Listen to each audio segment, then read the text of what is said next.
All right. Thanks for everyone who's tuning Thanks in, for whether it is in real everyone time who's or tuning thanks in, for whether watching it this is later in real everyone time who's or tuning hey in, Josh, how's it whether going? watching Is this later in in real real time time or or hey hey Josh, Josh, go how's it going? over a Is few in real time so tuning the in, Josh go whether over watching this a later in real time so today, the hey Josh Josh, go how's it going? over Is in real time so today, the hey Josh Josh, go how's it going? over Is in real time so today. sorry, I always forget to mute the because I'm on the Twitch site as well, but I always forget to mute that. It should be fixed now, I think. But so there was some discussion in the Discord today about how to best maximize our slots. I think this is something I've been trending towards for a while now, but having the fourth crop rotation just as another way to get every ounce out of our utility lands as we can. Um, Submitted my last transfer. Oh, nice! Congratulations. I'm glad to hear that. Good luck, and I hope you get into all of the colleges that you apply to. Um, that's gonna be awesome. Let's see. Yeah, the big change I would say is also I cut the mind break traps just because I think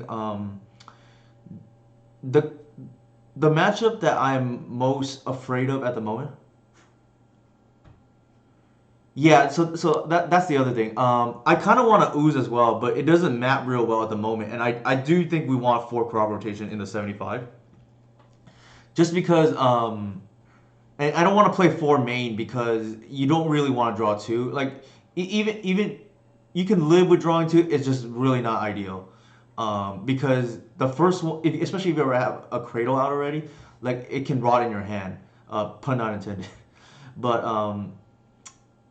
I think it's reasonable to shave the fourth shepherd for the ooze, and I may try that down the road. I mentioned that in my Discord as well that uh, the fourth shepherd is definitely not untouchable, and for those who have played this deck for a long time, you know that we actually only ran one for the longest time.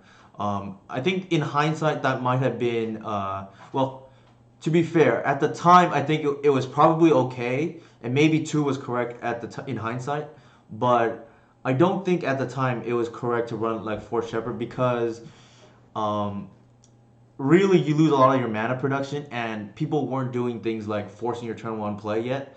Uh, it was only later till people realized how broken Dreadhorde Arcanus actually is, where they just aggressively force and take you down resources. So Reclaimer could never stick, and really anybody who knows this deck knows the strongest creature in the deck is really Elvish Reclaimer, and it's not particularly close in my opinion.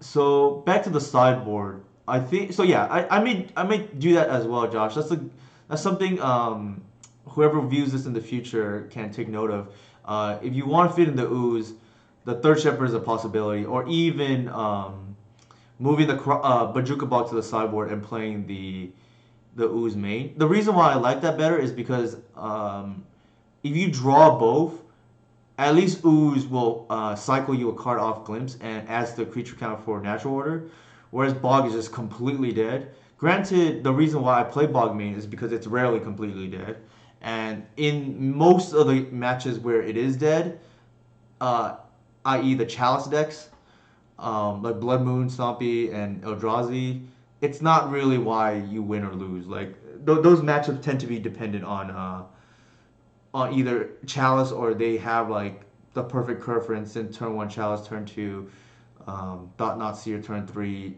Smasher or something like that. The other change I added was I think last time I had this on stream, but Doomsday is probably the best combo deck that we have a problem with beating.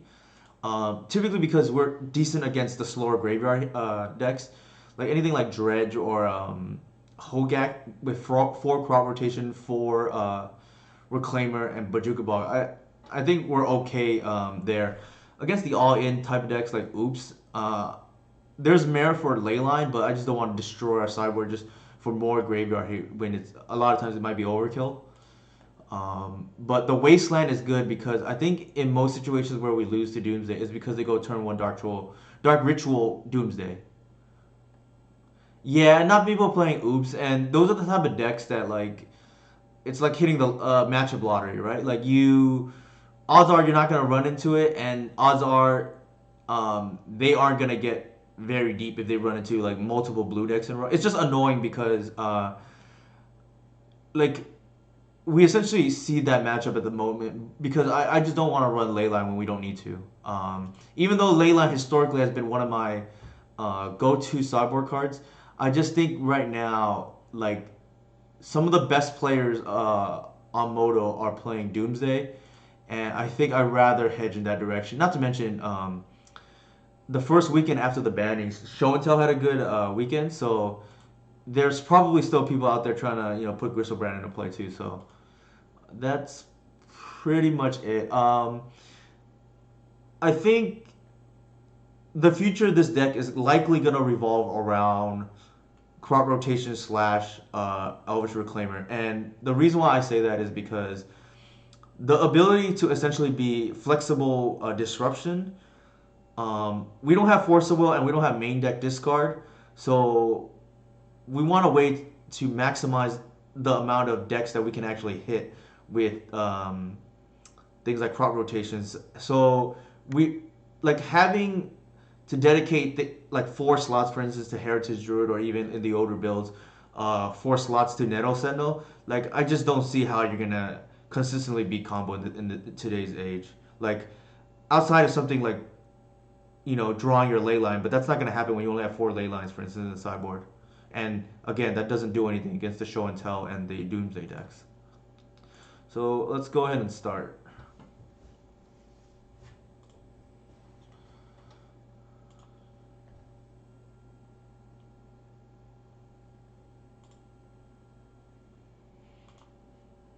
I'll make a quick note to that I'm in the Discord that I'm streaming at the moment.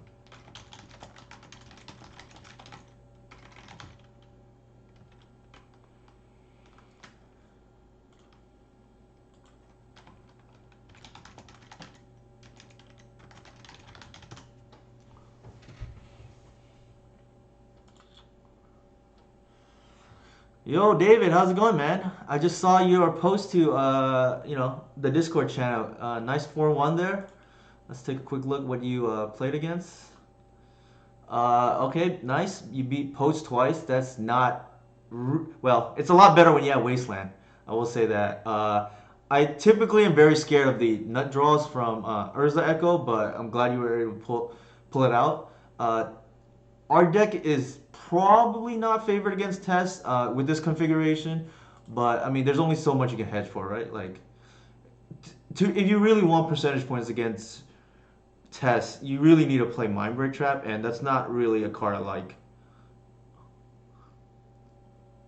Yeah, so for me personally, I know it varies. There was a time period where I'm not gonna say the username because I don't want to embarrass them, but I played the same or a few Urza Echo players multiple times in a row, and I don't think I dropped a match for like 10 matches in a row. But I think I lost my last 3 now, so they either figured out how I'm playing or maybe have figured out how to approach the matchup differently. But I found it to be harder now.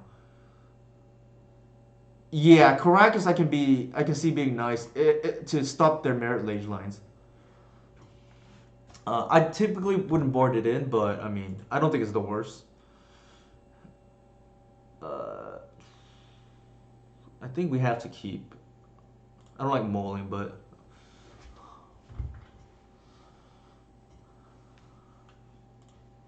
and here I'm gonna lead with the Ranger.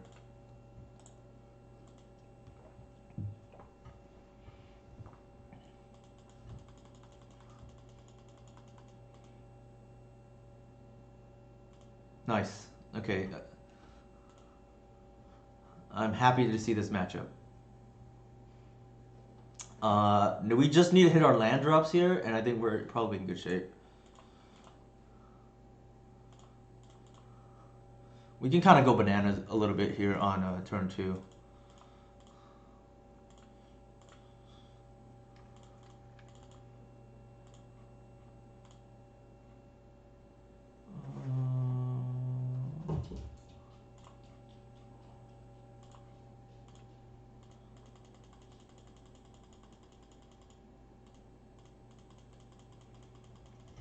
Yeah, like I think with our deck, you have to pick. So we are 1-0 in the league. Nice, Josh. I have lost to DNT kind of recently, but a lot of times it's because I get a little sloppy and I hate to admit it, but I probably get a little overconfident against him. You have to really, really draw poorly to lose 2 games to DNT. All right, that's just game here. Uh, let's see. Yeah.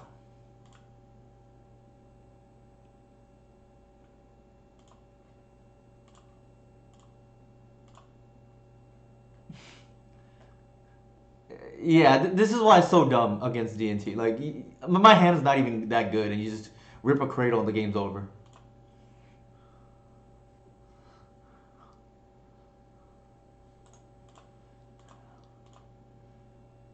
And this is why I think the future is crop rotation over Heritage Druid. Because um, you can do silly things like this. And it's also, so it weakens your glimpse barely, in my opinion. But it's also getting back to the sideboard. Crop rotation is a hate piece. Like the higher the amount of if we as a collective can get to a critical mass of hate pieces, I think that's what makes elves really scary because, like in theory at least, elves has historically had a bad combo matchup. But if we can maintain our fair matchups, which I mean, I think aside from lands, for instance, like I feel pretty good about the fair matchups. I mean, you're not gonna always win because variance and whatnot, but I feel pretty good about the fair matchups. And if you can consistently beat the combo matchups, because in the combo mirror, it's not so much about how impactful the hate pieces are. It's more so, especially since we're a critical mass deck, it's about the density of cards that I feel is more important because then you can actually threaten a fast kill as well. Instead of having a mulligan aggressively to ley line or something like that, and then Moto 4 you don't really have a fast clock behind in any of the exactly like I think yeah, and you can actually argue against lands. This configuration is actually very good against lands because you can deal with their Merit Lage, you can deal with Tabernacle, you can deal with their Life from Loam. Like you have all the tools in this matchup. Granted, you have to draw them, but like yeah, Josh hinted at it. Like we're pretty ahead, I think, in the fair matchups. So we boarded the 4 removal spells in Progenitus. I like to start with trimming Shepherds because it doesn't really do anything in my opinion in this matchup. Like if they're boarding in Chalice, like we have the 1 to tutor for. I'd rather have the crop rotation for just kills out of nowhere. Almost forgot to bring the oof. Probably trim 1 crop because you don't really want to risk drawing 2. But I think it's pretty standard. Like we don't care about Thalia to keep that in.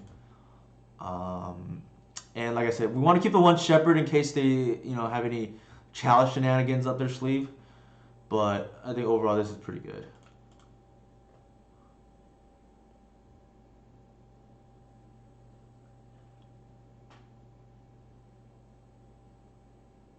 I think this is a keep. Hey Romario, how's it going, man? I was just talking about these awesome Doomsday players who are very skilled. Long story short, Romario, I was just saying I have a lot of respect for Doomsday players, and we may, as an elf tribe, may need to play more hate for Doomsday now. Okay. So we can get the oof. The problem is if they see us get it, they can just swords it. Also, we're relying on mana. I'd rather just be safe and just hit land drops this early in the game.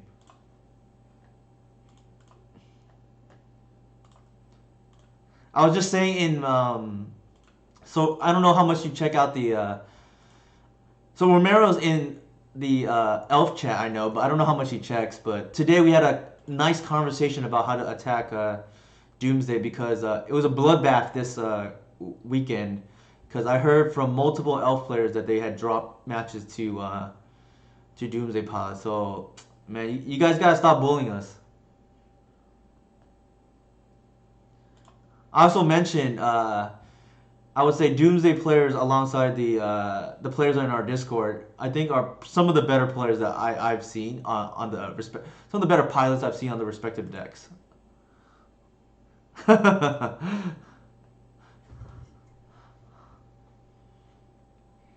Sure. We're almost happy actually that they're doing that. So I think here, I think they're if they're gonna go into the mana denial plan, I'm just gonna go ahead and just aggressively ramp.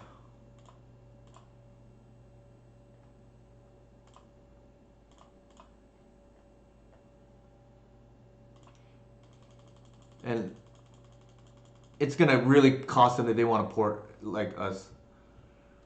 Because now we have 4 mana and they have a virtual 2. Well, Aether Vow is kind of annoying, but let's see what they do.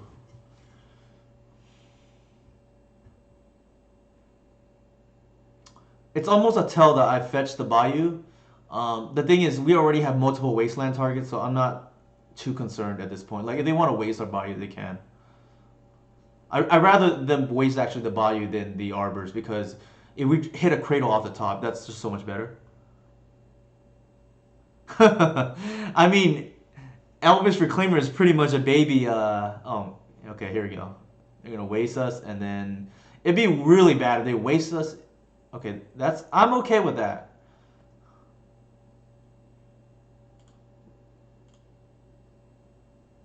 Port.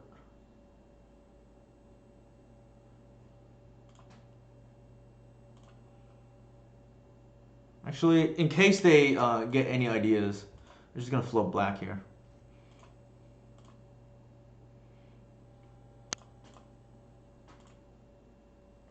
Please don't spirit me. Thank you.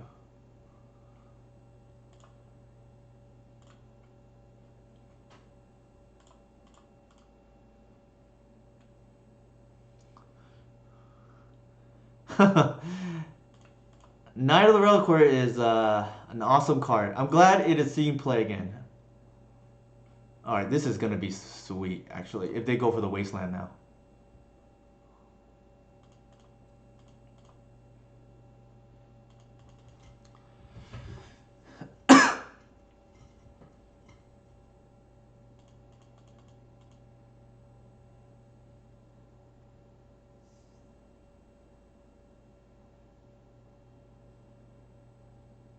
It's a little annoying that they have like it's annoying that they have the vial up because like that could be multiple things like I mean most likely a flicker wisp if anything but it changes combat math like dramatically. Oh shoot. I really hope this is not like a plague engineer and like a weird sideboard. Sure.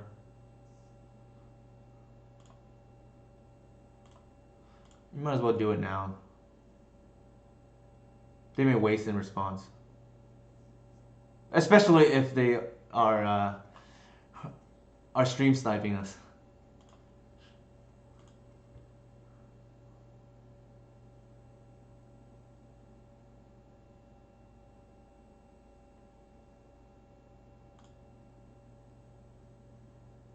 Interesting.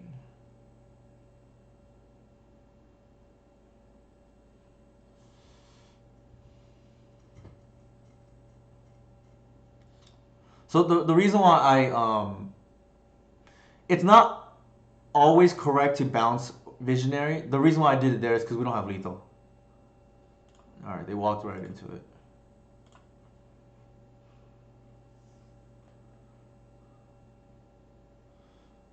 I think the answer is always Cradle. So yeah, if you're gonna waste, you waste before because this is what happens otherwise. And now they have to tap the like. There's no way they can allow us to. Oh my goodness, another waste.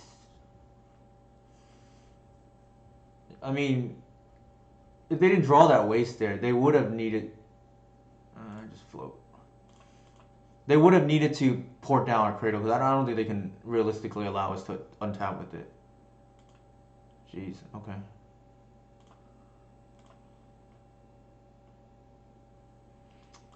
All right. We have a progenitus here.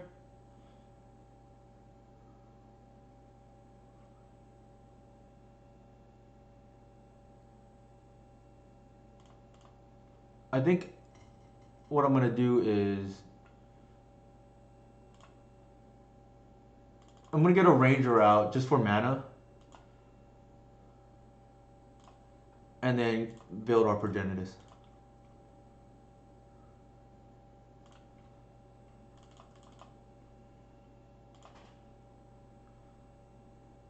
Probably that, yeah.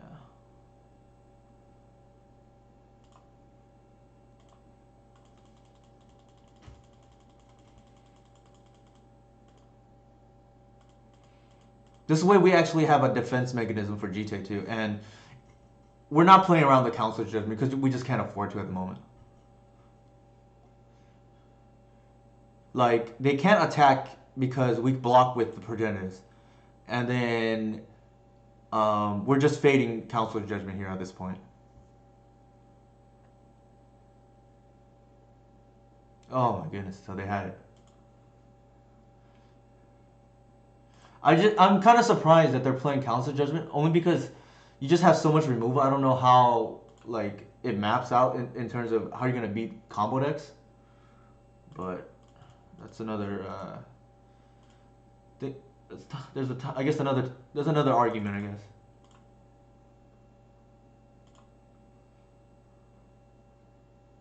All right, so we had the answer to the GTA, which is nice.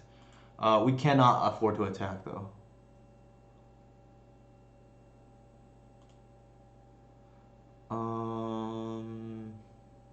Yeah, there's no reason to. That's fair. Yeah, I just think with like there's a lot of removal. Like DNT notoriously struggles against combo, and I think if you're just gonna play more removal spells, maybe they're just conceding that matchup.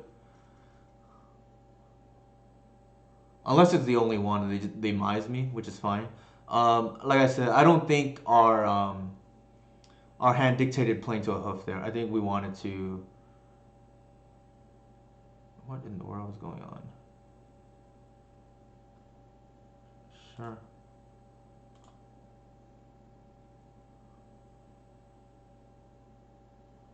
Oh, I see what they're doing. They want to.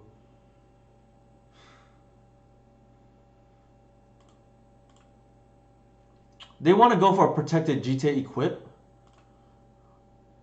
Um,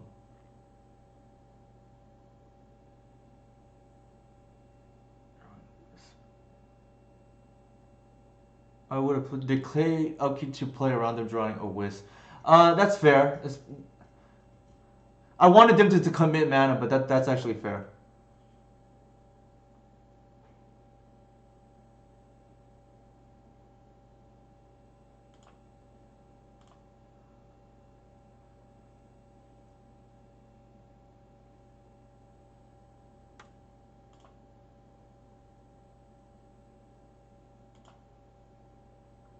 So I get blown out by Wisp here, but I think that's fine.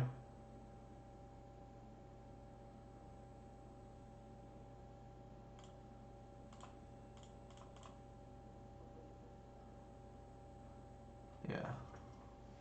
I went for the line that made them pay mana. But heads up, shout out to Josh. Heads up thinking there. Because the only real way you lose this matchup is to a GTA. So it would have been safer, as Josh pointed out, to what's it called it, to do that on upkeep. With a 3-drop there, I don't want like our creatures are more valuable than theirs. I'm not gonna attack.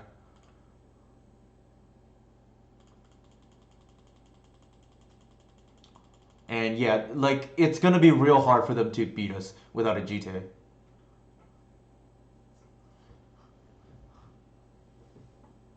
Like even though they got our progenitors, like um, we're not under a ton of pressure, and we have Reclaimer too. Interesting play. Okay, I think we bring this back.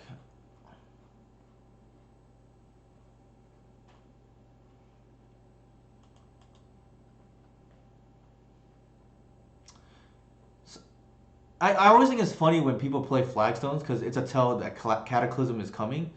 But if Cataclysm resolves against everything but elves, you're probably favored anyways. But I mean, they look smart here for sure with the Cataclysm now.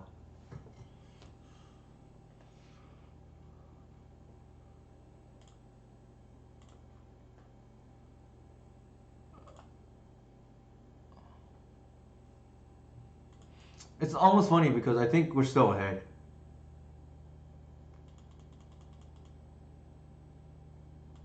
Sure.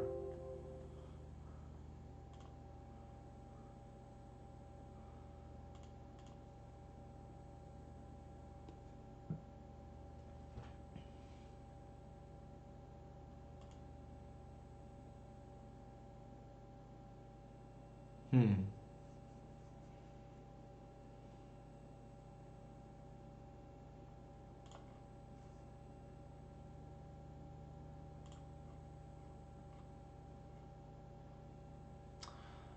There's really, with a wasteland up, no reason to expose our cradle. And I think we can actually start bashing.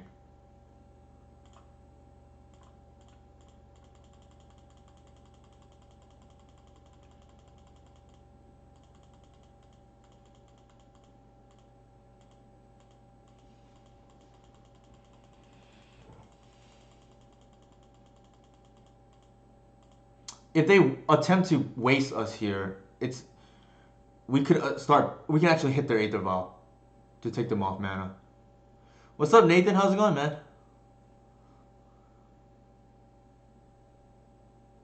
Recruiter? Alright, that looks like a recruiter coming. Yeah. So they tapped out, which is nice.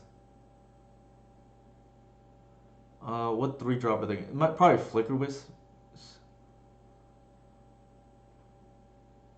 Yeah. I think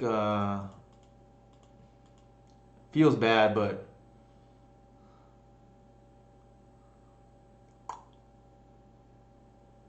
hmm. They're gonna otherwise have a bunch of. Do you know Kim's Convenience?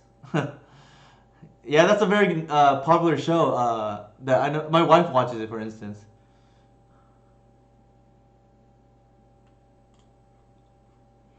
I think here I want to save the Green Sun, um, eventually for a Visionary, but I need to keep the decay up in order to deal with. Nice, awesome. Yeah, the leak one of the characters is gonna be on Shang Chi, so that's gonna be nice.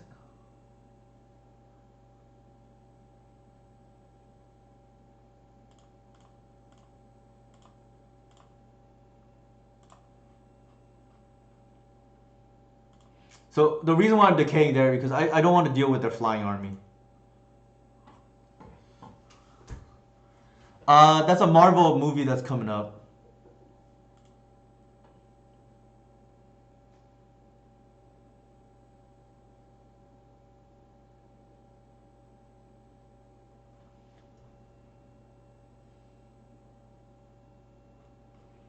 So next turn we're gonna use this for the Visionary now, and I think they might not have seen that.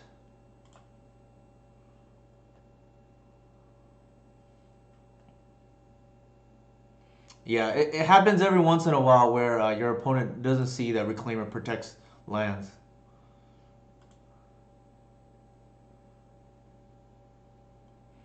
So for everybody who's just tuning in, like Nathan, we actually got hit with a cataclysm earlier, but I think we're still kind of ahead.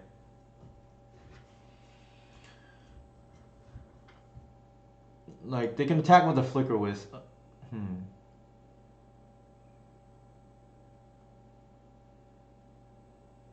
Why would they do that?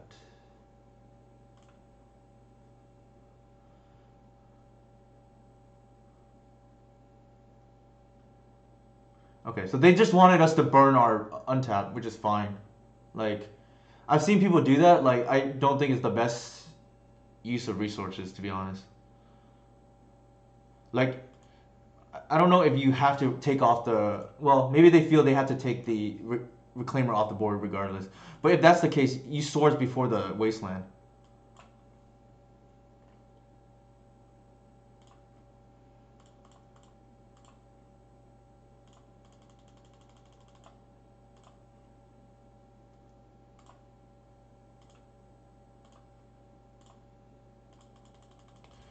All right, so we actually are threatening lethal here. They're probably gonna port us if they can, but like we're still in pretty good shape here. Like five, we can take two more hits.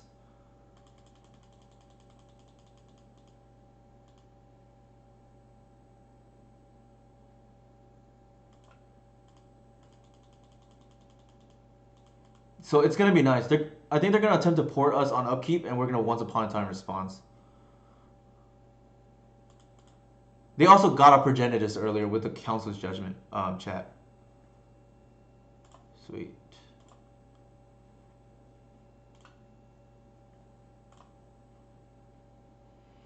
Hmm.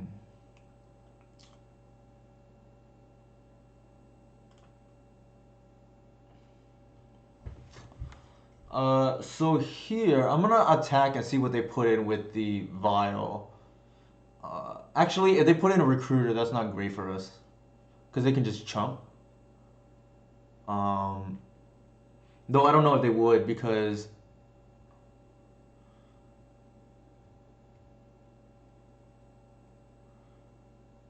yeah, I don't know if they would, but actually we better not.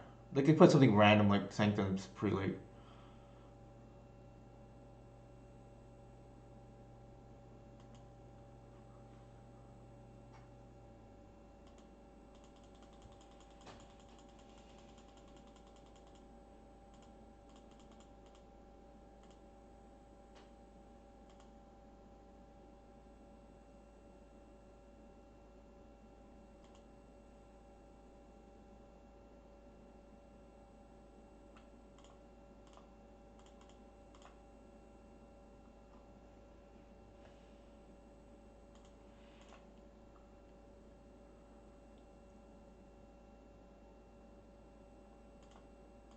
Not worth the trade. We can go. We can afford to go to five.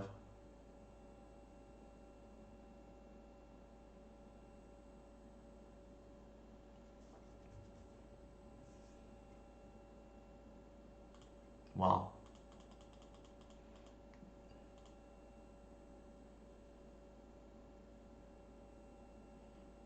That is a ballsy. So we don't have any more fetchables.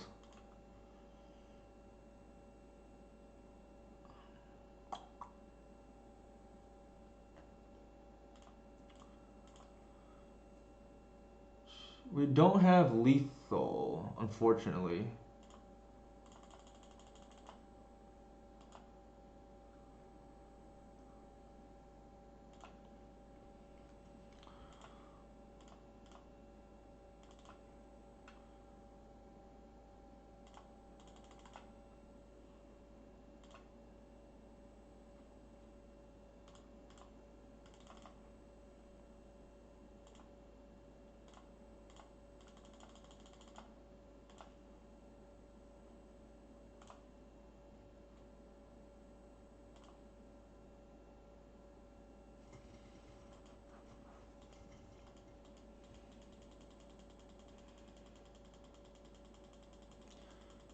So now we can block bounce.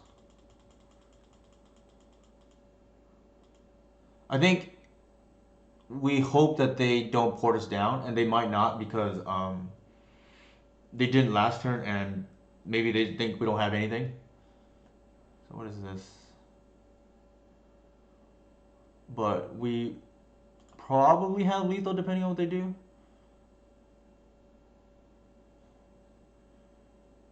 Uh, I think I want them to name Waterwood here.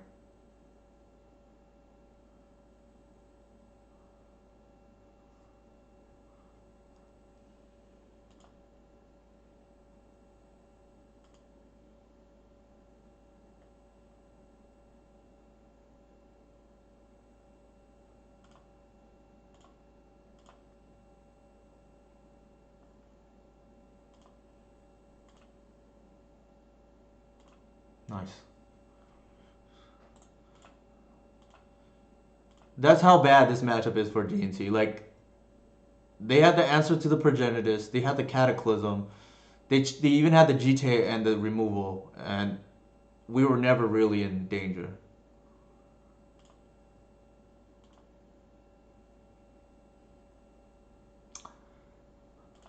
It's the reason why it's so hard is because they don't have a clock. But and if you answer the GTA, there's no real like route to winning.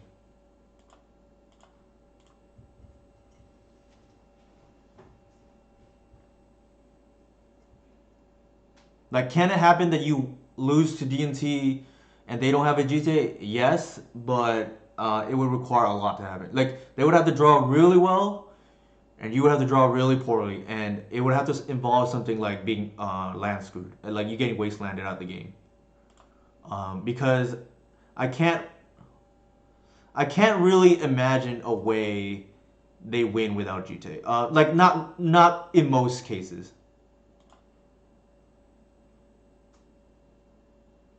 Like GTA, it has to be part of the equation, usually at some point. And like I mentioned earlier, shout out to Josh.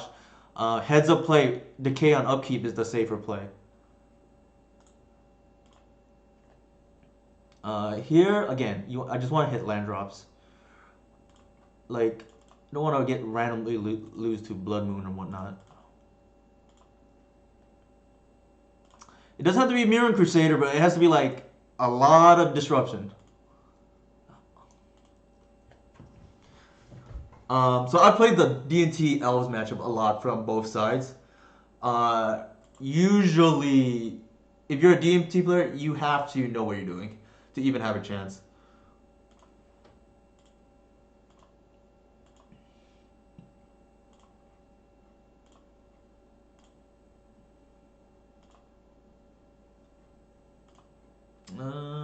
Do I want to do that? Probably. Just for a faster clock. Also, they get suspicious if you leave a arbor open without attacking. So this actually, if they want to run a wasteland out, like this plays right into it.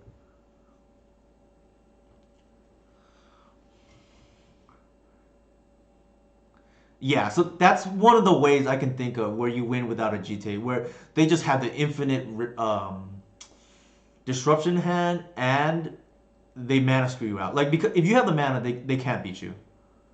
Blood Moon, yep. Hmm. There, yeah, I think here, like, there's argument to be made. I can like crop in response, but it's fine.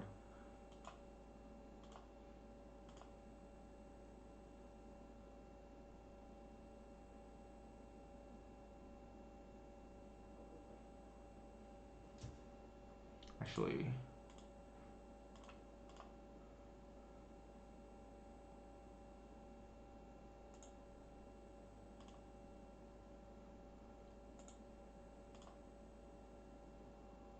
that's not me that's lagging, right? Maybe our opponent's thinking about doing something. Like, what could they have here besides like maybe pyrokinesis, which would be scary.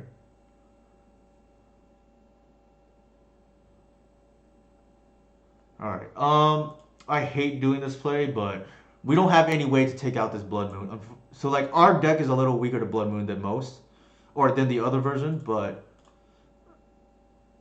like now we have to essentially use this as a fetch land.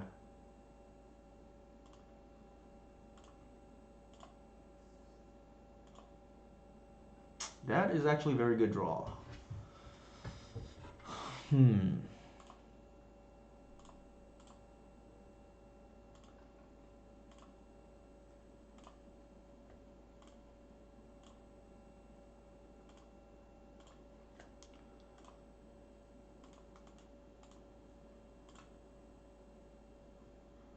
Wow, we are just running hot right now. The single Birchlord is doing work.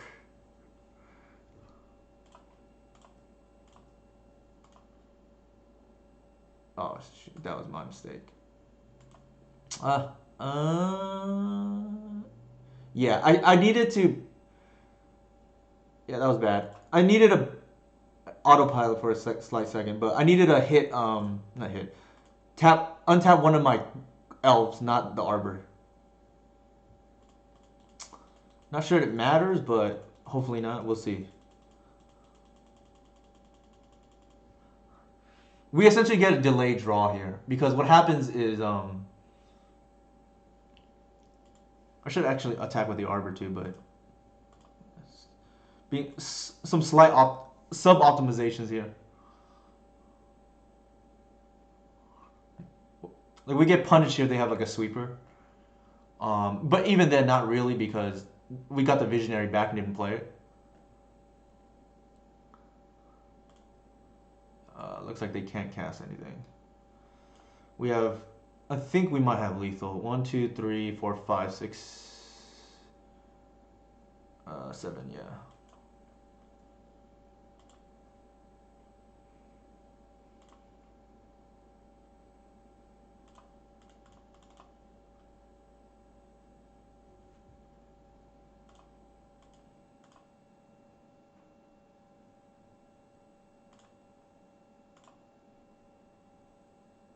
Actually,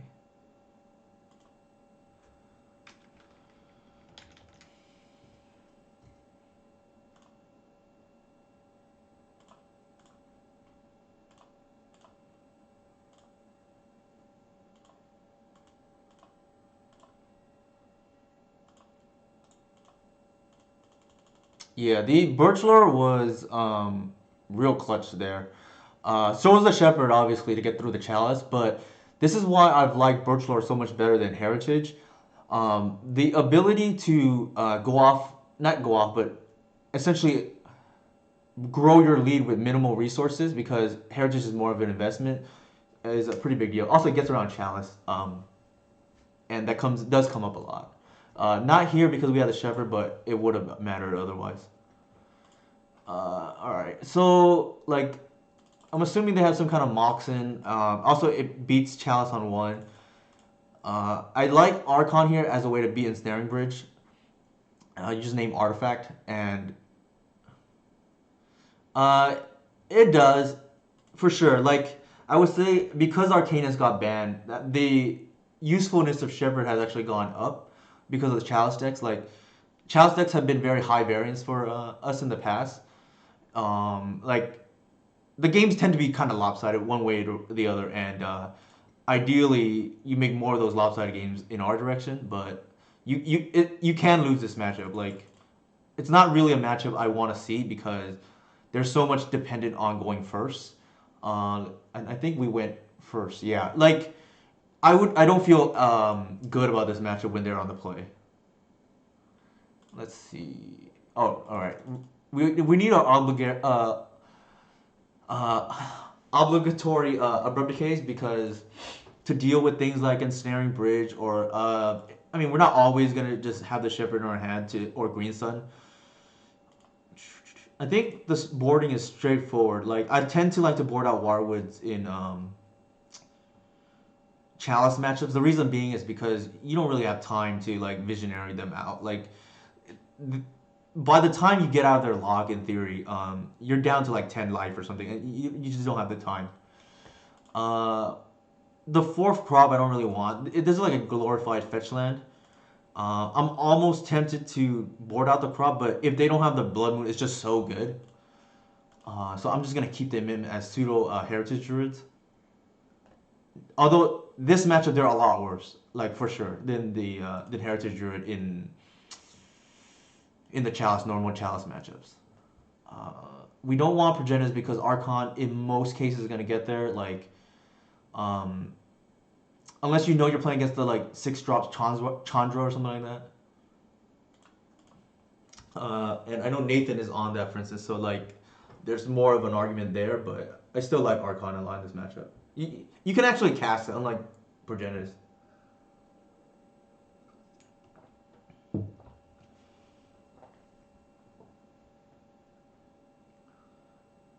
Oh, you don't, Nathan? Okay, I thought you did, but I apologize. That was a mistake on my behalf.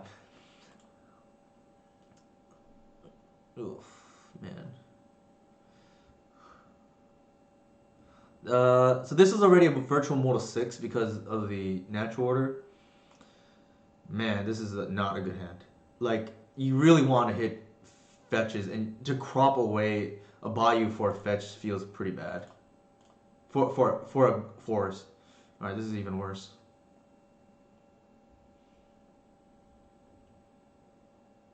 Like, I would not be surprised if they just mold to like turn 1 Blood Moon and we just lose the game. Like, that's why this match was so scary. Oh wow, like, yeah, the 6 mana Chandra is like one of the ways they can beat Archon. I don't remember all his abilities. I think like the minus part might be able to take out Archon, but I don't remember exactly what it does. All right, we gotta keep this now.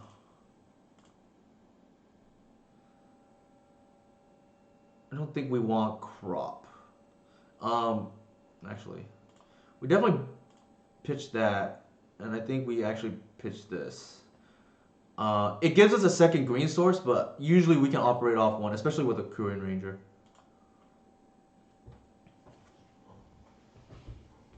It just feels kind of slow, but I don't know. And like, if I see, well, there's a Fireflux squad version now that I see that's pretty popular. So I think definitely against that version, I like Archon. But actually, maybe it's my Archon might be better against the Chandra version because you just named Planeswalker, right? We are 1-0.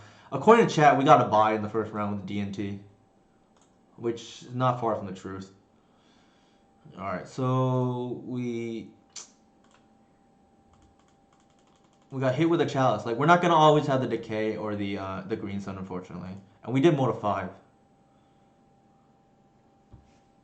I don't remember if our opening hand, oh jeez, like had a shepherd, but like we're not gonna beat most Trinisphere hands. Yeah, like this matchup a lot of times feels, yeah, we're playing against Moonstomp right now. A lot of times feels like 2 ships passing in the night. Like, they don't really interact with. They just do their own thing, and we just hope that they don't have the right lock pieces for whatever we have in our hand. Like, you can't really mold to a certain card because, like, they might just have the other one that you care about. Yeah, it's not gonna matter. 3 ball is a big problem for us. Um, Part of me wants to play Caustic Caterpillar if this becomes very popular, but not quite not quite a high priority at the moment yet. I know Moon had a very good showing this past weekend, but I think the biggest problem for this deck is not Moon and it is combo. So unless it becomes a really big problem, I would avoid playing the Caterpillar. I know the first thing people are gonna say, "Oh, why not Rex Sage?" The reason being is because Caterpillar is 2 mana off Green Sun. Rex Sage is 4. There's a huge difference.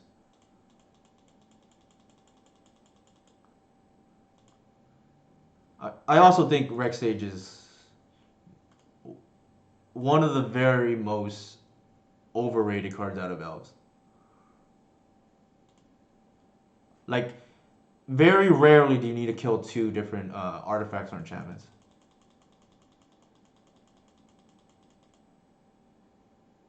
Alright, that's like a million mana. I mean, a million damage. I think we might just be dead. Yeah, I think we are. So might as well concede.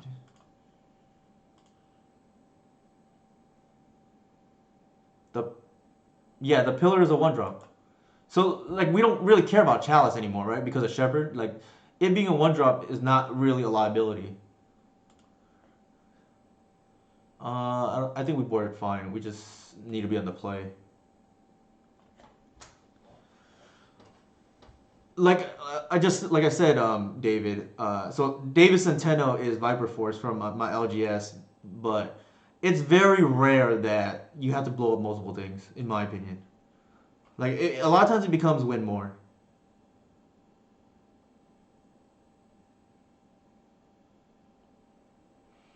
And David, I guess Viper Force slash David would be not objective to because he's a dirty Chalice player. I'm just messing with you, David. Chalice or not, like I love you, man.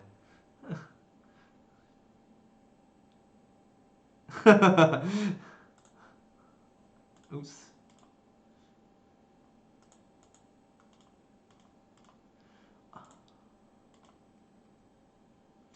All right, so let's see. I don't think we just want to die to something like Blood Moon, because they mold a 4. Maybe they're just molding to something insane.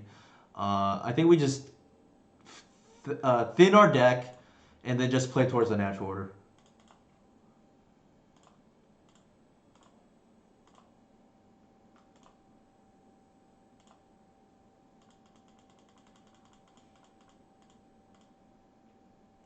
Yeah, like there's like fringe scenarios in the past where like maybe you want it, but I just don't think that's where we're at anymore. Actually, huh. We have the turn. We have the turn two actually Archon here, and I think we just go for it. So I almost slept walk through that and autopiloted the Visionary, but this should be like a lock, I think.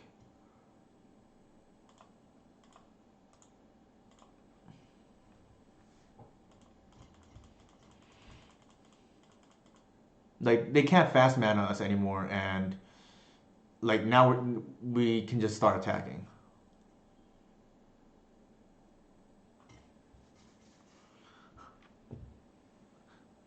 So funny story about Archon. I have lost a game before. Oh, there they just conceded. I have lost a game before because my opponent had a Chaos Warp and was able to beat Archon on Artifact that way. So I think so far so good. I'm gonna go ahead and take a quick restroom break. I'll be right back. Good. Sorry. Hey Eli, I'm just gonna take a quick restroom break, but I'll be right back. We're 2-0 so far.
So I'm back.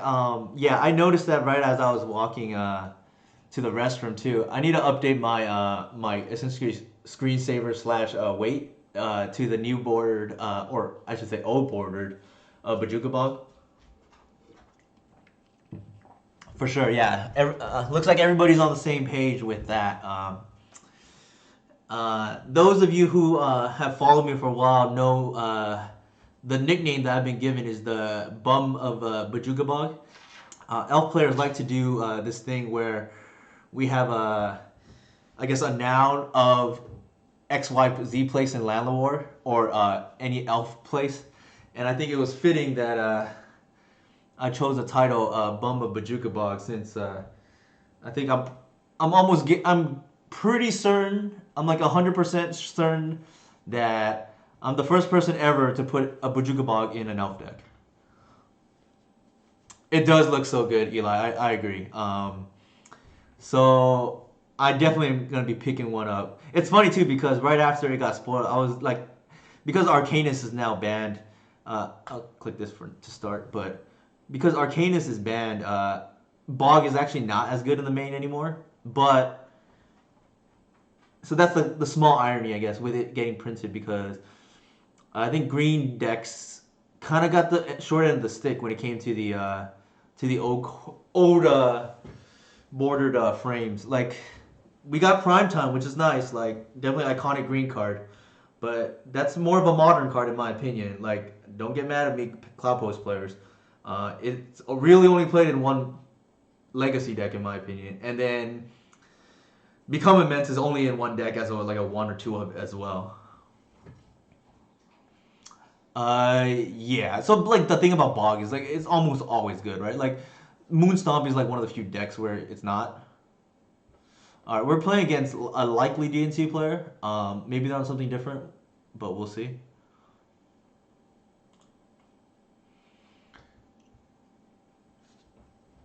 Kiki Jiki's an iconic Goblin card, to be fair. And I don't know if that winning list or the ninth place list from the showcase played it, but I know they're on the Snoop. Actually, they played it as one, so I think that is pretty sweet.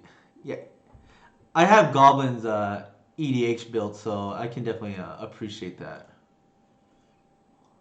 Yeah, we are playing against another Cataclysm opponent.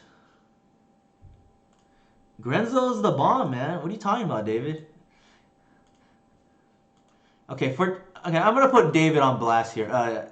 Viper Force 21. Uh, my colleague, friend from my LGS. He thinks balance is a balanced card. I'll leave it at that. All right. We can't really do anything, so we'll just pass. It, so the reason why I bring this up is because in Duel Commander, somehow the card balance is still legal, and he thinks it deserves to be. So that's where the point of contention is. Sure. I think what I want to do here is run out the cradle and let them walk into it with a wasteland.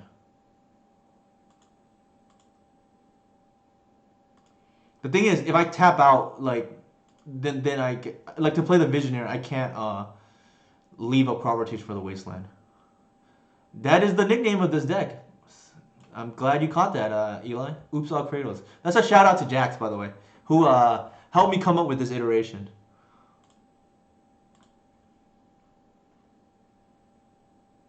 Why they are not wasting me is curious. There it is.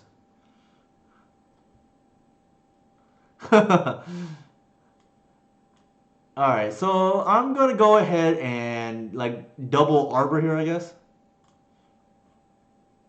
Actually, that was a mistake. I should have got a fetch and then fetch for the Arbor, but not too relevant, I guess. Maybe the swords is that's fine if they do. Yeah.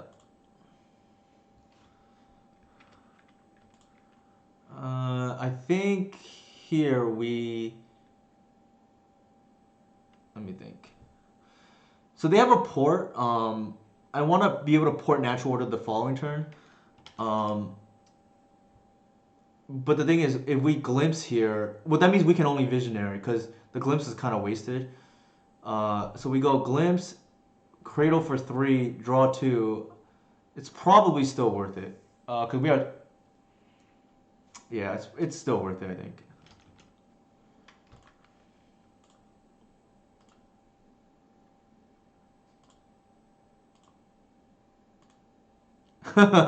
He is, definitely. All right, there's a couple of things we can do, like we can green sun for 1 here, and then bounce. I think I do like that.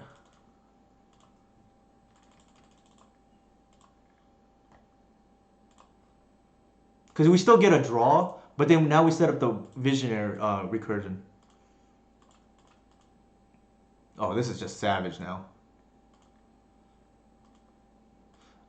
And for those who don't know why this is going to be savage, is because they're going to try to port us potentially on upkeep, and we're just going to crop in response. And the game's over, like, if they do that.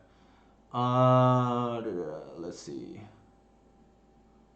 So if they play a land, if we bounce, we don't have lethal. I think we still bounce here. Like, we have crop rotation. Like, we're not really afraid. Yeah, like they kind of knew, like they really needed to cut us off mana there. Yeah. So anybody who sees Jax, I mean, I talk to Jax on a regular basis. Uh, I know he has this reputation like he can only play turn 1 decks. It's not true. He plays elves. Uh, he is the reason. Well, to be fair, I guess he also was the reason we sped up the deck with crop rotation. So he goes by Dash JAX Dash on Moto, I think. I could be wrong. I think that's his username. But if there is a turn 1 combo deck to be played, he's played it. Um, yeah, if there is a turn 1 combo deck to be played, he's played it. But he's played elves, and he was actually the one. We discussed this when Shepherd got released or spoiled. How crazy it would be to combine Shepherd with crop rotation. We didn't originally arrive at the right list originally, but I think because I was forced to innovate, I started losing once I came back from playing the big Mox event in November, and I noticed people started forcing my turn 1 once upon a time, and it was then I realized maybe we need to play more Shepherds because while Reclaimer is insane against Delver, it doesn't do anything. They just force it blindly and run away with the game with Arcanus. I mean, we'll see. Like, if Jax can convince me, then it's totally possible. I gotta hurry up here. We're gonna board the same way. I apologize if my opponent ever watches this stream, playing for the extra commentary. Cut a crop. I think that's fine. Little known fact: the only time there's only 2 creatures in this deck. Well, not including Arbor, I guess. That I never cut. And they are Elvish Reclaimer and Quirion Ranger. For those of you who want to know how I feel about certain cards in this deck.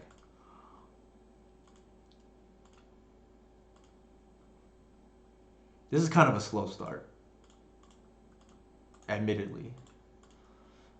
This is actually one of my least favorite. It's probably my least favorite turn 1 play. Revoker? Chalice? Okay, so I don't know. Maybe they knew I was going to man, this is interesting. Maybe they knew that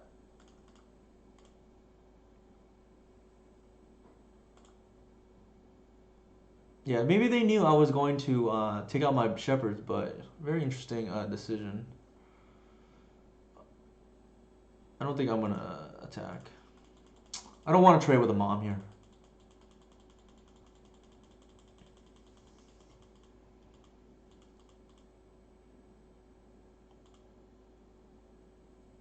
Why? And they're choosing not to wasteland here, which is interesting. Like you get super punished if I were Once Upon a Time, but all right. So this attack is almost free, I think.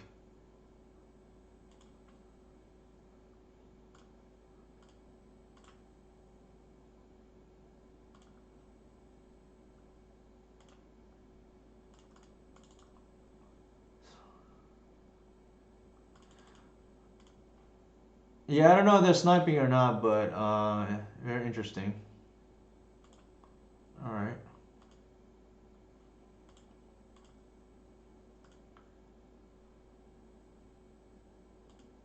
Yeah, that's true. I feel like they have to waste now. Yeah.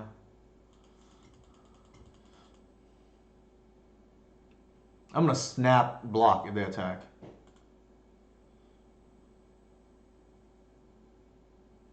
Sure.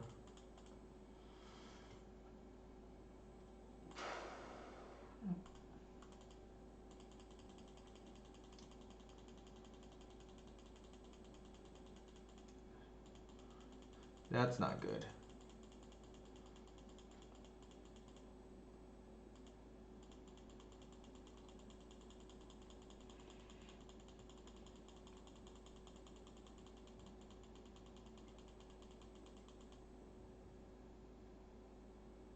I mean, I may block.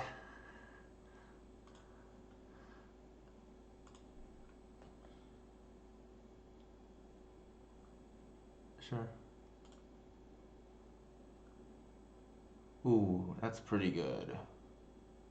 That is pretty good.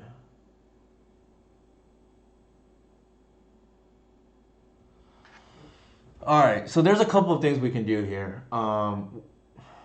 We can play for a Progenitus line the following turn, or we can like get going right now. The problem is we have the Spirit of the Labyrinth out, so I think it makes sense.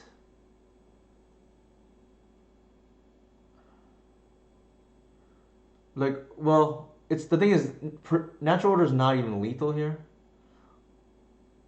but there's a real well, there's a real argument to be made that we just want to unlock our one drops. So I think,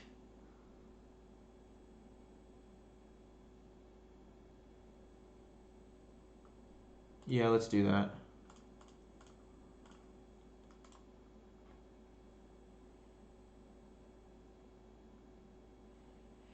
We can actually prog like later on too. Like we have land drops coming, so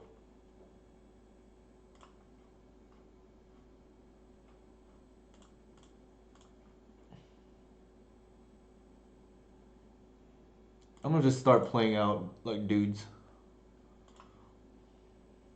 Like we have double reclaimer protection now.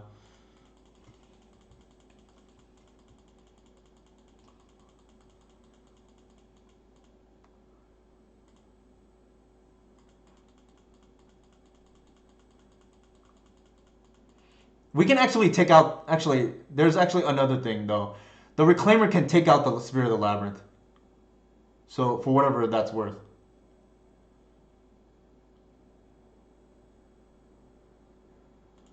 Yeah. Well, yeah. They should not be getting. Well, they got Skyclave. Sure.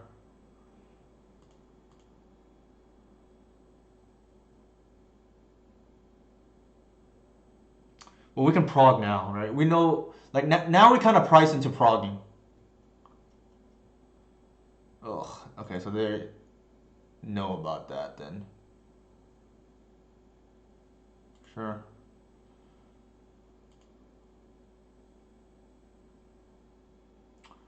Why would they do that? I'm gonna snap block. Did they play a land? Yeah, they did. Like, that's an easy block for me. Maybe they don't have a prelay, but that just doesn't make any sense. Now they just lose the game, right? Unless they're next leveling me and they have the Council's Judgment in hand. Oh my god, like.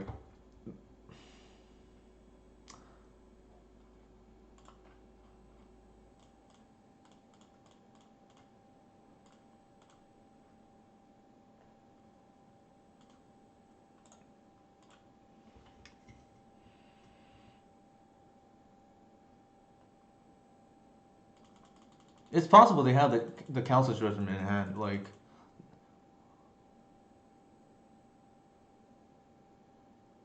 Sure.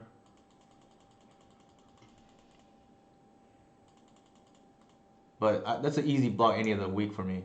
Um, for the Spirit versus the Reclaimer.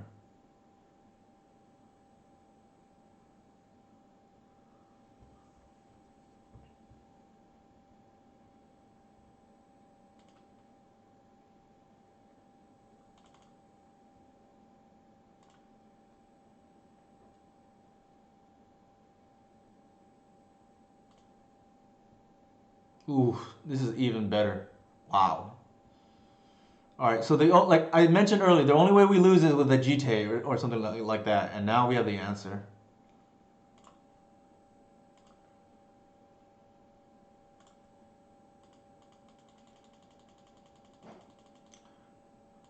We're gonna allow them to waste mana too. What is that? Sure. Don't think we care. We're gonna wait for them to equip the GT and then blow them out with the decay. Yeah. Well, actually, here, there's something to keep in mind, Josh. If they flicker wisp the GT, we win anyways.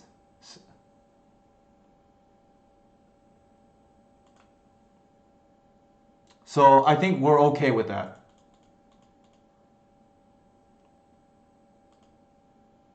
We want them to tap out.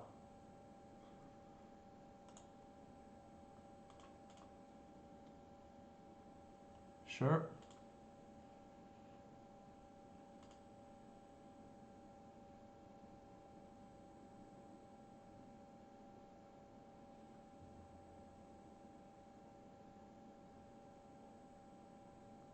They can't because Chalice. Like, this game is over, in my opinion. What is that? Sure. We actually should have responded to the Vow activation in case that was a Sanctum Prelate on 2.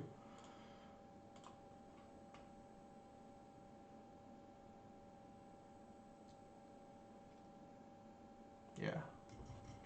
So, slight misplay by me. I think you respond in case they Sanctum Prelate on 2. Which then they...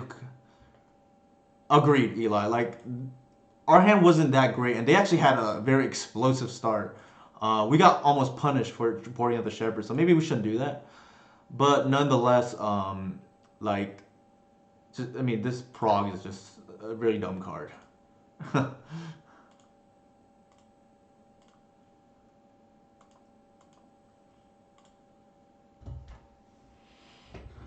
Yeah, so we did beat DNT again, which, like, essentially this is almost as extreme as you can get with an elf configuration while maintaining still a good DNT matchup. The good thing about this build is I know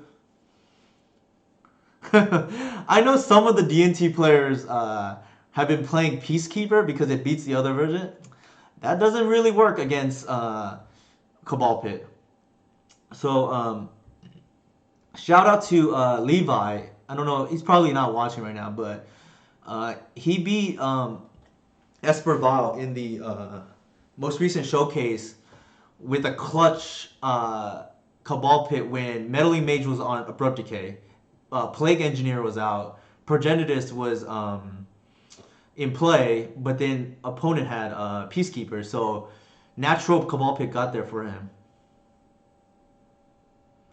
It beats most Elves players. It doesn't beat this version.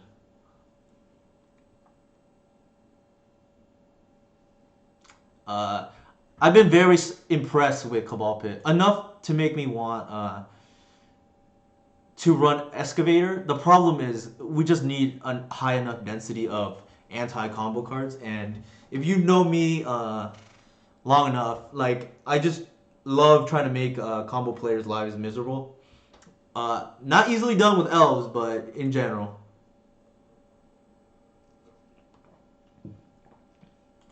Yikes. Not the matchup I wanted.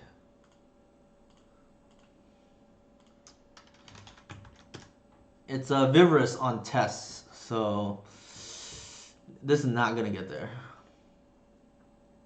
Yeah. It's too slow.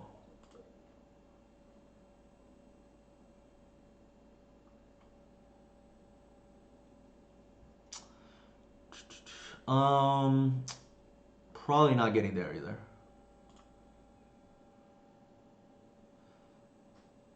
I think we keep now. They're a known test. They're known. They're a known test player. That's very good. Viper Force.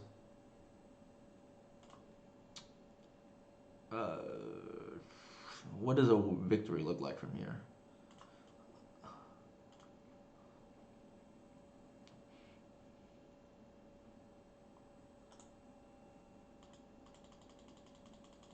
Yeah, he's been on Delver a few times. I get the feeling we're just dead. Like they probably assume we're on elves. Yep. Yep. So that is one of the issues with being a known elves player because people just mold to the nuts against you, unfortunately. Good reason to play other decks. So they have to respect it. I know in chat there are some dedicated Chalice players, dedicated Goblin players. This is one downfall of this, though.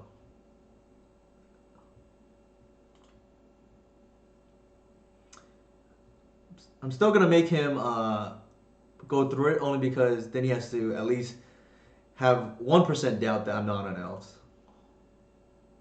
Yeah, so like Nathan plays everything, so opponents can't just assume you're like, just cope the combo turn one or something like that. Yep.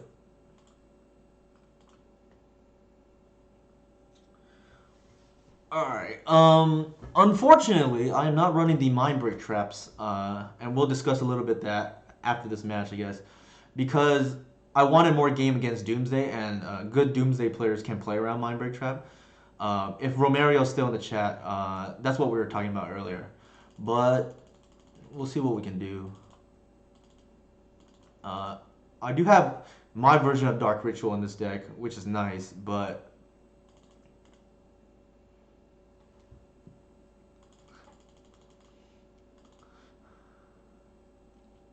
yeah, so the thing is, like, Romario, don't all you guys just play around Mindbreak Trap? Like, I heard it's pretty bad against you guys. Like, I've seen it where Doomsday players, and shout out to Ethan Formicella, I think that's how you pronounce his name. Do you not board in Wasteland for the random cheese? It's a good reminder. That's actually why I'm playing Wasteland. It's for Doomsday in case they pass the turn one. Let me think about if I want it here. Definitely don't want the decays. I'm not leaving 2 mana up. It's good against the turn 1 Doomsday because you just take them off underground. They lose.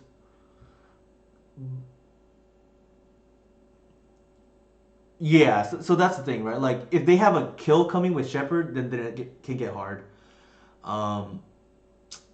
Let me see if I want the Wasteland. My guess is probably not. Like, usually mana is not... Right, it requires playing on a turn, which they may or may not have. But usually if they if it gets to that point in the game, probably the Elves player can put together a kill too.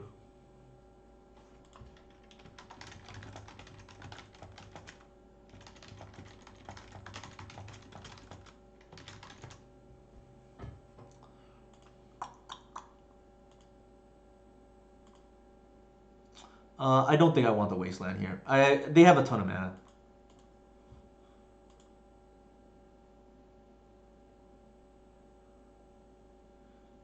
Yeah, like anytime a card is played from a deck that you don't expect it from, it's much harder to play around. Oh, Jesus. Does anyone know if you can change your name? I don't think, not that I'm aware of. I don't think we can keep this either. Yeah. All right, this is good at least. Keep. Um.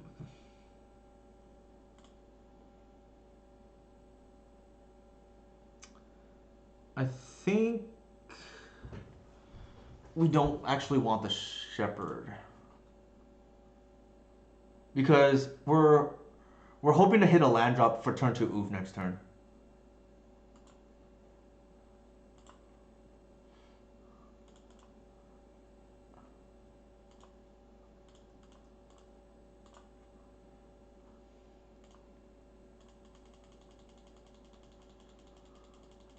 Yeah, it's only $5 now. It's free for the account. Oh, I mean, I forgot what I put back actually. Does anybody? Does chat remember?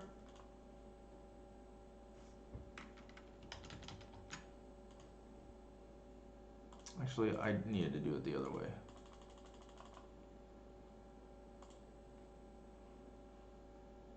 Oh, I put a Reclaimer back. That's what it was.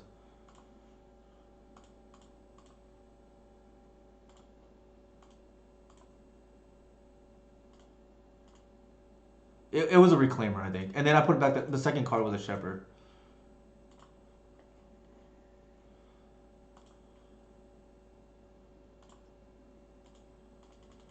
So we just have to hope we don't die here. I mean, not the easiest to do.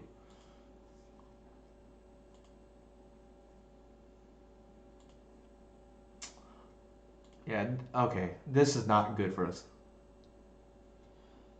It likely means that they're looking for a kill, and because they're close to it, and but maybe need the mana. It helps to play other decks. Besides people knowing what you're on, is because you know how the other deck operates. So in paper play, I will play a lot of different decks. So that would be my biggest recommendation for people out there who maybe only play one deck online like me. Like you do get advantages, or you do pick up on little things from playing other decks because you know where their choke points are and what they're looking for.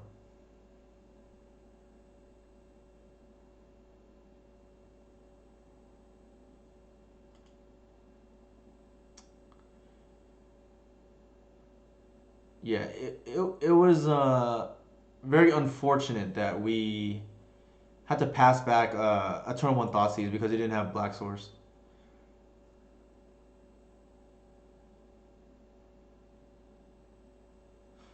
Like, I didn't want to have to keep a 6 and then crop rotation my land just for Thoughtseize. That just seems not good. That's because that's a mode of 5 already. This continues my losing streak against test players. Uh, so once Alex watches this, he may find that comedic. So for those of you who don't know, Alex McKinley, he's Viverous and part of the test cabal. It depends who you ask, David. That's a very source topic for a lot of people. Yeah, for sure, decent. All right.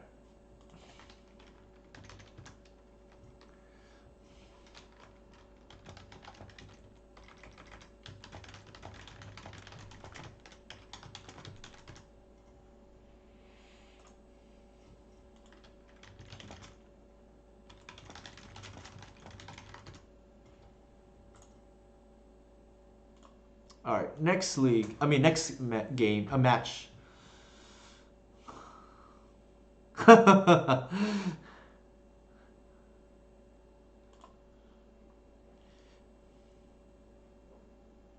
That's true. We have three cabals. Maybe we're the reclaimer cabal.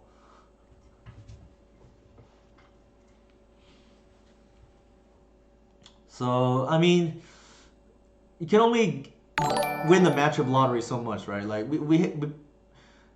I would say D&T we want to face. Oh, thanks for the follow, YB Stone. Uh, Moonstompy is not a matchup I really want to face. Like that match was very coin flip. Like whoever goes first probably wins. Uh, D&T again, we won the matchup lottery here, and then Test is probably one of the few decks I don't want to see with this configuration. Not that it would have mattered. Like the cards that replaced the Mindbreak Trap today were the Cabal Therapy, and we didn't see it anyways. It was just unfortunate we couldn't keep our.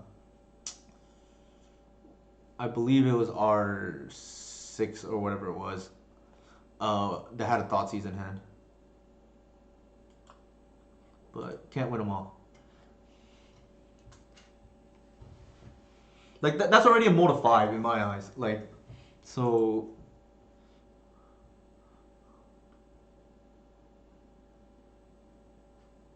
We're playing for the 4-1. I don't have much to do tonight, so I'll probably try to get in a second league. For those of you who are eager for more Elves play.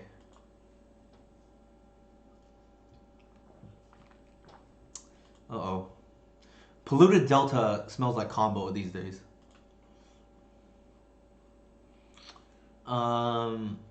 Stifle is back in the format, so I played a lot more like back in 20. I don't think I ever lost it back then. I wonder what's swung the matchup since. They're just super consistent now. YB Stone, like turn 1 Blood Moon, you probably lose.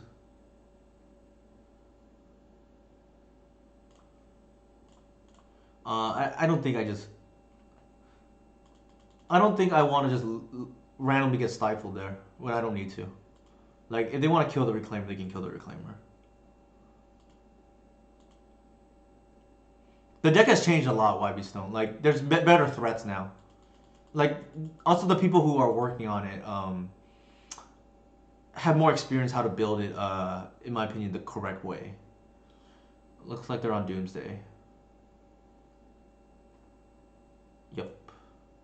Yeah. See, like low key, if you guys don't recognize this, the most dangerous fetch lands to see, in my opinion, right now, number one is Bloodstain Monitor. Like that smells like Test or Reanimator, and the second most dangerous is Polluted Delta. I mean, it's okay, Eli. Like we built the sideboard to play against these combo players, so we'll see how it goes. It had a good showing yesterday, and it essentially got unbanned as a deck because Oko got banned.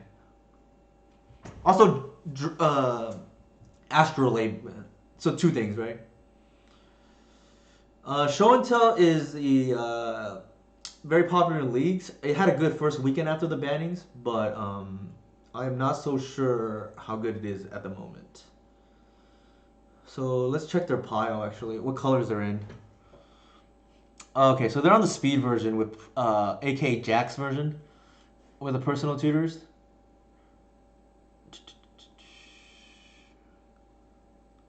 There is only one Street Wreath here, which is interesting. It's I think the problem with Bug Delver is it doesn't go fast enough, but I heard it was supposed to be a popular choice leading in. I don't see any fetch duels, which is interesting. Unless they're just on blue. Actually, they're just maybe on just blue black. They don't have an LED. Oh, actually, LED is here. So I think their pile is just cycle, Oracle. I only see UCs. Yeah, I think they're on the Clog W list. Uh, I'm gonna go ahead and Well, to be fair, they probably don't. I'm just gonna go and pass the turn in case they don't know what I'm on. It's almost highly likely they know I'm on L's, but we'll just pretend as if they don't know. I don't want to give away information. Yeah. I think they're gonna go Psycho, Psycho, Oracle. Sure.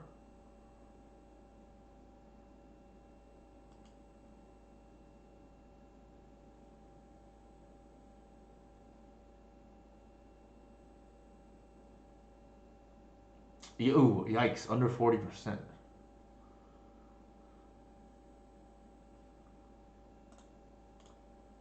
Okay. Yeah, I actually decided to play the showcase and just completely punted the first round and just dropped after that. So anybody who's struggling, you're not alone. Like, keep in mind, the win rate is on average 50%. So anytime somebody goes through a losing streak, just keep in mind you're not the only one. So, and it's unfortunate because I felt good about my list. I actually got the 5-0 Saturday night, but sometimes those things happen. Like I misplayed round one and just didn't want to slog through 9 more rounds. I mean, eight. How many more rounds? Yeah. All right. So we built this sideboard to beat Doomsday. Not fully because we're not splashing blue, but let's see how much the Wasteland helps here.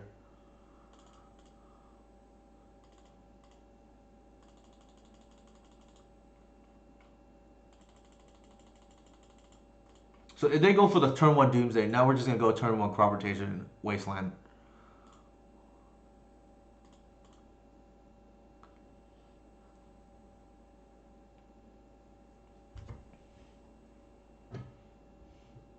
Play this deck, Nathan. Hmm.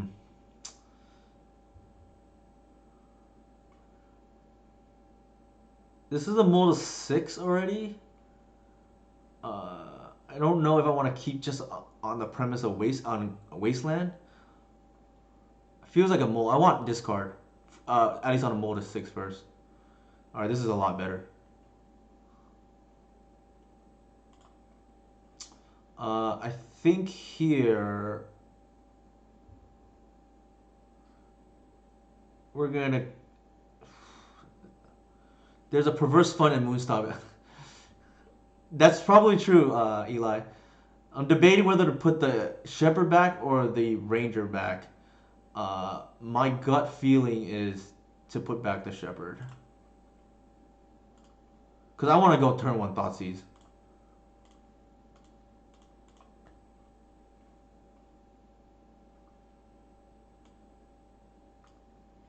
Personal. Okay, personal tutor, days, fatal push.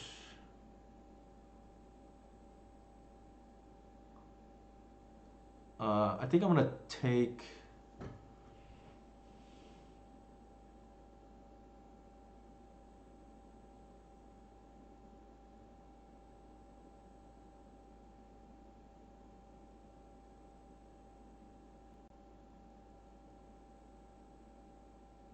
Yeah, there's two personal tutors here. They're probably gonna play around the oof regardless. I almost want to take the ponder.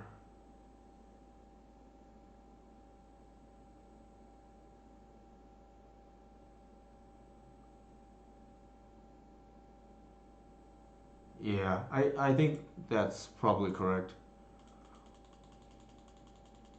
Because then their piles get not as robust.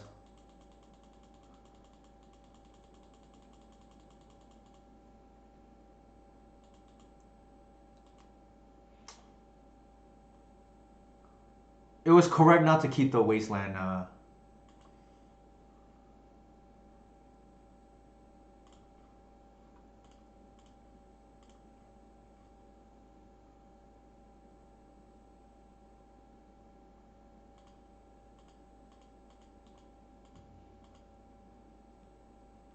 Yeah, actually, that might be right because then they can't ponder into the kill.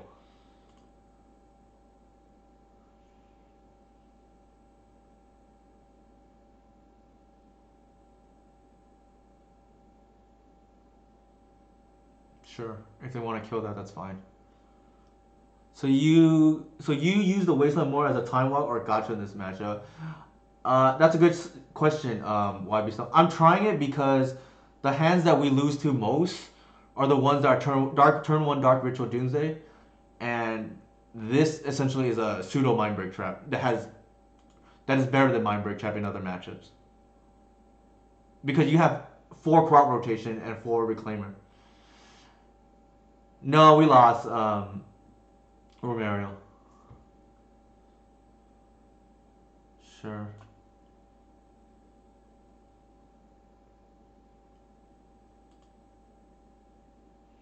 It's interesting that they chose the Ponder before the personal tutor because they can just go for the kill there. They might just be playing around the Mind Break Trap.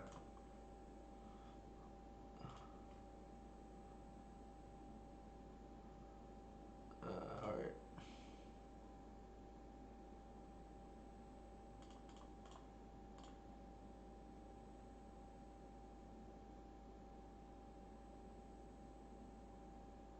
Sure. I'm almost happy to see that.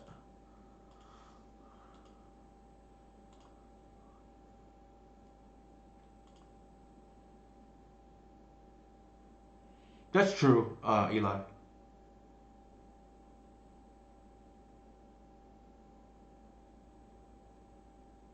Yeah, I was thinking post Doomsday for some reason. Sure. So what do we know that's left? Tarn. I think Days is no, they pitched Days. No, they pitched Days to the Force. Actually, you're right. Days is the last card. They pitched the other personal tutor.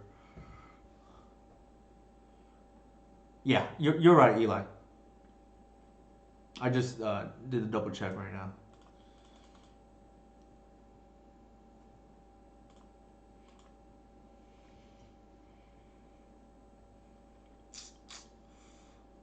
Wasteland not cutting it at this scenario. So they're immune to the Lion's Eye Diamond too, or the Let's see how many Lotus Petals left.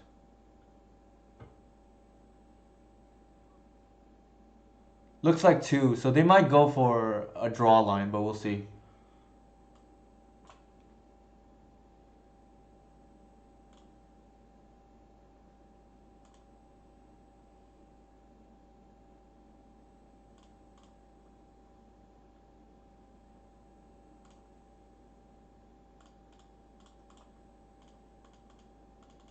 Actually, I don't want to do that. Actually, yeah, that's fine. We can Birch Lore into a Thoughtseize if need be.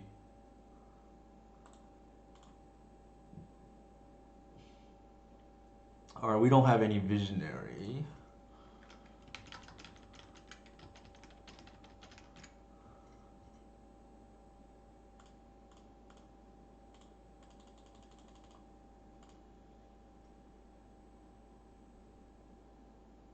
Yeah, we're probably dead, but nothing we can do, right?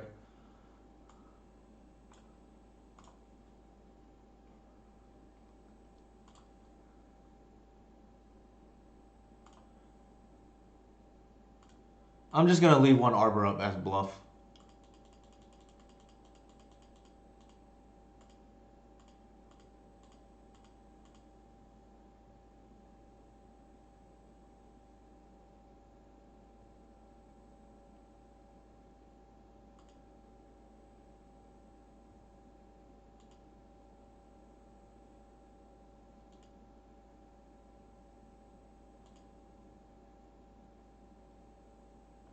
Yep. Not, nothing we can do there. Maybe we do have to play the Ipnu Rivulet because this matchup is very difficult otherwise, and play the Blue Splash for Stifle. Would have helped against in the test matchup too.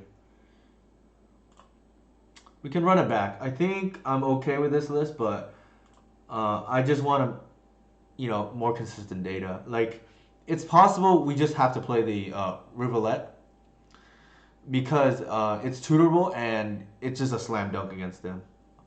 I played it in the past, but then I didn't get paired into Doomsday, and then for whatever reason that challenge that I played it or the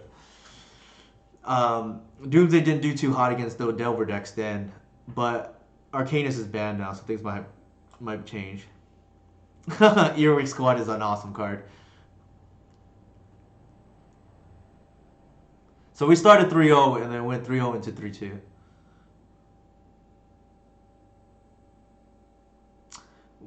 I don't think there is a green Torpor Orb that I know of, right?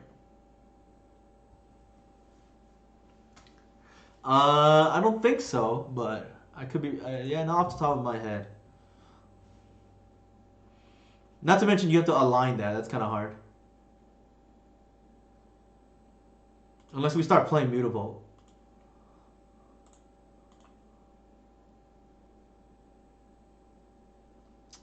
Nice. Actually, it's always Cradle. Why am I? I like to run out Shepherd because it tends to make people panic, and I actually care about the other cards more.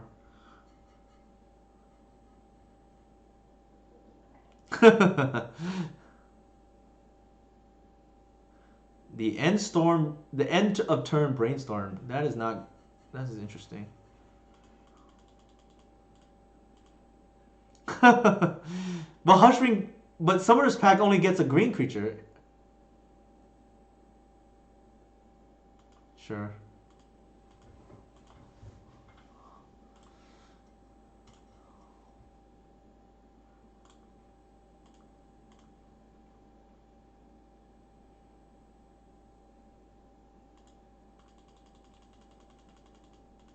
My favorite mode for Glimpse is him.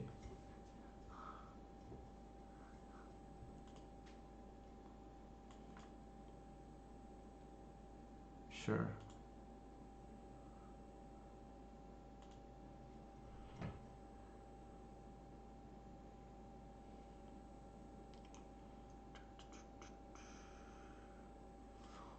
So we don't want to natural order here because A is not lethal and B, um,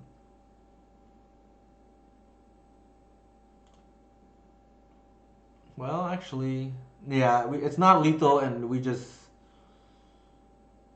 like we get punished for the force when we have time. Let me think.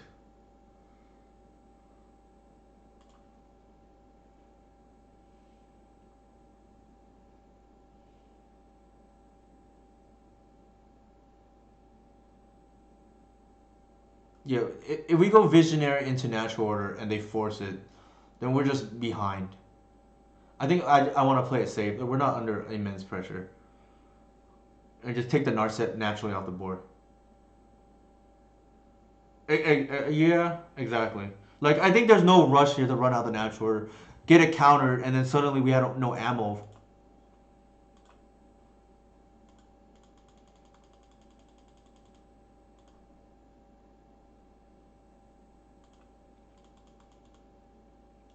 There's an argument to be made. I should play visionary just for more damage, but we're playing around the sweeper potentially.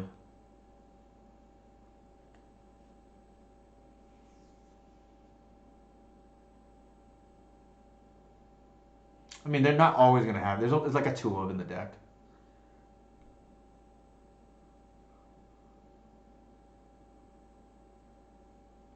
Well, I spoke too soon.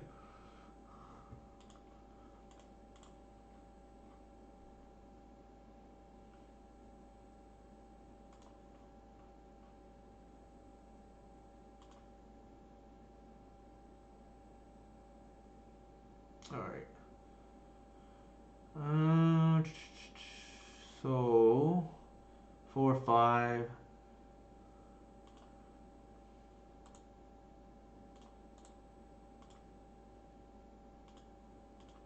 They are two really good cards.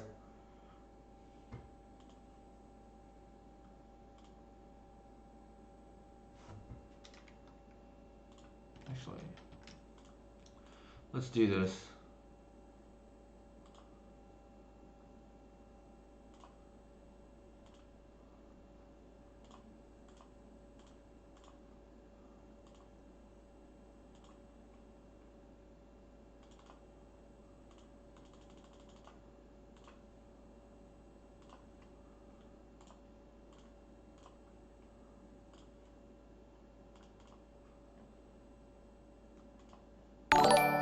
play around the back to basics just in case. I think here we want Reclaimer on the board.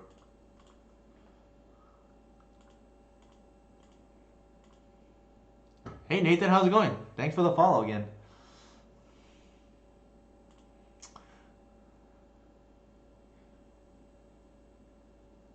Their hand must be really bad. Draw 7 and shuffle. Jeez.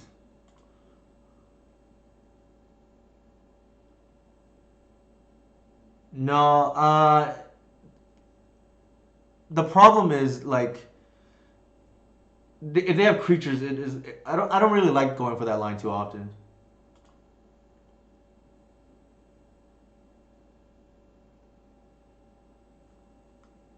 And I want to end step Visionary anyways. Like you lose to a sweeper with that line is the problem.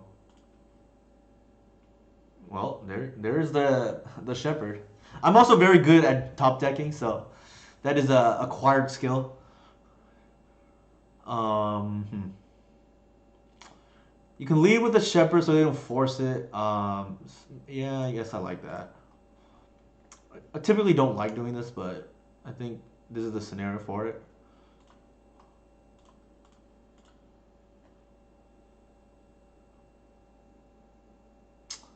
Hull Breacher, sure. After getting my draw, I'm not sure playing the grind game to be. Uh, yeah, there's an argument for that. The thing is, well, I guess we can just bash here.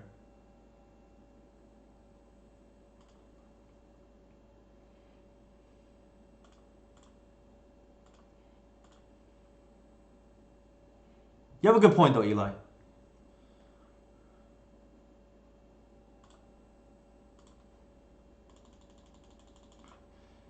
I'm terrible with combat, Eli. What?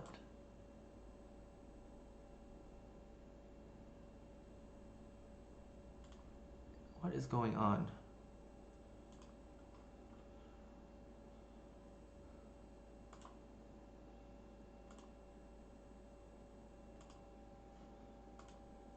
Now I'm confused. Alright, we can't play around sweepers now, but...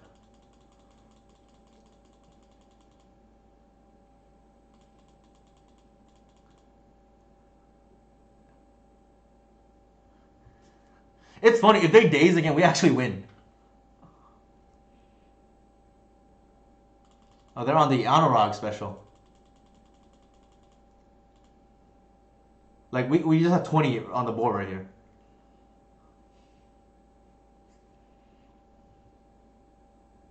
Swords? That's not gonna save you.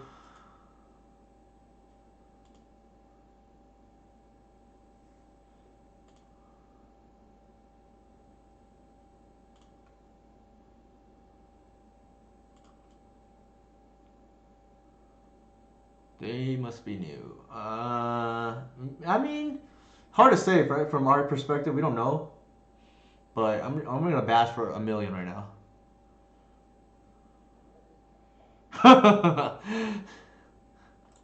Alright, everybody in. No fear.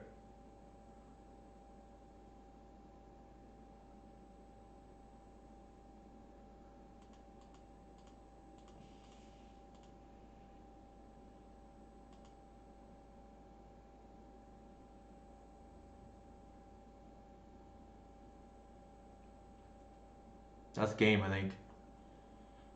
Well, they can technically chump and go down to 5. They would have to block all the elves and can't take out the wirewood.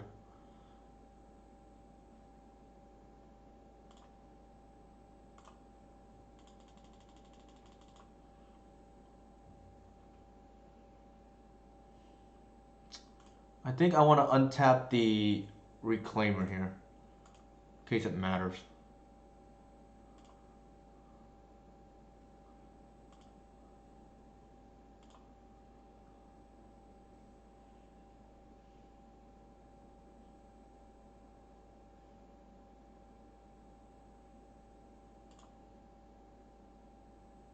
Yeah, they go to 3.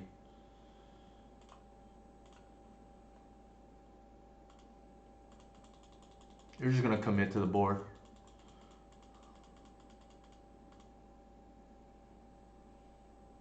I'm trying to embrace my inner Eli here.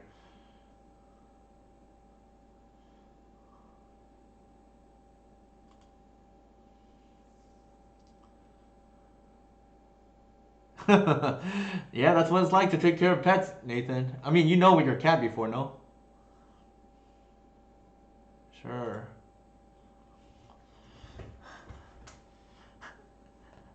If we somehow win this match, I mean this game, jeez. Like it's like the second or third time this has happened where I get mind twisted and somehow still win. Wow. All right. I think we want Prague. You know they're on Mystic Sanctuary, so Bollock seems pretty good. We can cut a Cradle. I think we can cut the crops.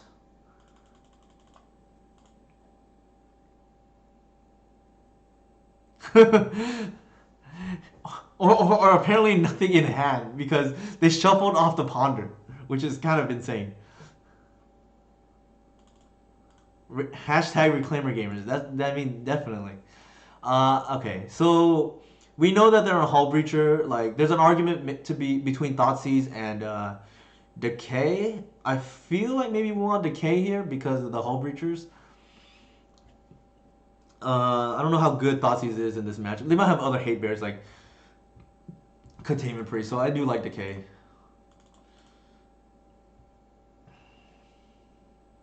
Looks like we have one extra slot. The Cradle or the Burstlord Rangers? I don't think we want the Cradle. I mean, I know that's blasphemous to say, but yeah, I think the Burstlord does more here. Yep, exactly. Yes. 2-2. I don't like to split. Decent. I mean, Cabal Pit comes in like almost every fair matchup, minus like the Goblins. Part of me wants to cheese with one crop rotation too, just like for the full blowout. But I think the Burstlord does a lot here. This is a good hand.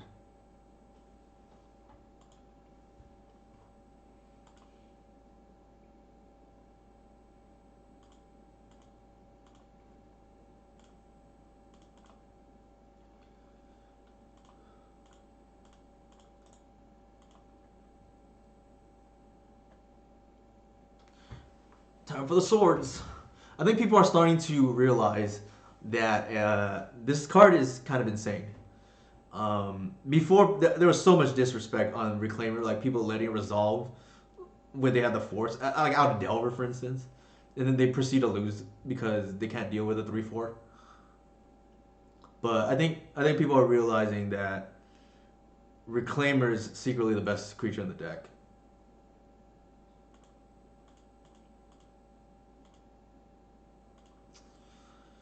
Oof. Gotta make the decision between Visionary and Reclaimer. I played it before. It's actually pretty good because you can recycle Cabal Pit and Horizon Canopy. The issue though is the main issue with it is you just need more slots to be combo. Like I think our fair matchups are good enough. Like I'm not even playing choke or things like that, and it is a little slow.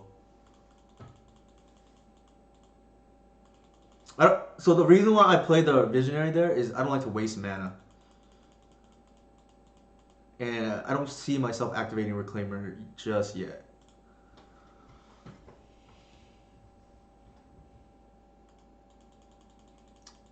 They didn't take any damage and didn't play a fetch. Something tells me our opponent might be new. Alright. That smells like a hull breacher to me, so I'm just gonna ramp.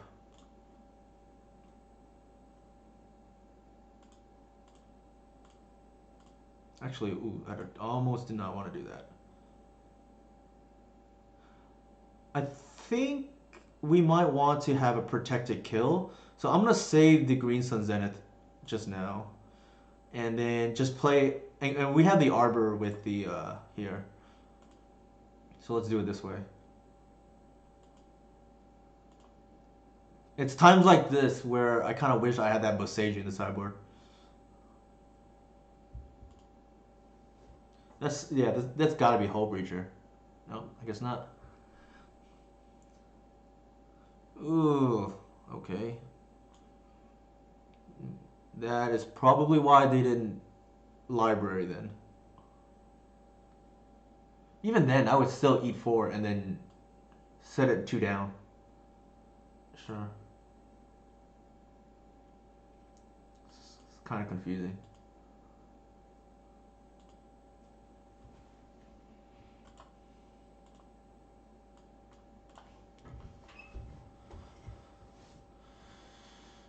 Maybe this deck is just all air. Like, it's a lot of shuffles.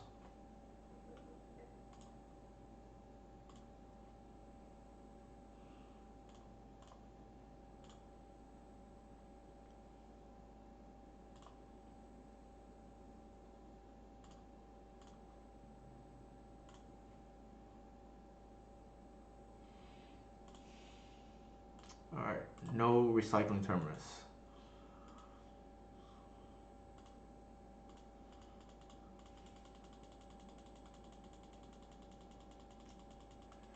I mean, they have Euro, but we haven't seen it yet. Depends on the build, though, YB Stone.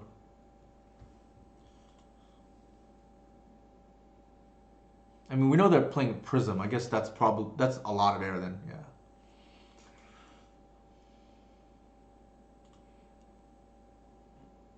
All right. So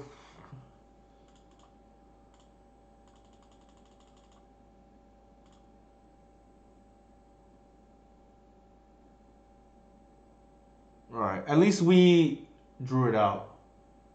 That's fine. Not gonna check anything. I mean, there's an argument to take the Arbor or something like that, but I think I just want to leave it in the deck just in case.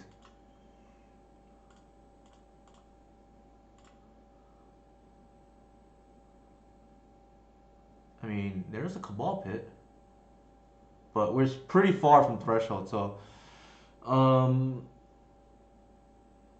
I think we take the Cradle here and just like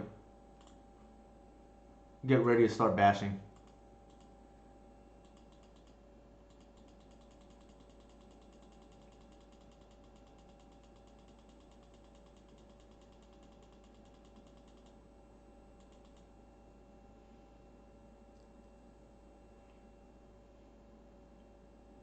Dinosaur Tribal. Yeah, Shepherd is good against these non-black, non-red decks, for sure.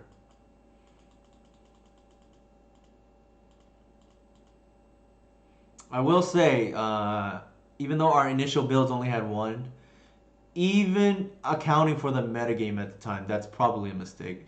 I should have played at least two in the original Reclaimer deck when Shepherd came out. Just because in case the first one dies, right? I mean, they have probably have the swords by now, right? Please don't have the swords. Shark Typhoon, I can live with that.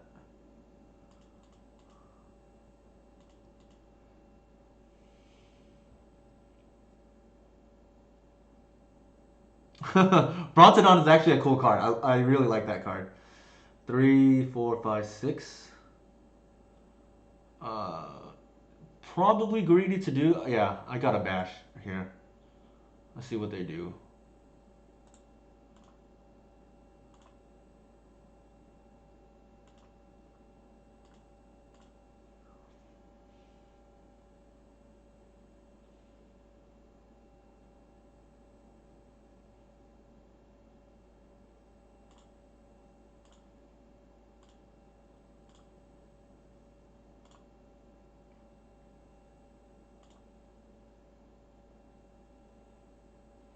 Alright, and then we'll just pass the turn. Like, we have to take that Narset off the board.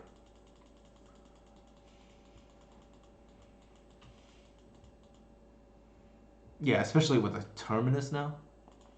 That's fine. Like, they get rid of their priest too. It's like not even a 3 for 1, it's a 3 for 2.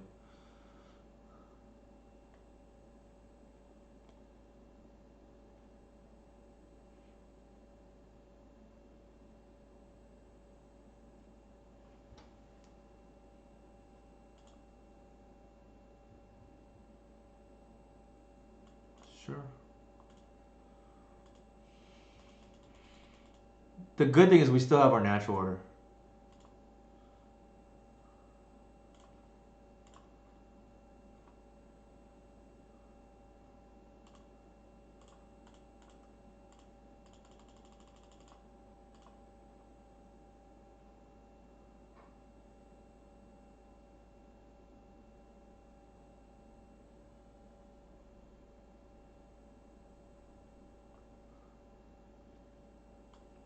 I mean, they might have the Hull Breacher, but I don't think we can play around it.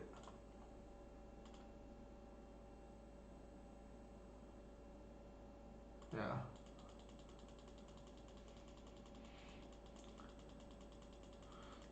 There's an argument to be made. We get the sure. There's an argument to be made. We get the Shepherd there.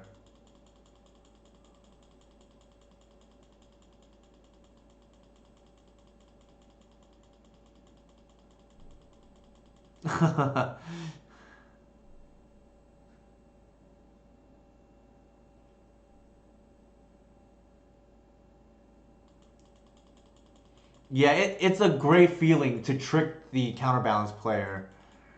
Um, it's a great feeling to trick the counterbalance player for sure. And so they have the wrong thing on top.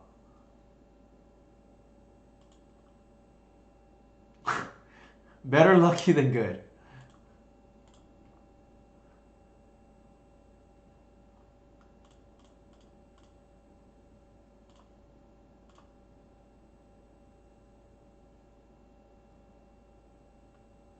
Oof, so they had it too. Jeez, okay.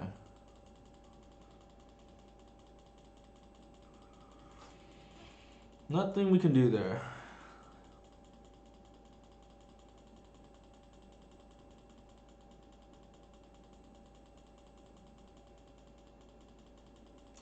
So they're gonna have a Euro escaped here. Actually, they're missing a green. Oh, there's their green, but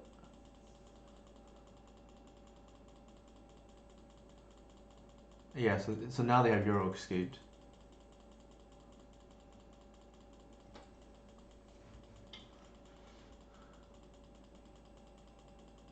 Yeah, it's. I mean, it's essentially a duress that we can attack with too. It's secretly a Thoughtseize. Yeah, where is the Boseiju when we need it? I agree. I think this is probably an L. I might pack this in soon.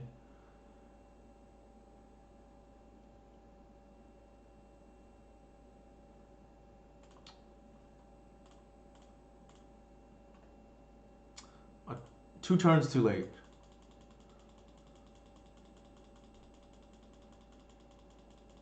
Well, we used our bog already too. Yeah, like I said, I love that Glimpse is a him. The problem is that they printed this flash card here that is getting in our way.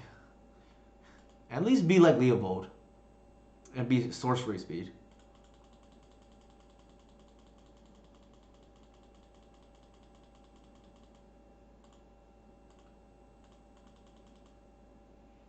How many swords did they have this game?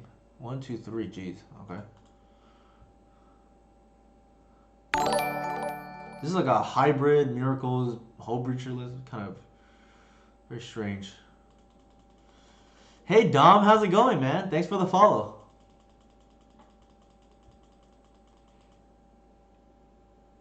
What is going on here? Oh, Shark Typhoon. Hey, Will, thanks for the raid. Appreciate it, man. How's it going? Caldera. Hey, Caldera got second place in a top in a challenge, so put some respect on Derek Gaz's Caldera.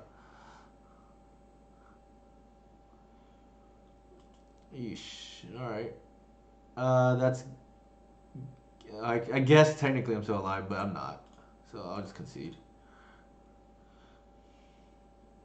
No. There's so Nathan. The reason why Realm Walker isn't playable in Elves is because we have Natural Order, Green Sun, Glimpse, uh, at minimum. I mean, depends if you play Once Upon a Time or not, but also Wirewood Symbiote. So there's actually a lot of misses. It's better in something like Slivers or Goblins, where the whole deck is literally that tribe. All right, so I actually don't think I want the Decay. I think the Thoughtseizes are better, based on what we've seen now.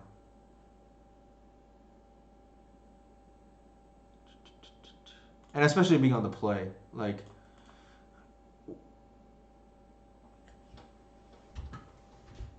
yeah, the reason why it's like decent in modern, from what I understand, is the whole deck is literally elves. Of course.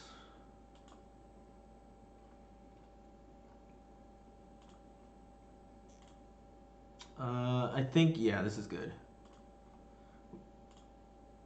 When in doubt, take the turn one Thoughtseize. I've actually had a lot of free wins where these blue players will keep like one cantrip, one land one cantrip, and get super punished. Sylvan Library. Do man, this is a pretty good hand. I think we take the brainstorm and then we just race, like turn three glimpse. Yep. I've been worried about giving the reclaimer build a shot, but I probably will build the next league. I'm so used to. The thing is, it's Nano slightly better when you're comboing, but like I mean, by definition, if you're comboing, you probably already won. Reclaimer is better when you actually have to fight through their disruption. Yes, so Decent talks says it correctly in that it does a good approximation. Actually, this is poor sequencing by me. I should have led with the Ranger, but it's okay.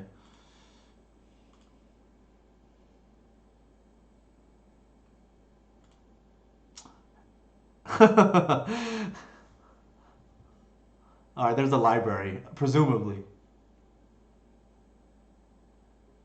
Sure.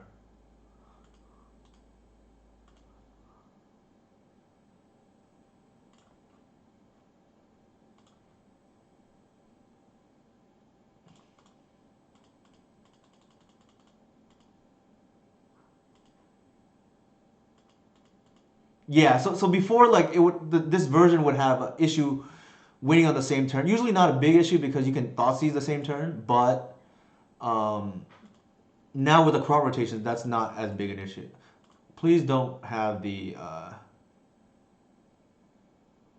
They might have the hull breacher. Shoot. All decays. Man, we got really punished there for playing out the ranger, which I'm kind of surprised they did. I guess like I would think they would go turn two library, but like orb is not particularly great. I don't think.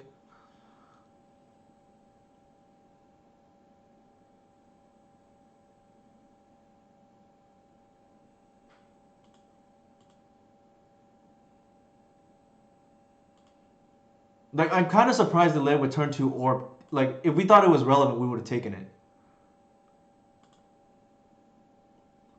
But it is okay.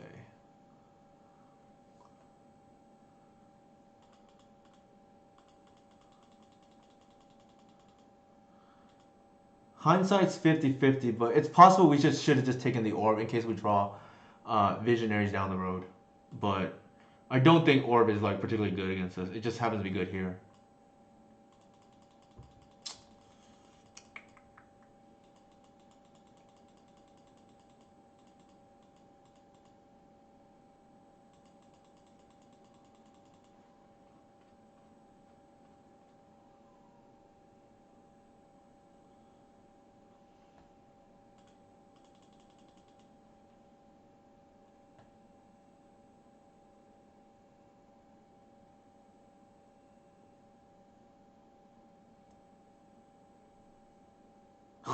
Jeez. Okay.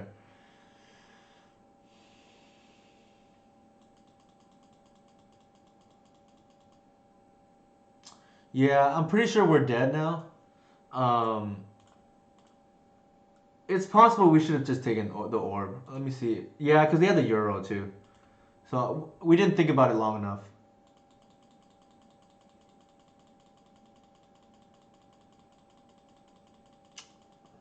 I apologize, chat. That is my misplay. Ugh. So I think, yeah, hindsight, we probably take the orb, let them have the brainstorm. We got punished because they had the hull breacher like naturally. Because I was thinking I wanted to play the ranger to protect the arbor in case they top deck the plane. Sorry, the swords. So because we wanted the mana, and unfortunately they drew the more unlikely card. I mean, we just gotta commit everything to the board at this point.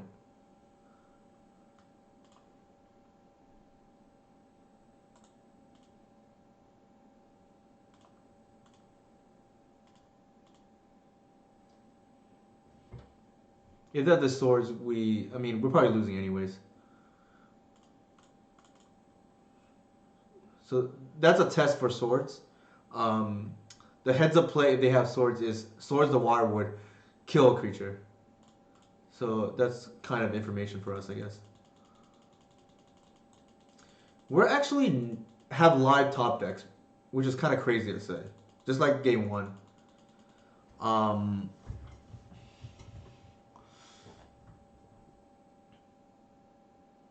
yeah, I think in hindsight, probably the mistake was made on the Thoughtseize, taking the brainstorm over the Torpor Orb. I just figured at the time Torpor Orb wasn't that great against us. But given that they had Euro, that's probably the correct play. Sure.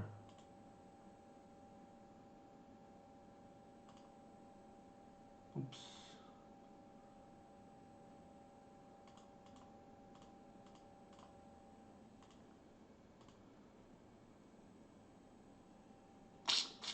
Okay, so they shoot. That's not good.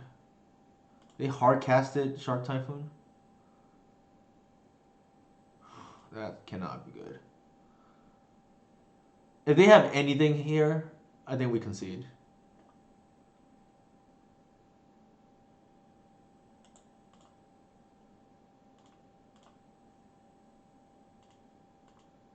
Actually, we should attack face with some of these.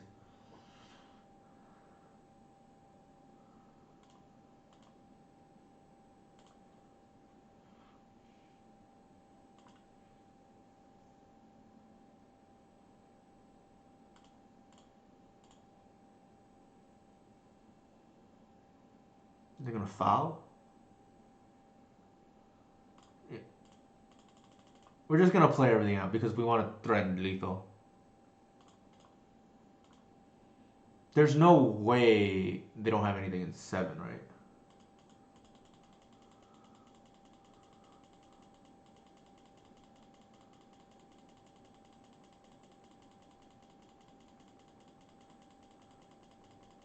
I'm trying to think of a route to victory because with the Torpor Orb, Crater Hoof is shut off as well. Um, so we either have to go wide or win with Progenitus.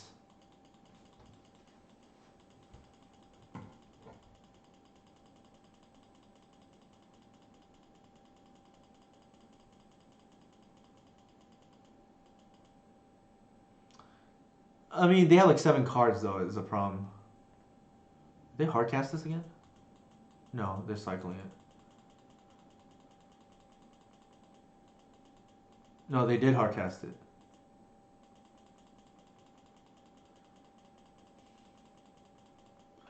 All right, I'm gonna concede.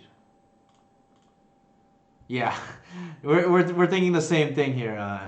I was already on the verge of conceding before that, but I think that loss was probably on me. That Thoughtseize could have should have taken the orb, and I think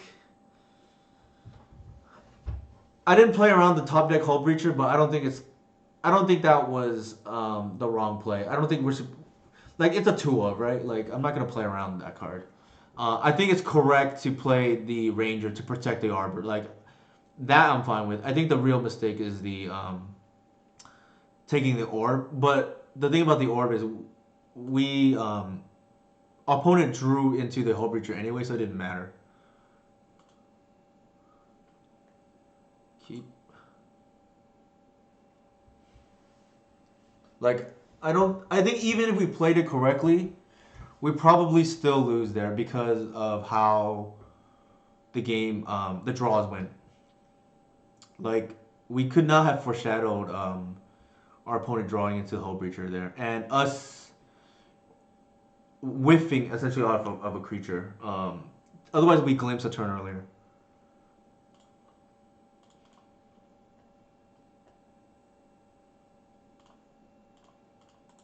When in doubt, lead with this because in case they're a graveyard deck.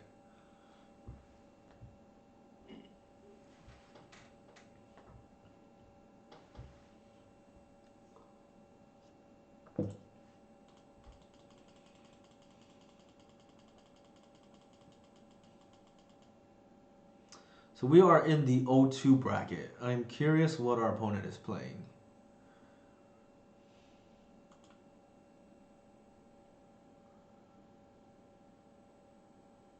I think we need the mana, so I'm just gonna like I'm just gonna go ahead and end step for Cradle.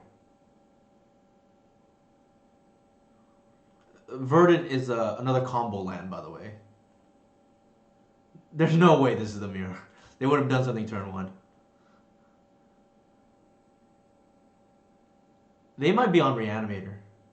Not anymore with the Misty, but the fact they didn't do anything after 2 turns. Oh, this might be a him. They look like they're on both colors.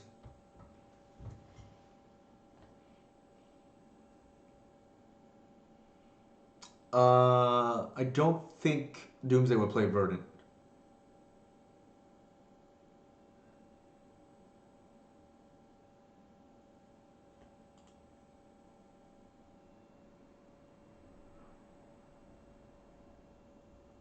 What is going on?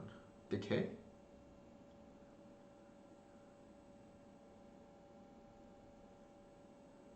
Uh-oh. Man. We can either... Man, I do not like this.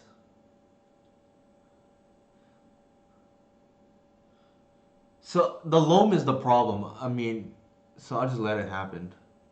We have the bog the following turn now.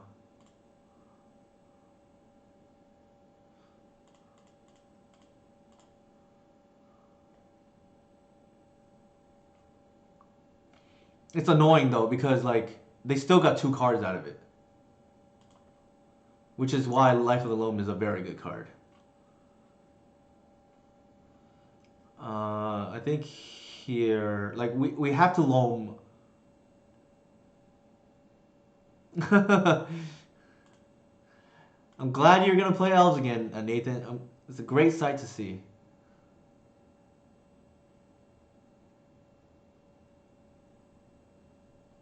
All right, I'm gonna do this.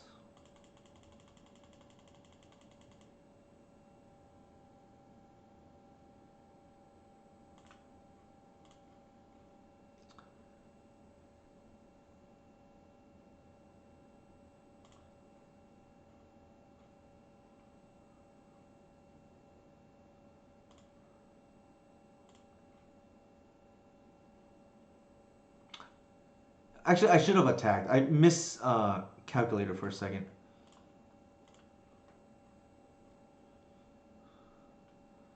This is a little bit dangerous because if they wasteland me here, it's pretty bad.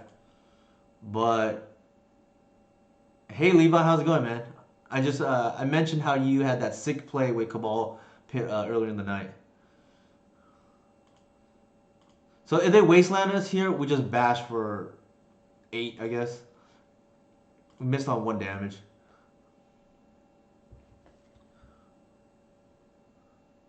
Nope. Like, I don't think we can really let that loam go. Like it's too much of a problem. If this is a Euro, that's kind of annoying. Leo is completely fine. It's actually good we bogged in because the Leo would have gave them a draw. It is. This is the nice thing, right? Like you can just bash in with these reclaimers.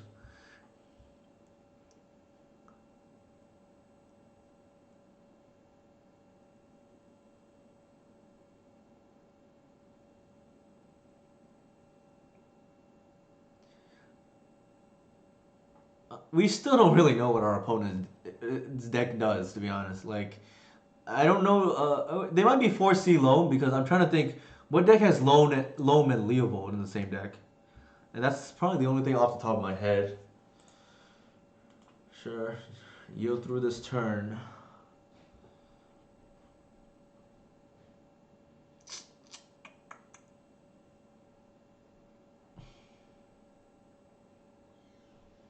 I think we want to turn this bog into a land. So let's do that.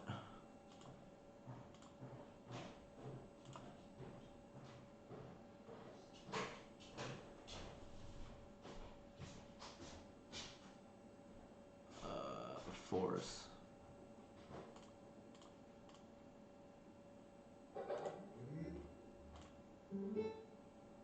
I should have done this first. And now we're just gonna bash. Yeah.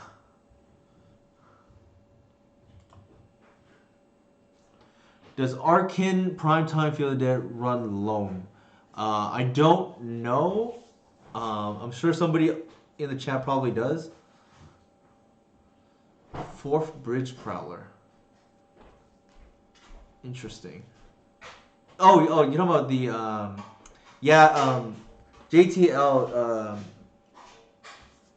Jeff Lynn was testing it because he thinks it's really good in this format with a lot of tribal decks running around, young PZL Delver and things like that.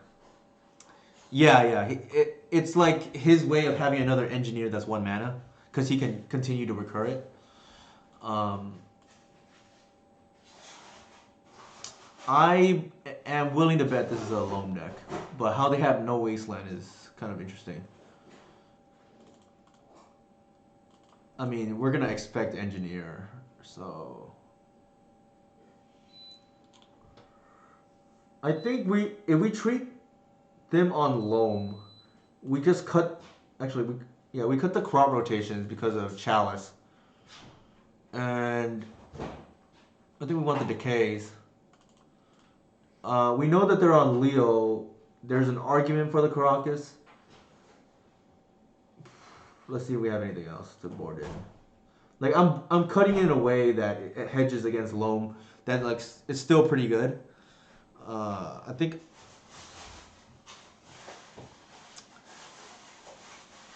the Caracas is safe here. You don't think it's loam, Nathan? Well, any reason why? I can't think of too many decks with Leo plus loam, besides 4C. I definitely don't want discard. I think this, but do they run loam though? Is the issue, Nathan? I hedged because of the Caracas. I think. I will get back to that in a second, Levi, about the Darragaz's Caldera. So this is a virtual 6, but the rest like pretty good. I'm just gonna keep it speculatively. They're also in the 0-2. All right, so I know we joked a little bit about that earlier. Like, let's not make fun of our opponents, please, on the record. Like, people have bad days. I have bad days. I wouldn't be surprised if I lose right now and go 0-2.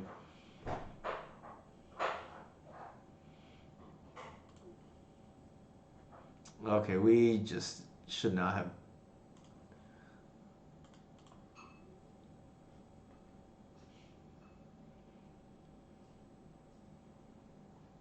Like, I really need a fetch here because like we can't afford to draw more lands. Ugh, not the card I wanted to see.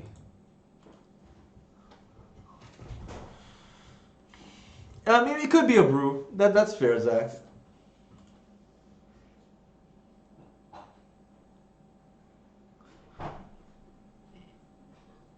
In fact, actually, a brew could be likely. I think Nathan's probably right. It looks like it could be bug now. The reason being is because if they're 0-2 and they're still playing, maybe they just want more reps with the deck. So that's some credence towards it being a brew. I know for me personally, at the 0-2 point, I'm like, unless I need the play points for whatever reason, I'm heavily considering dropping. Yeah, like I'm not really incentivized to continue if I start 0-2, especially 0-3.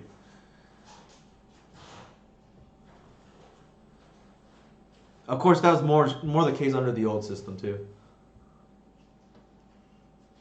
Yeah, so Nathan's been around the block to know like 0-2 means probably drop, like especially in a league. Because the thing is, if you win the next three, you'd rather start a fresh league at 3-0. They may take the Visionary here, which is kind of scary. Yeah, the points. It's funny. I used to have a lot of points because of the Mox event, and then I blew a lot of it doing drafts because of the Mox event, preparing. So that's kind of confusing. I know the showcase qualifier was what got me a lot of play points, and then for the actual Mox event to prep, I did a lot of drafts, and as you can tell, I burned up a lot of play points because what is it called? I had never really drafted before.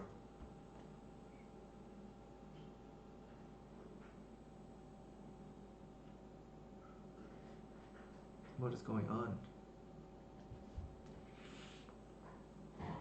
Uh, I'm gonna actually hedge a little bit here and get a Bayou. The reason being is in case they have an Assassin's Trophy. We saw bug colors. And if they want to wasteland us, like we have Kratos, so that's fine.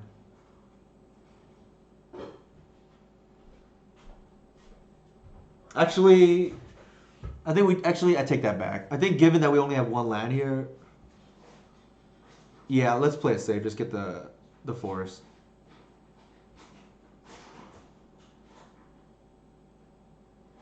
What is? So I wonder if our opponent is lagging. I don't think they normally would pause on a fetch.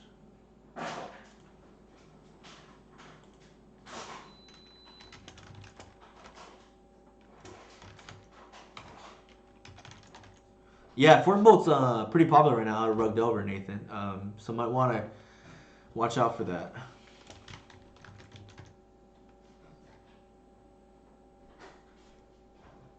That or they're double queuing. Maybe that's why they're 0-2 and haven't dropped. Not sure, but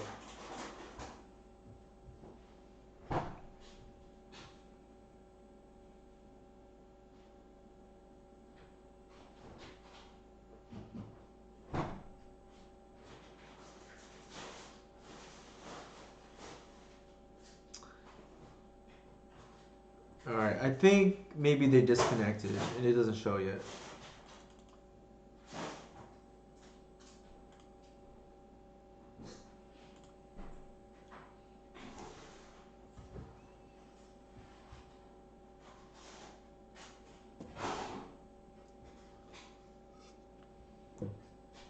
Yeah, Q&A time. That's a good segue. Decent. All right, let's bring up the sideboard. Oh, actually, we already sideboarded. So, uh, for those who are curious, like in our Discord today, we had a good discussion about how to best make use out of the sideboard, and I think kind of collectively I know for sure Decent feels this way, and I feel this way, but Mind Break Trap is one of those cards that's just very high variance, and a lot of good players can play around it. Things like Tess or decks like Tess or Ruby Storm can't really play around it, but those aren't as popular. I think right now the best combo deck might be Doomsday, and they have a lot of play. Yeah, I traditionally have hated that card as well. Don't get me wrong, I won games because of it, but the thing is, it doesn't come in against Sneak and Show, and I think I've only been one Doomsday player ever because of it. It's because I asked them about it afterwards. Why did they just get the double cycle into Thassa's Oracle line? And they said they weren't running the second cycler. They were only playing one cycler because they were on the predict version. So they didn't even have a line available. But I think good players can play around that card.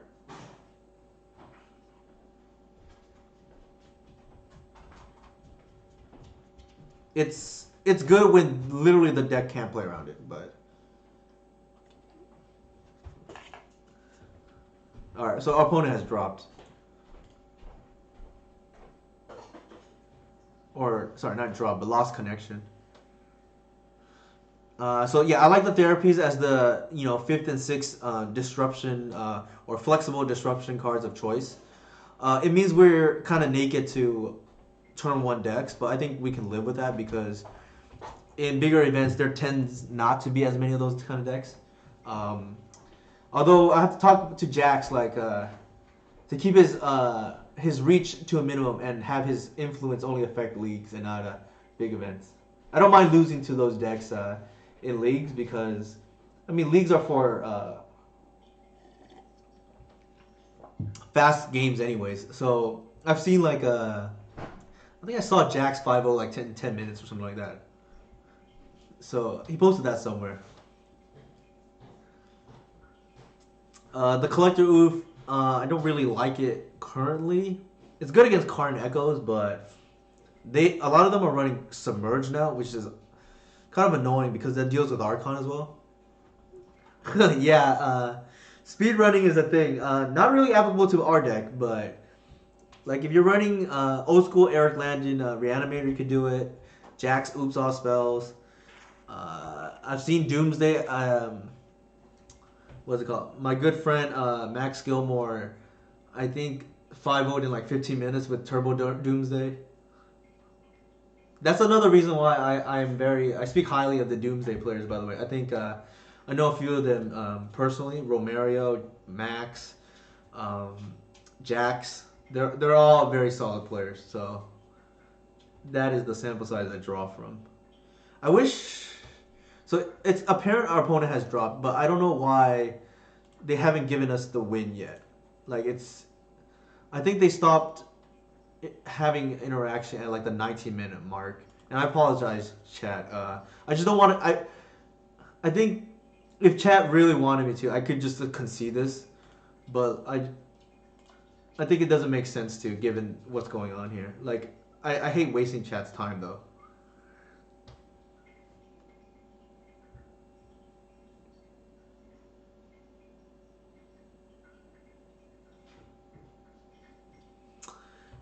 It's allegedly 8 minutes, but I think it's been more. Actually, it's been around 5, I guess.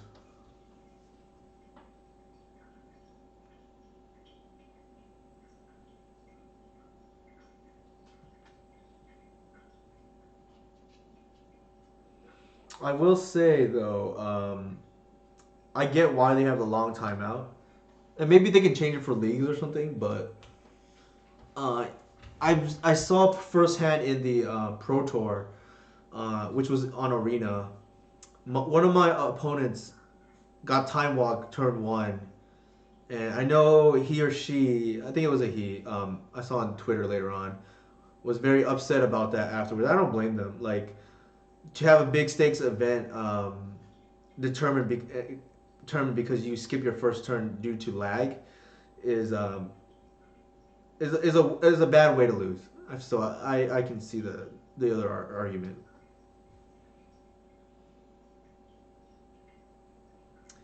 Yeah, I think the reason why Sneak and especially Doomsday are some of the harder matchups is because we don't have good sideboard hate. Like the most flexible hate we have is discard, and it's only medium against those decks. It's very good against Sneak, but not as good against Doomsday.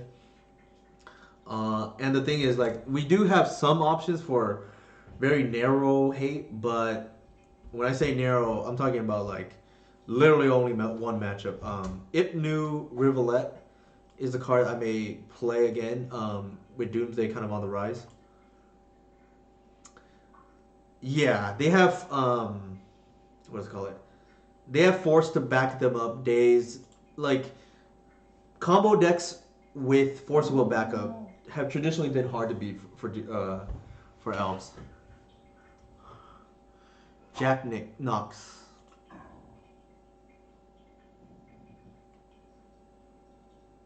Not great, Balky.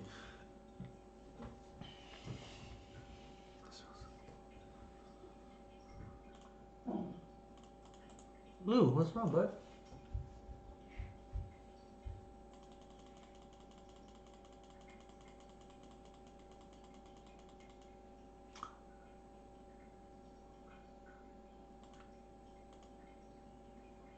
Wonder what they are on.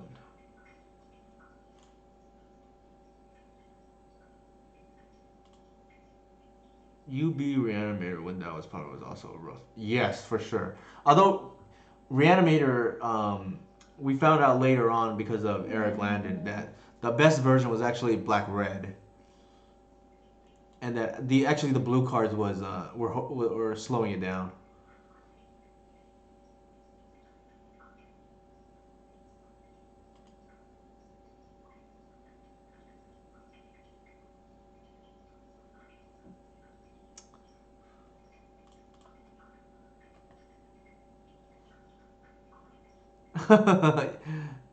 Oh jeez, they're a Stifle deck. Why would they lead with Wasteland? Doesn't make any sense. Sure.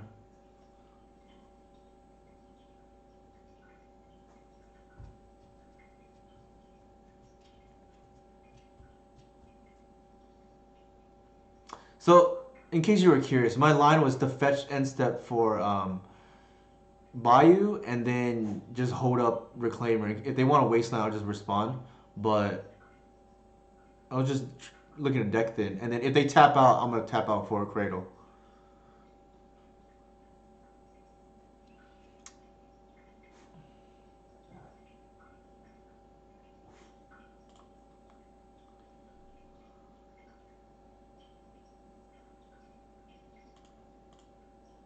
All right, we have some lines available now.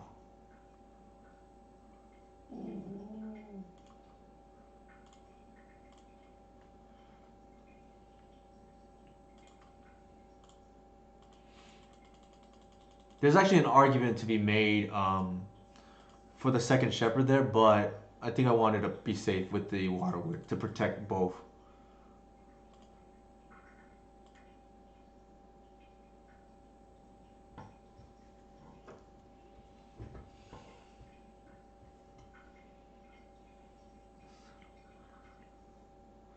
Yeah, my thoughts is it's Rug Delver. Um, and if they are on Rug Delver, we're pretty. Oh, they could be Bug Delver. We're like pretty ahead. Like game one, you don't even have to play around sweepers anymore. It's it's kind of a joke, like for game ones at least. You would have to really whiff for to lose game one, or they would have to be on the play and have like double Delver flips, something like that. Because they cannot beat these two. These actually it's these three really. Because Wirewood protects these two. Reclaimer is just unbeatable in this matchup.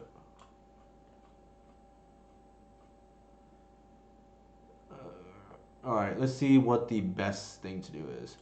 I'm gonna go ahead and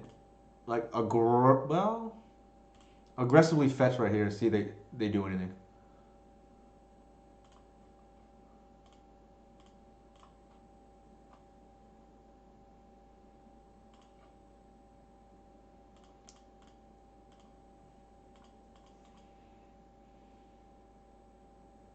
The reason why I'm aggressively fetching here is because I want to know if I have a Reclaimer activation up on their end step. In case they have another Stifle. Like, I'm forcing them so they cannot tap this. They cannot tap out their Wasteland. Otherwise, they just lose. And they don't know that we have a Cradle in hand as well. Oh, they might have a Delve threat. It looks like they try to pay for it. What in the world? Sure.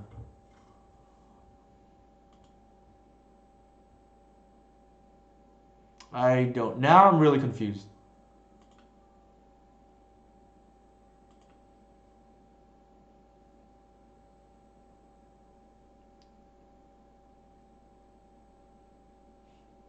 Yeah.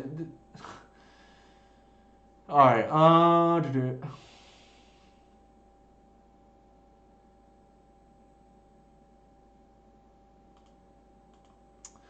So the debate here is whether I want to do it, respond to it or not. I'm probably not gonna care. I'd rather bash a bunch. Yeah, it's Stifle now. I agree. Oh, this is kind of insane.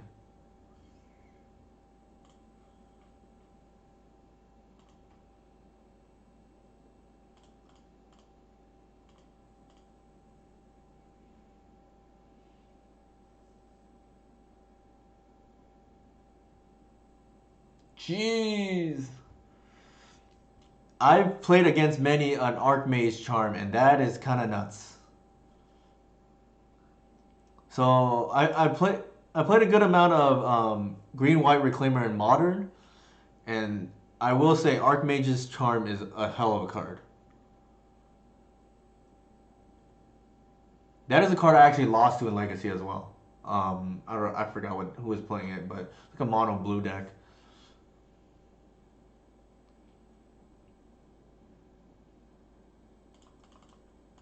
All right, so they obviously don't see that I have lethal. I wouldn't doubt Penman. That's a very Penman card. Yeah, I have lost to that card in Legacy, so I have a lot of respect for Archmage's Charm.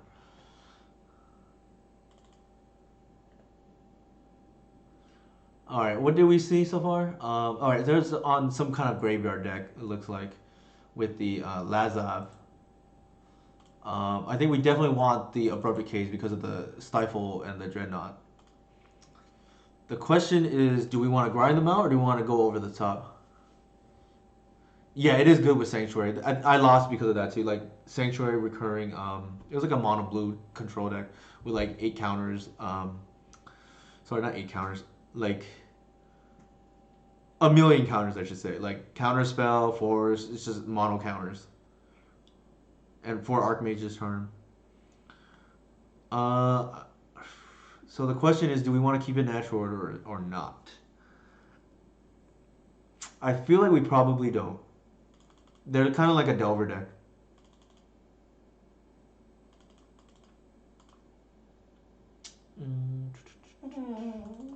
No, it's okay. Keep the Archon.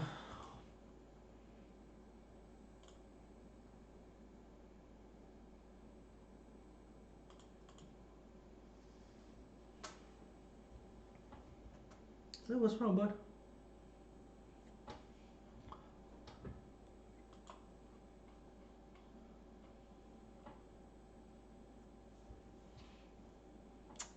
Oh, you have a. He says hi. Thanks, Decent. All right, we're gonna play around the Stifle here.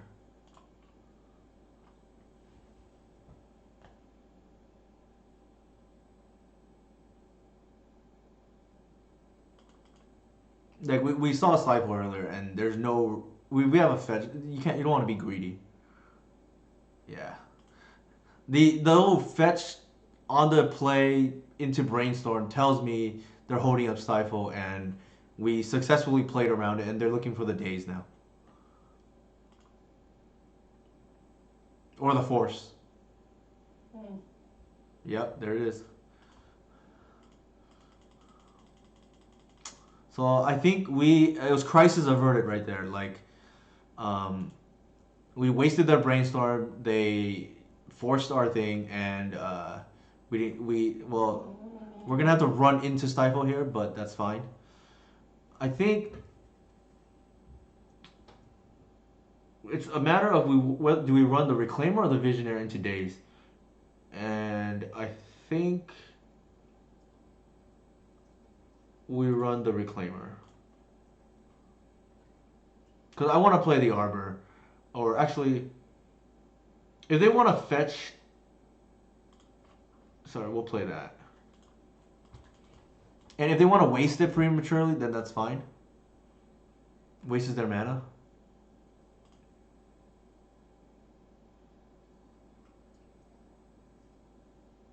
Sure.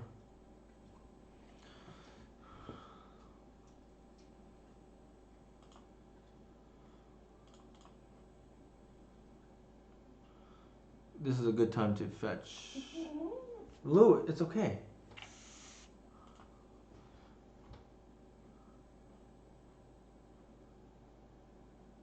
I think here,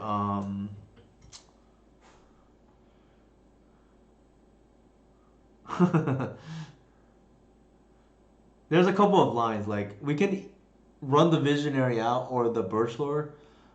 I think it makes more sense to run the Visionary. And just see what we draw.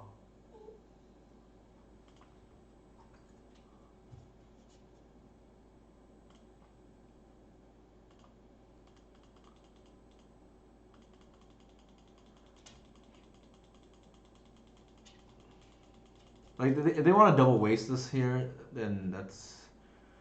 Oh my goodness. That's gonna name Arbor. Nope. Okay. Interesting. I definitely would have taken the Arbor there, but I mean, maybe they want to get rid of the Reclaimer.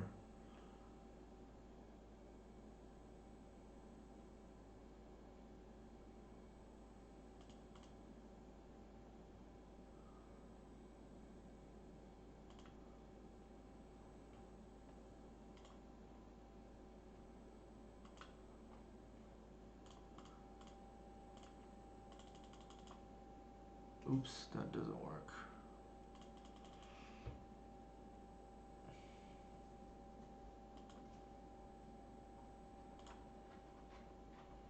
They can. I guess we're digging for a decay at the moment, or just to fill up our graveyard with the Cabal Pits. Okay, so they're just on mono engineers.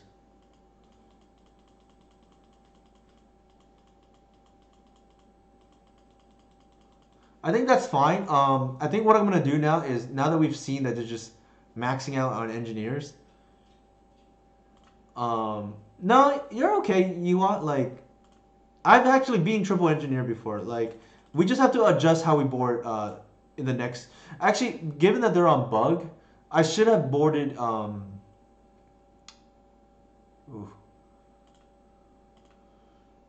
Given that they're on bug, I should have kept in the natural orders. It's something I forgot. Did we see that they were on bug? No, they're on stifle not. It's okay. Like engineer is very beatable for elves.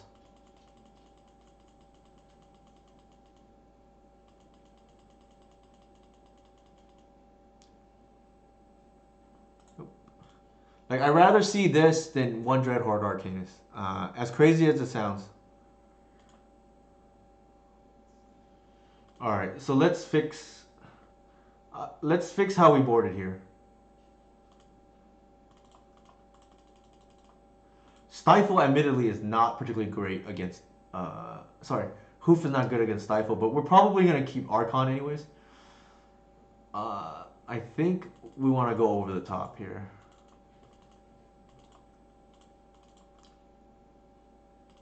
So I think that looks correct.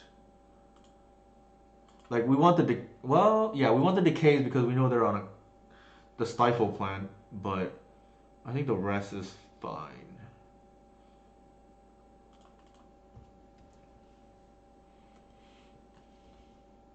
Yeah. Give me 3 engineers any day of the week instead of a Dreadhorde Arcanist. Keep. Alright, we just lose here if our Once Upon a Time whiffs, but there is like an 80% chance it will succeed. Ugh, there's a 20%. Not good.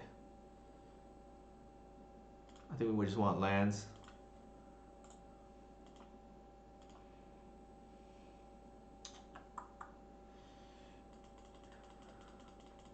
This will happen, by the way, from time to time.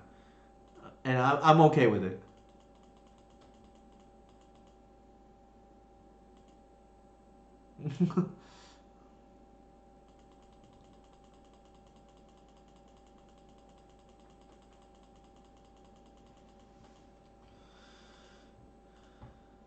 Land.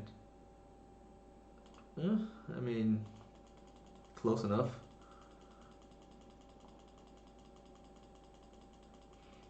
For what it's worth, I've come back from before after whiffing, so we're not completely out of it. But we have to draw the land soon. So I take it, Zachary, you play Delver? If you missed Dreadhorde Arcanist?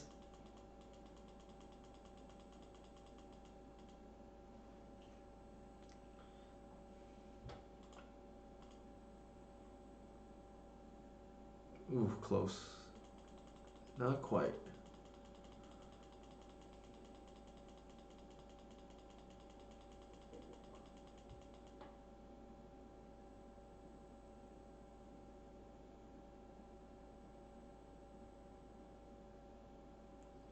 Is it Delver?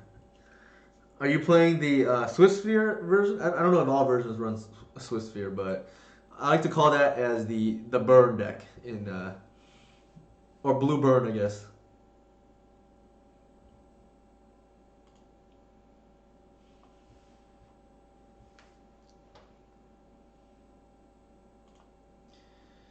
Some interesting fetching from our opponent. Why did they fetch before Brainstorm?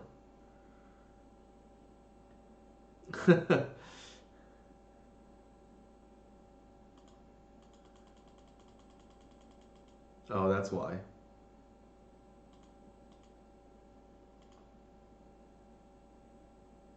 There we go. All right, let's see. The target. So they can escape it next turn or draw a card next turn.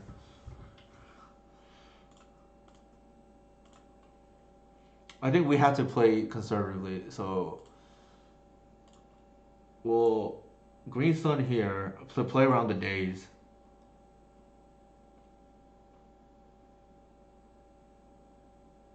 Oh my god, they had the Force Negation too.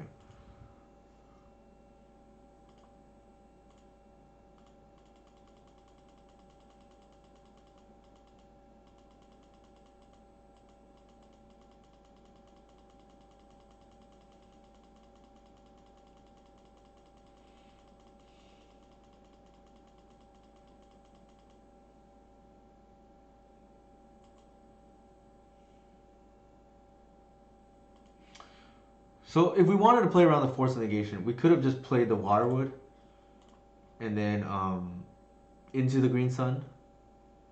Oh, they had the Force too, so it didn't matter. Jesus.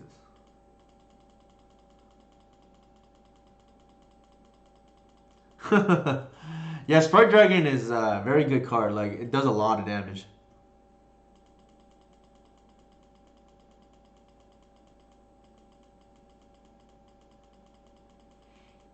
So you don't play Swift Sphere, Zachary?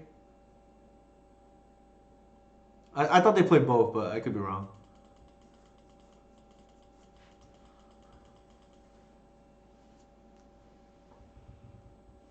Oh yeah. That version is definitely the burn deck, and I think we're probably dead here. But Man, it feels like I'm playing against Dreadhorde Arcanus again.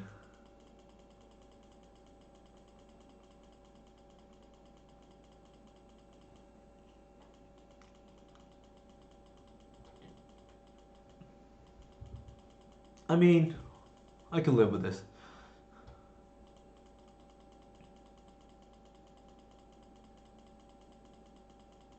It says trample, I believe. Yeah. Alright, now we're dead.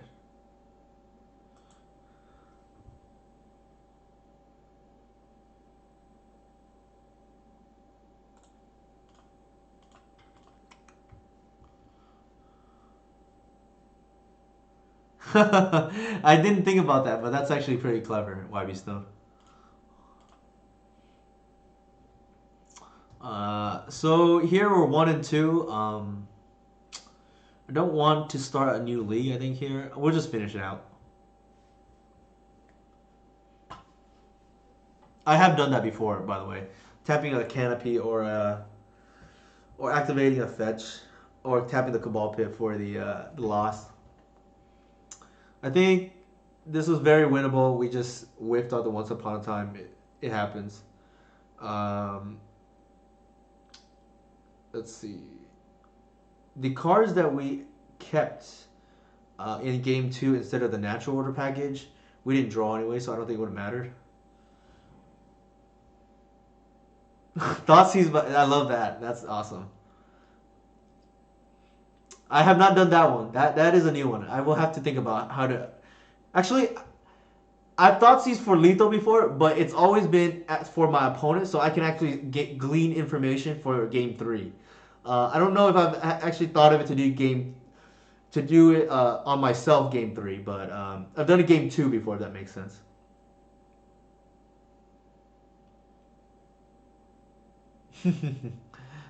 But that is definitely on my to-do list now. I'll have to think about how to Thoughtseize myself when it's game 3. Because game 2 I'm doing it on my opponent for information. Optic D Tiger. I feel like I've seen this username recently, and I don't know why. But I don't know who played against them recently, but.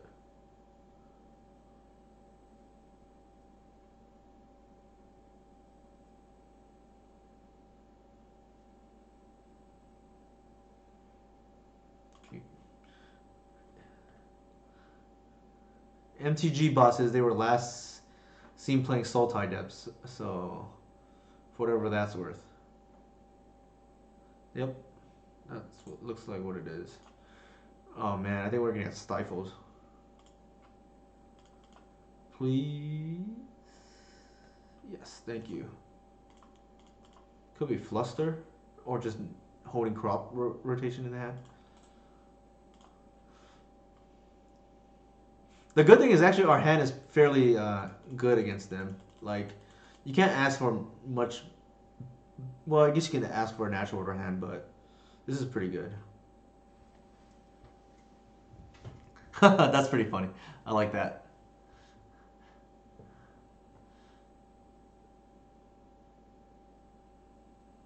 Uh-oh. Okay. Why would they waste? Oh, because they don't have green. Well, they do actually. That doesn't make any sense.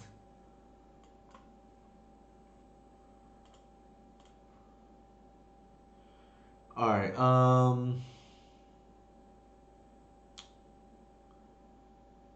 The fact that they. All right. This is a teaching moment, I think. The fact that they use green off the guide to Sylvan's Grind tells me that they need the blue here, and I think that's Flusterstorm.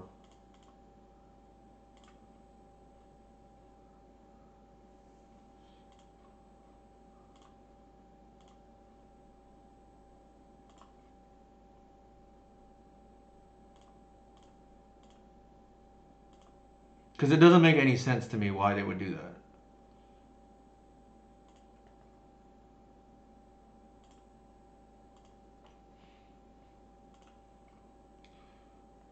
They do play Stifle main deck. So that's a possibility as well. But I don't want to just lose out on Glimpse triggers because I got greedy.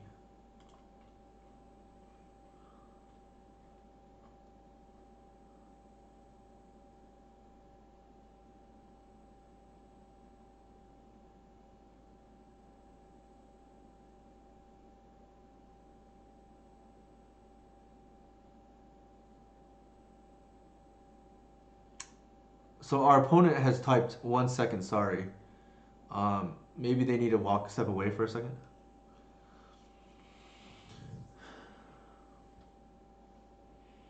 The good thing here is we can protect. We have a protected Gaia's Cradle activation for two more draws off the Visionary. It's highly possible, YB Stone.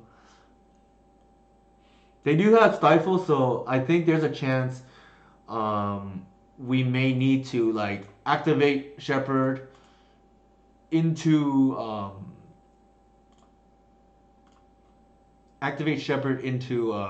what is it called? Into Hardcast Hoof next turn. Or double activate Shepherd, that might be better. So the fact that they're pausing, they definitely have a blue spell in hand. It's just I don't know what it is.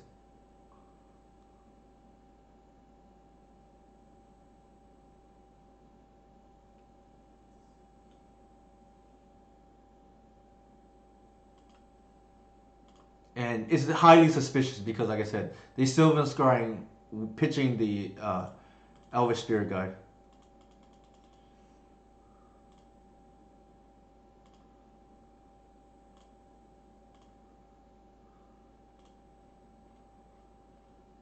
All right.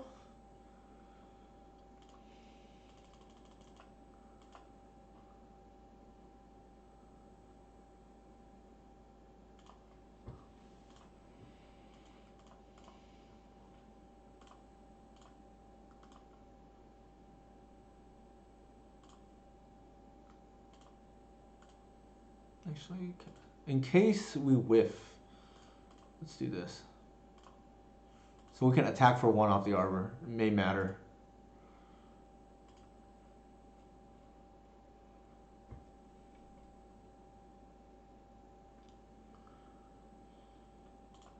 Let's see. We're probably too pinch on mana, but Archon Instant is probably worth it. Yeah, if we can do it. Definitely.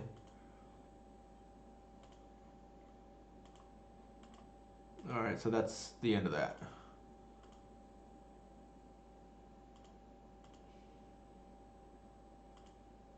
I don't see how we lose this game here.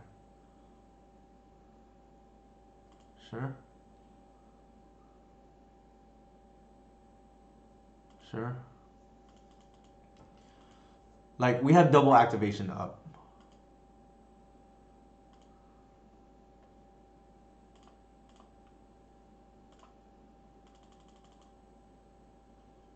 They'll probably stifle this. If they have it. Yep. Spirit Guide plus.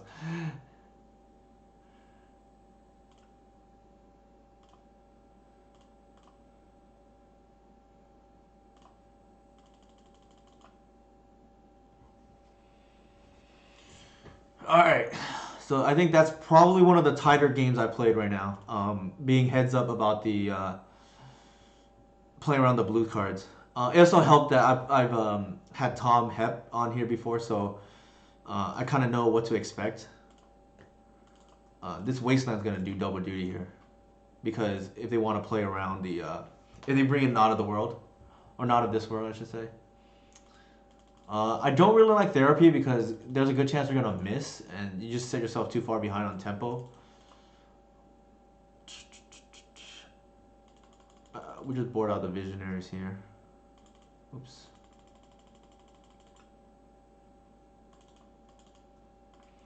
So we have one of each to tutor for if need be.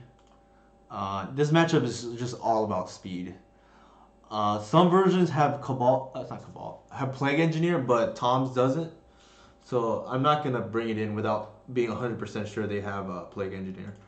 but the option is there, especially with 4 crop rotations. Everything is pretty straightforward.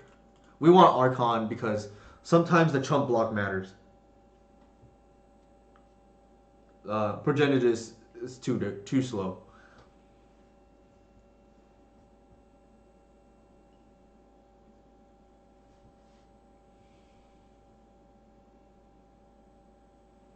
See if we can salvage this league at 3-2.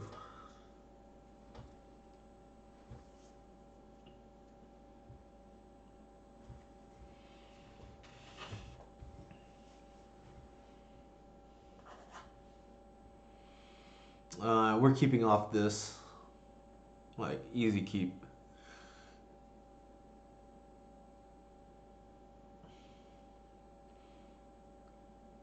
I'm almost tempted to lead with fetch, but it's kind of dangerous too because of stifle. I mean, but if they have it, they have it, right?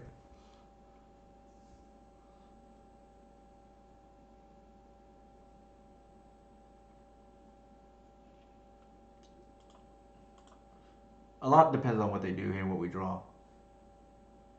Alright, that's kind of good. Wow, okay.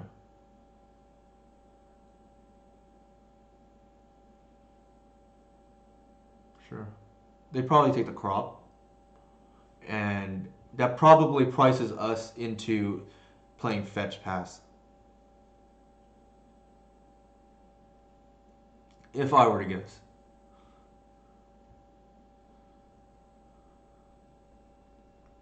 Yeah.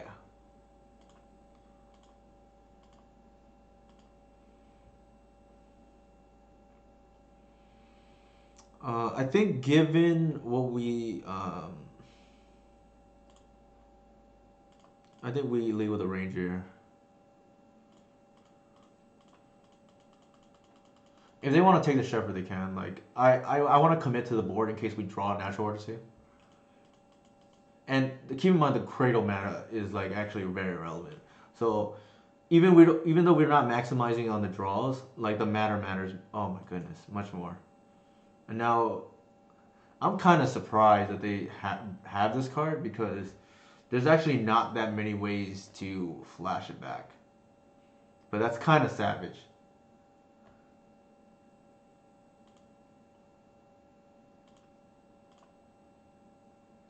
Like unless they're playing the Dark Confidant version, but I don't think they are. Given that they have Spirit Guides. That is nasty though. What just happened? And it's impressive because they must be very comfortable with their therapy skills because I don't think there's a flashback like or many options for it in that deck. They did miss a land drop. Sylvan Scrying, sure.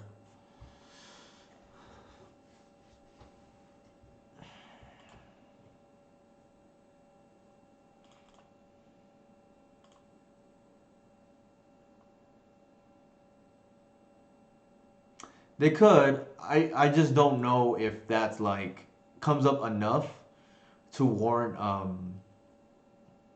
what's it called? I just don't know if that warrants it comes up enough to warrant playing therapy. So 3, 4, 5. We can 10 ball them here and then 10 ball them again. So let's do that.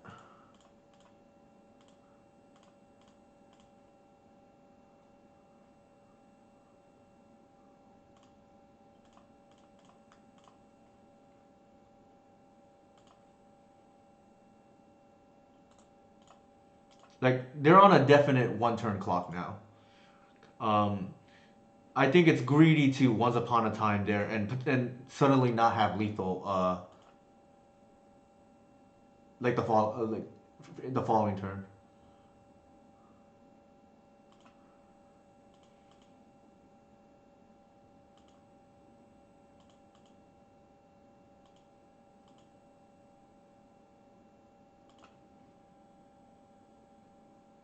Oof, now we get really punished.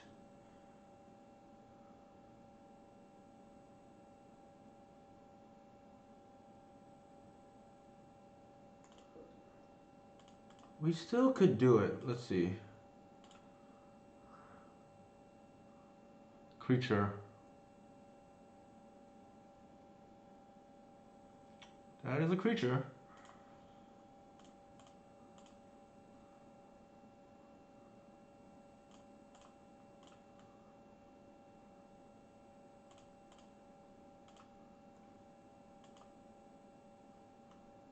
Oh, we played the forest already. Oh my goodness. Oh, that's on me.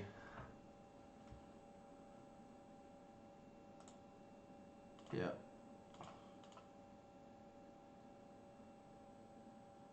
Yeah, I think I messed up there. Let's see. We had 3, 4, 5 mana.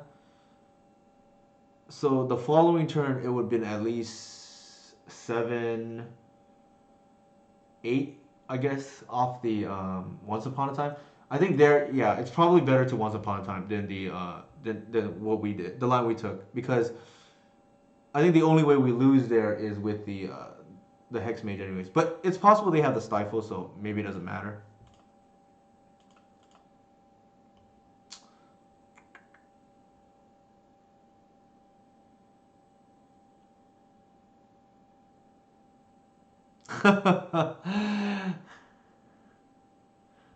I heard that card is quite the card in Standard right now.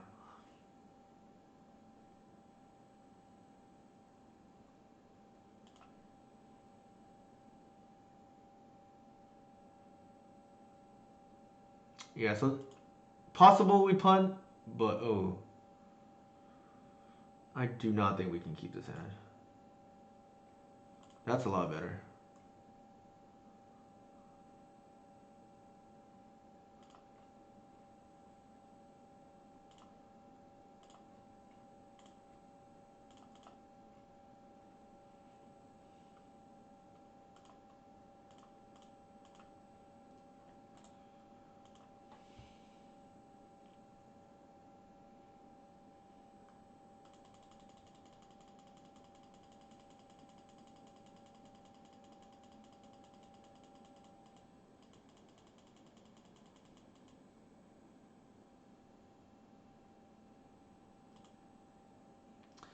It's possible we punted, yeah, by not playing the Once Upon a Time, but if they have the Stifle, then it didn't matter.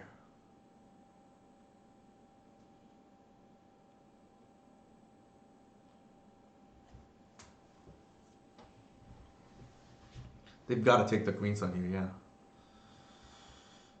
No question.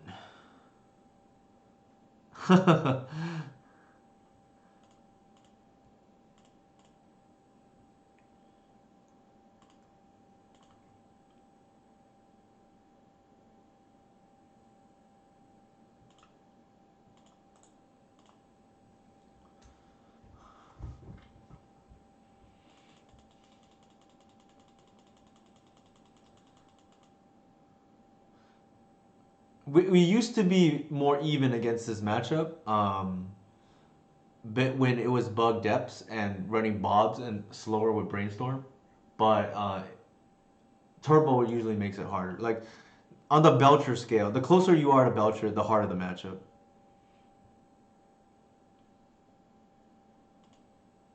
But probably a punt by me, anyways. 3, 4, 5. Nope, we're short.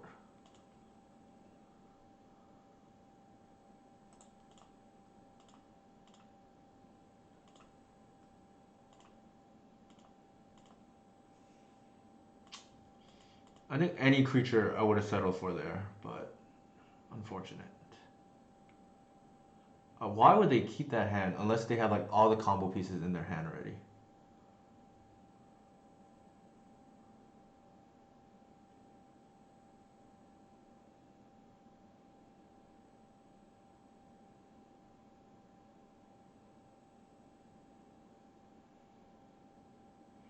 We're gonna deal 10 next turn. Or sorry, 12.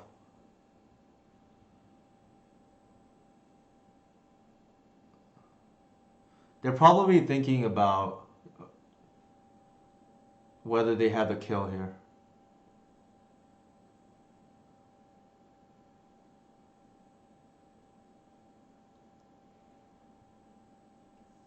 crop in response, maybe?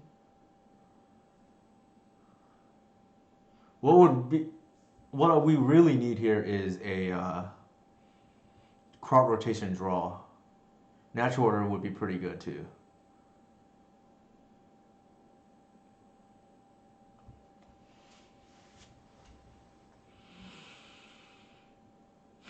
Because we have the wasteland too to beat Not of This World if they want to play around that.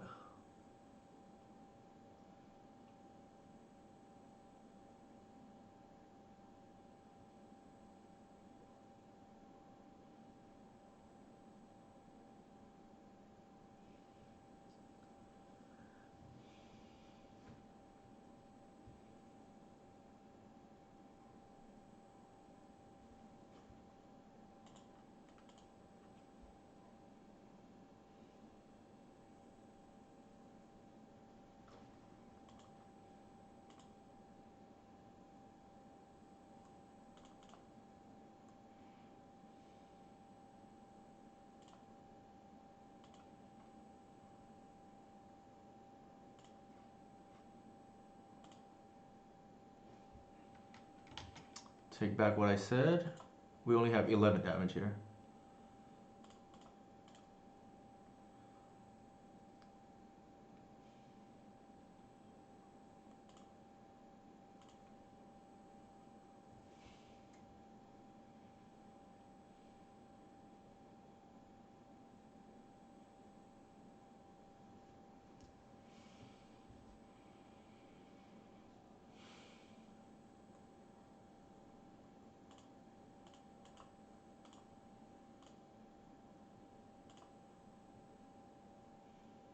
Stifle? Yeah.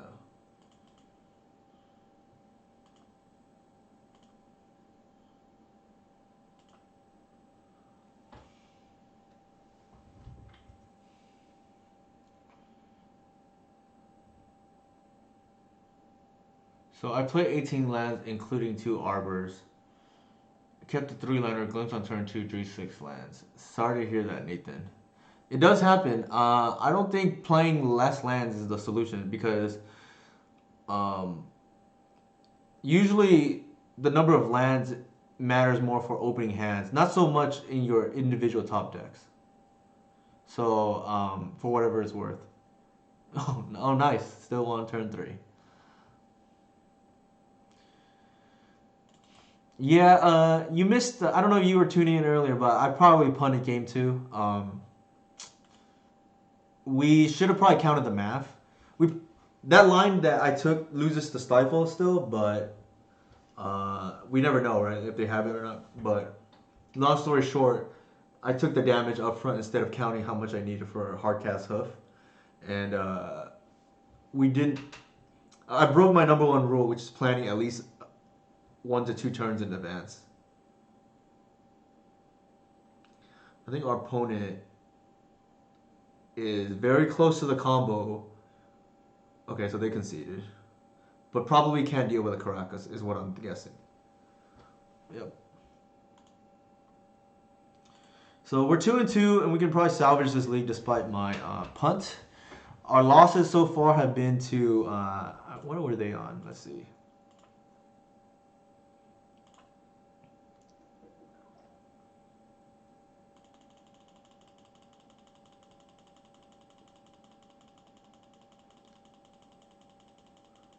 Oh, they were on the Phyrexian Dreadnought deck, and then oops. And our first loss was, let's see, when did we lose here?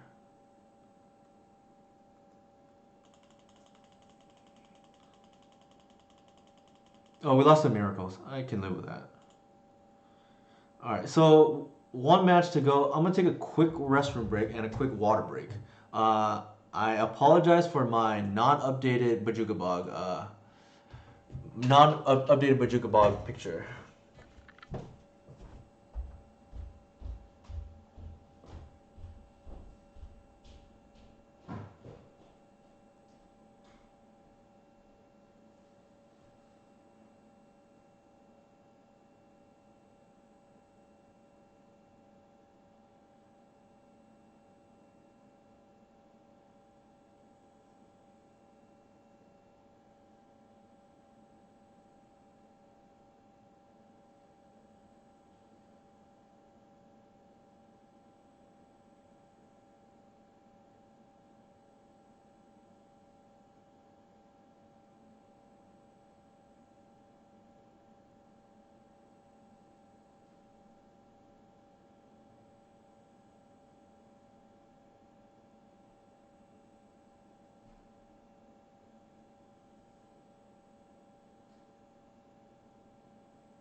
I appreciate that, Decent. Yeah, we have to fix that soon. I just didn't take care of it today. I think we got one more to go. Let's finish strong. I don't mind the losses so much today. I think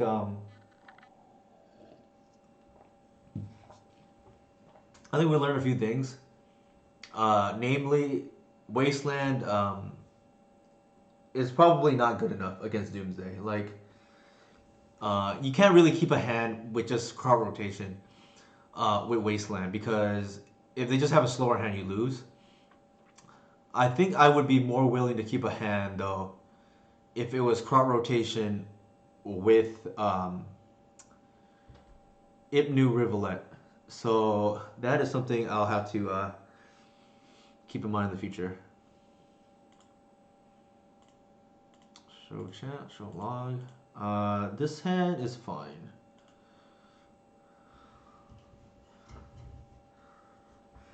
Yeah. It is. I mean, the thing is, like, you want. We don't have force of will, so you want your disruption pieces to come down turn one or turn zero. Turn two is like already possibly too slow, but I make exceptions for things like Collector Oof, which are tutable, and same thing for Ibnu Rivulet, right? Like, I think even though it's kind of slow, the fact that it's a virtual four or five of, I guess, is a big deal. They might be on Delver, but why didn't they bolt is the interesting thing.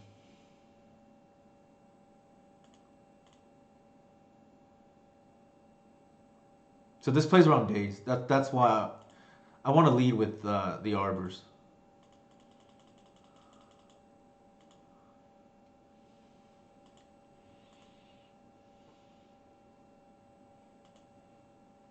They could be on Sneak and Show. I mean, Volcanic Island is interesting. They didn't do anything turn one too, which is maybe not on Delver. I find it hard to believe that Delver wouldn't do anything turn one, but I don't know.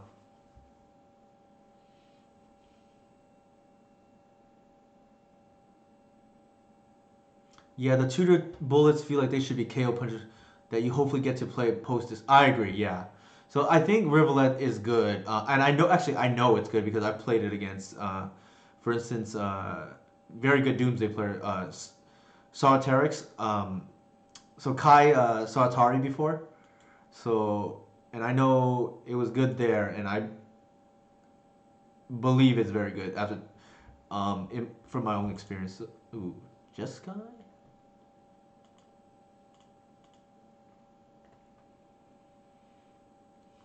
All right. So here we can just choose a jam and natural order for Archon. I think that's not that great personally.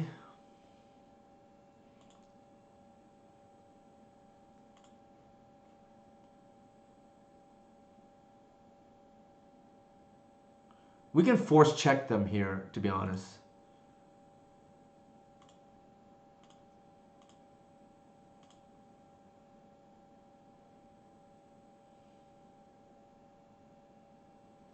They might force this.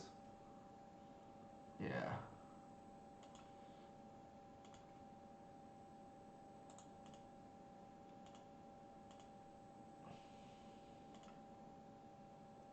So better that than getting the natural order countered.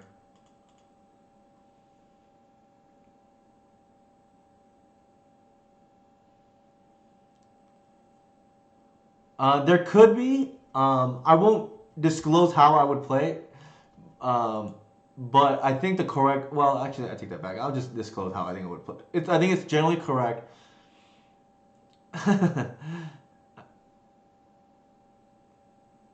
Yeah, I do the crop rotation fake out a lot too, but I think it's correct to wait for them to draw first off the Doomsday and then activate because then they would have to anticipate, they have to win in response to the draw, which is not easy. Uh, so I think here.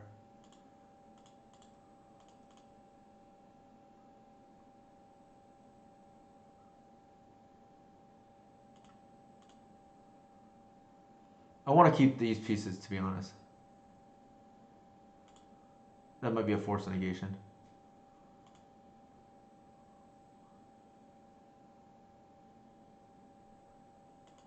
Sure.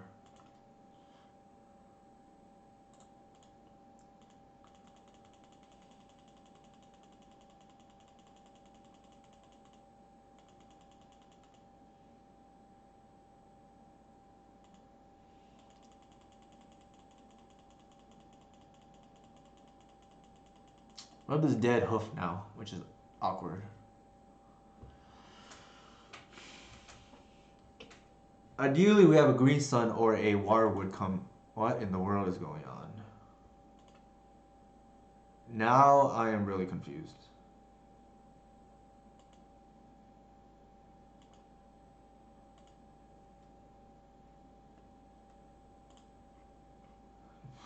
Interesting.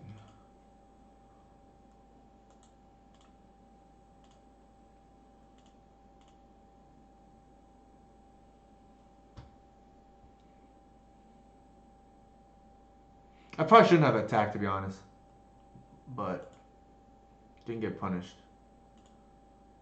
Like they, I think the ideal play for them is potentially trade one and keep the other. Jeskai Whale. Yeah, it probably is, to be honest. I don't know why you need white, to be honest. You could do it in blue red colors.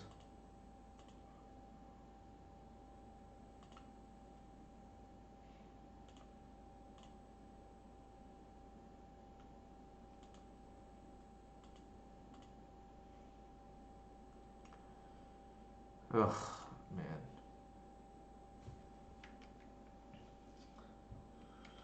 I'm gonna hold for now.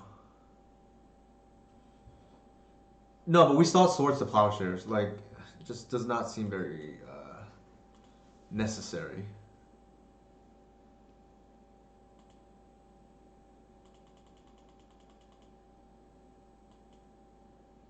So they're playing Stoneforge Mystic too. This is giving me nightmares of when I used to lose the Jeskai blade or Delver blade, and I can't block or fog a flying Delver with GTA on it. This is actually a hard matchup, one of the harder Delver matchups. The reason being is because they have so much one mana removal. Hmm.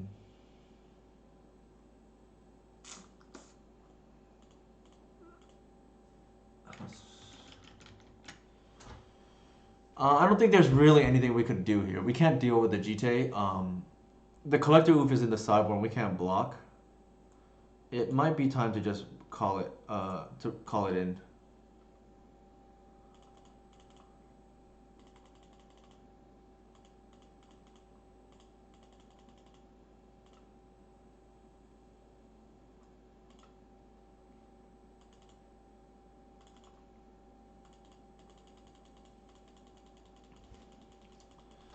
But we are likely dead. Why they didn't attack with both is interesting to me though.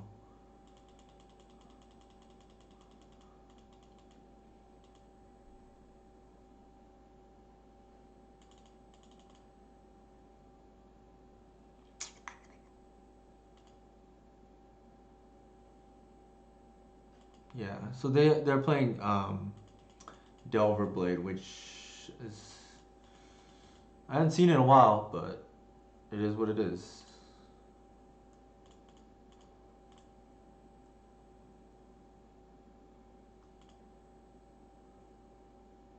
Yeah, we're just dead.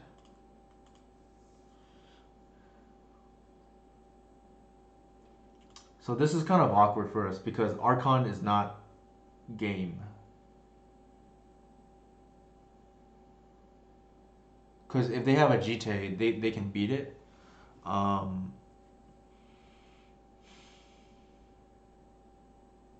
Not to mention like random things like Teferi. I don't think we want the Bog. We want the Cabal Pit, and we definitely want the Decays. Collector Oof. I don't think we want discard. I think decay is just better here.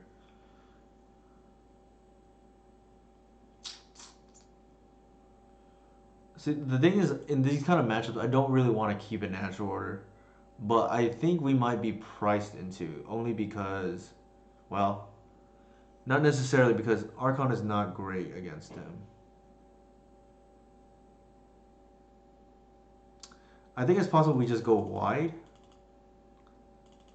The alternative is using the crop rotations, boarding them out, and then just going big with natural order.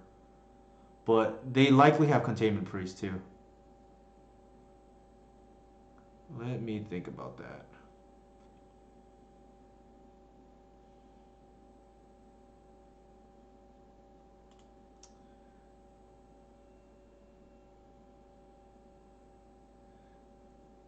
Yeah. So I think natural order is a little bit dangerous against them, even though I kind of want to keep them in because of GT. But let's try to go low to the ground and see how that works. I don't think we want the bob. I mean the bob. Bog.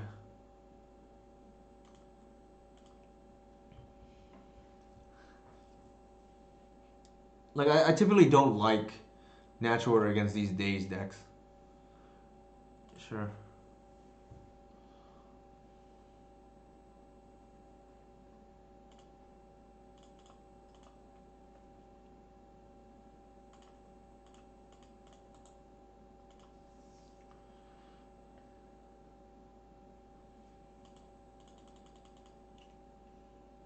Swords.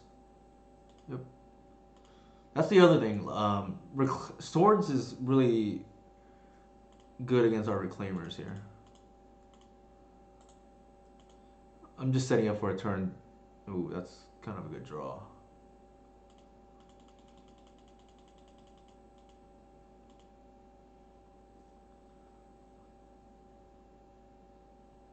Sure.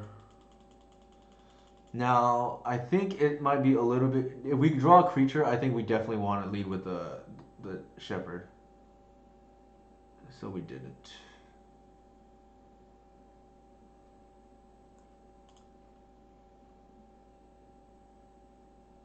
It does. It does. That's actually why I run Canopy over the Peatland, as you well know, Decent. Oh, I see. Your answer, Ken.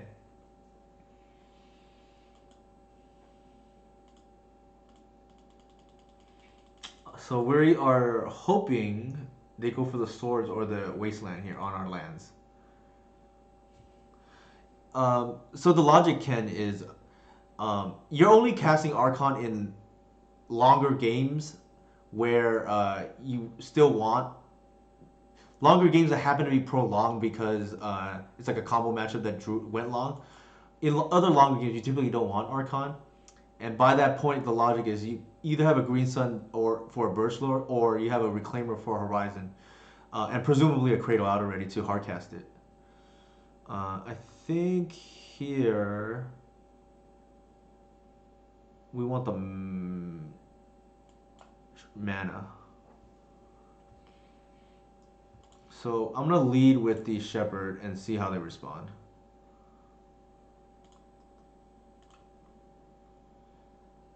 And in case they have swords or bolt into Fluster.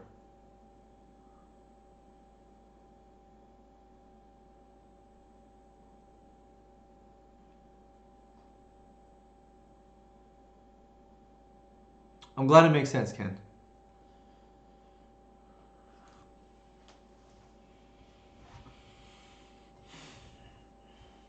We'll know right now, real quickly, if they had the answer or not.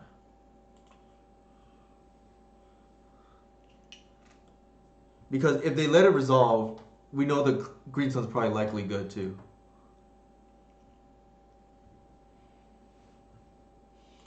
Sure.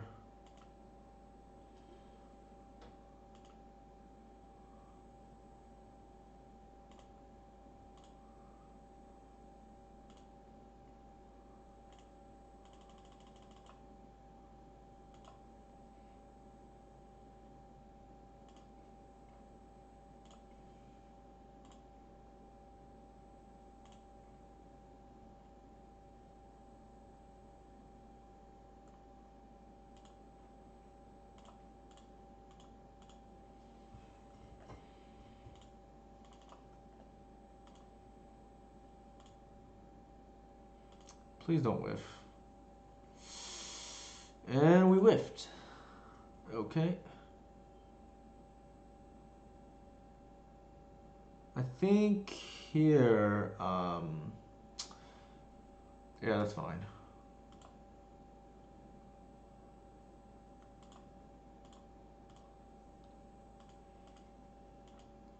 So it's interesting that they actually chose to bolt the, or swords the, uh, it's interesting that they chose to swords the shepherd because it didn't really stop anything there.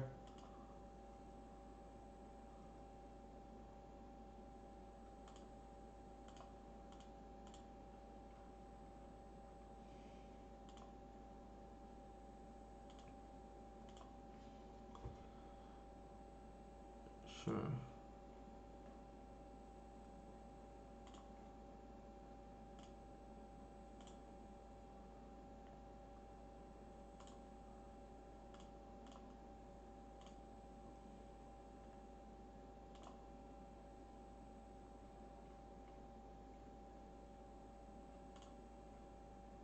Hmm.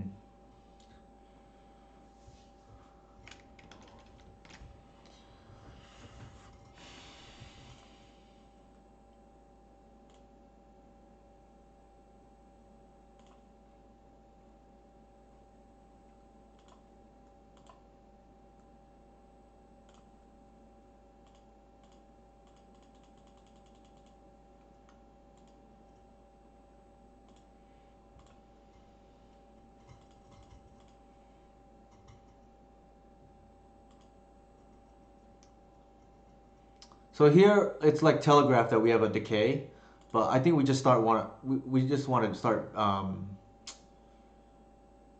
pressuring our opponent. And if they don't do anything here, we actually have a play too, which is really nice.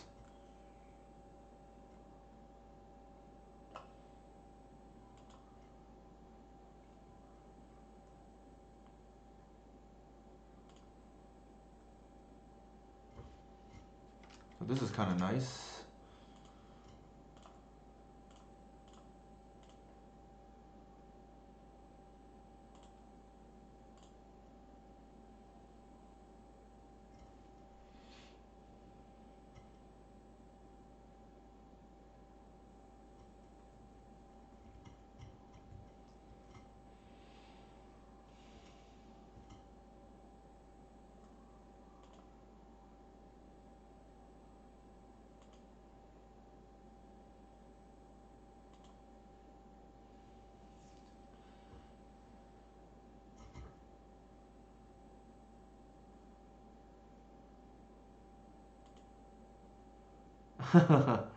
There you go.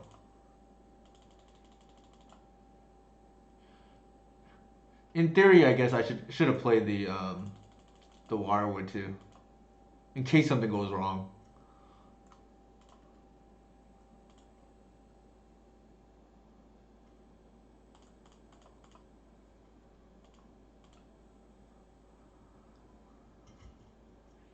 Like we even have the answer for the Batterskull token, which is funny.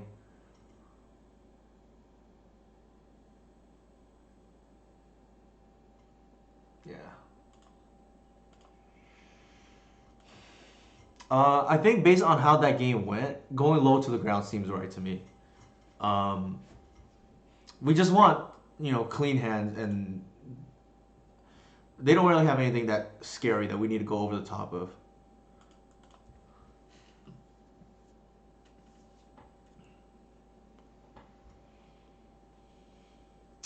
Nope. Ooh, that's a lot better. Um, I think we actually put back the decay. Believe it or not. Yeah, they. I mean, if they have sweepers, they have sweepers. Like we can beat their sweepers.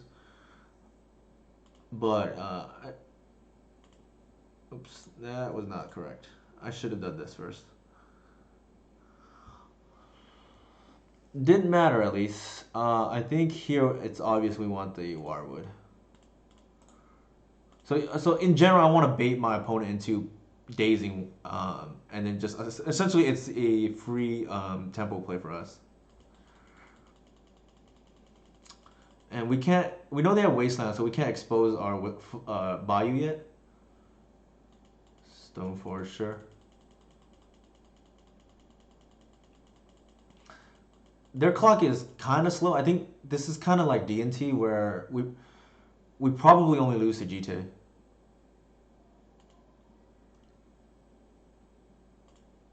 I think I'm just gonna run everything out. Like if they want to waste or days, I'm okay with that. Ooh, that's really good. We don't want to trade, or they actually have a Stoneforge.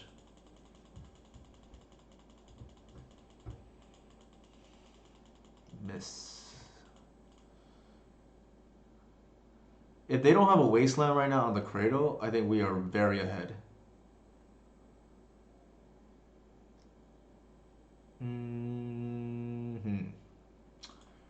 Sure. We don't have much gas, so even though we lose the mana from the Cradle, I think that's okay. It just means that we have to earmark the.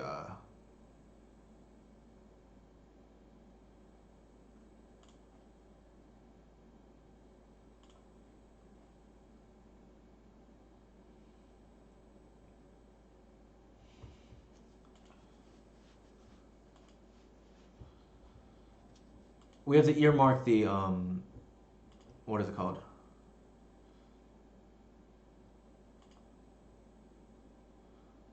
The land for the decay, and I'm playing around a possible stifle here.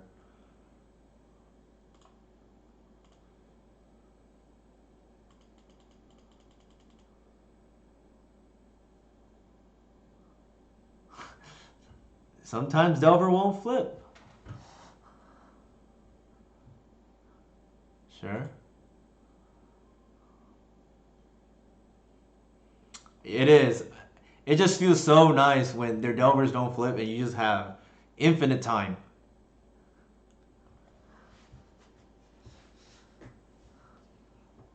I think we are in a very good spot here.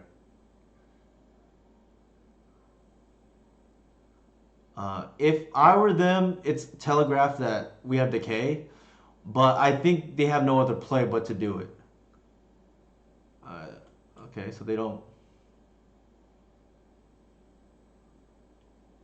That means we don't have to decay here. We can actually use the Reclaimer to tutor.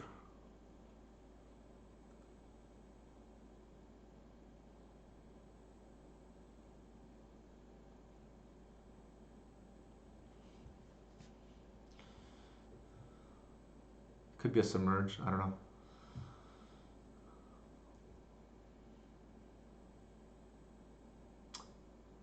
Sure. It's still a while from before Cabal Pit is live.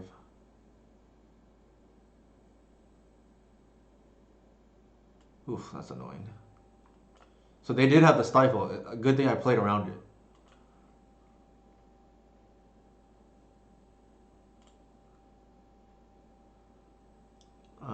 I don't think we can do anything here.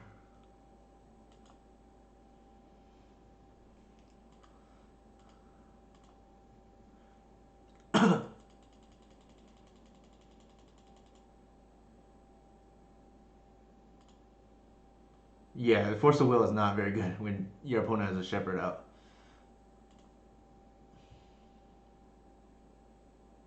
They're gonna waste. We'll respond.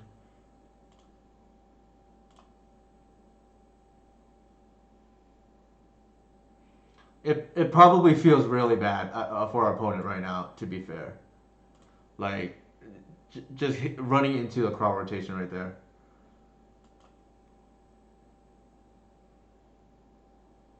Sure.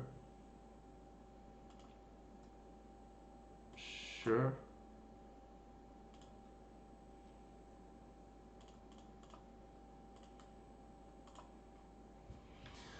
All right, I think there's it's gonna be very difficult for our opponent to win now.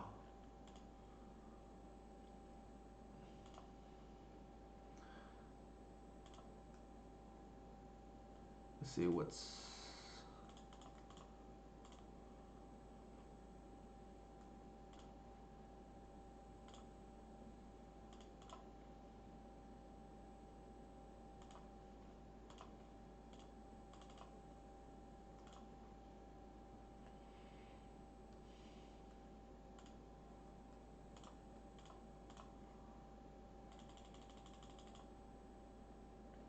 We're just gonna go wide.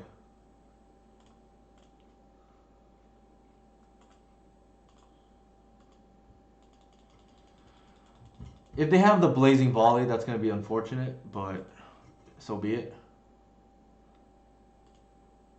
Yikes, that is annoying.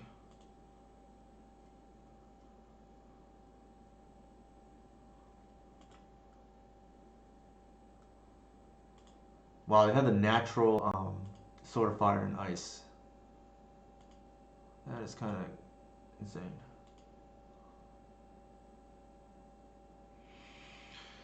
So the argument here is, do we value the damage or do we value the card? And I think we value the card because it's not lethal.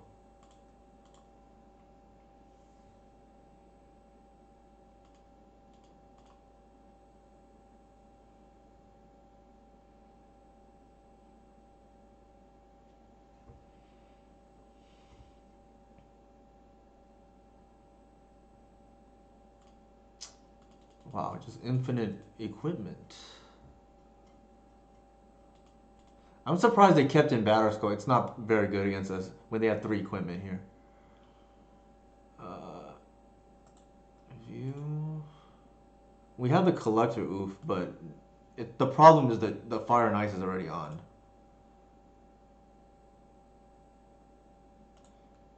We can't close out too quickly.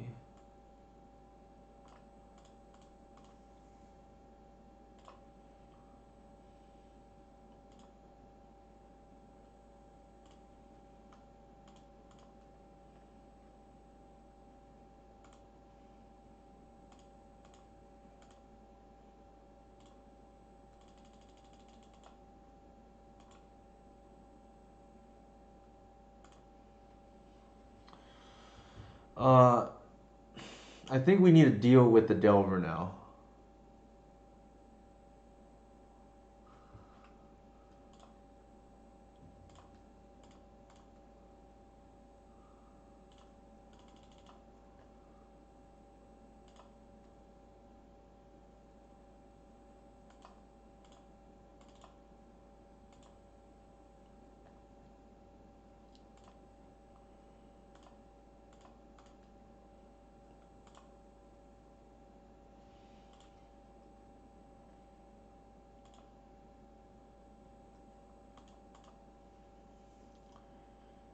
Do we have the Birch Lore? We do, so that's good.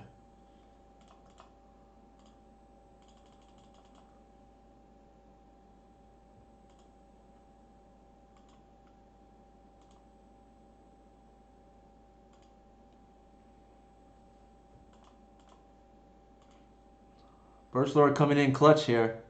Not gonna lie. Birch Lore coming in clutch.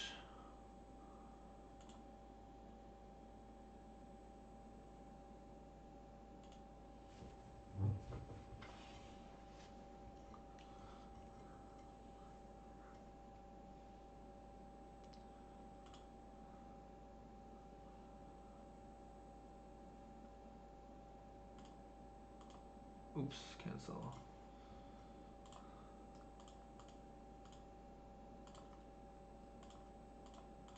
Hit the fire and ice. Actually, we can even, well, it's kind of funny. We can technically, we're on a 3 turn clock.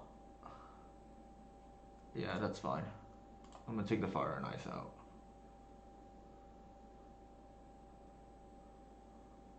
there's an argument to be made to take the Delver out, but if they play another Delver, then that's real bad for us.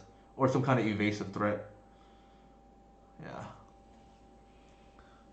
That was a lot scarier than it needed to be, but because of the naturally drawn Fire and Ice. But I think that was like one of the better play games that I had because I checked my sideboard a few times to see what was in my library still, and man, that Birch Lord, like, it did what it was supposed to do, like be there so we can tutor for it in case we need the black mana. And it does happen like these situations where you draw the removal spell, and man, that was clutch.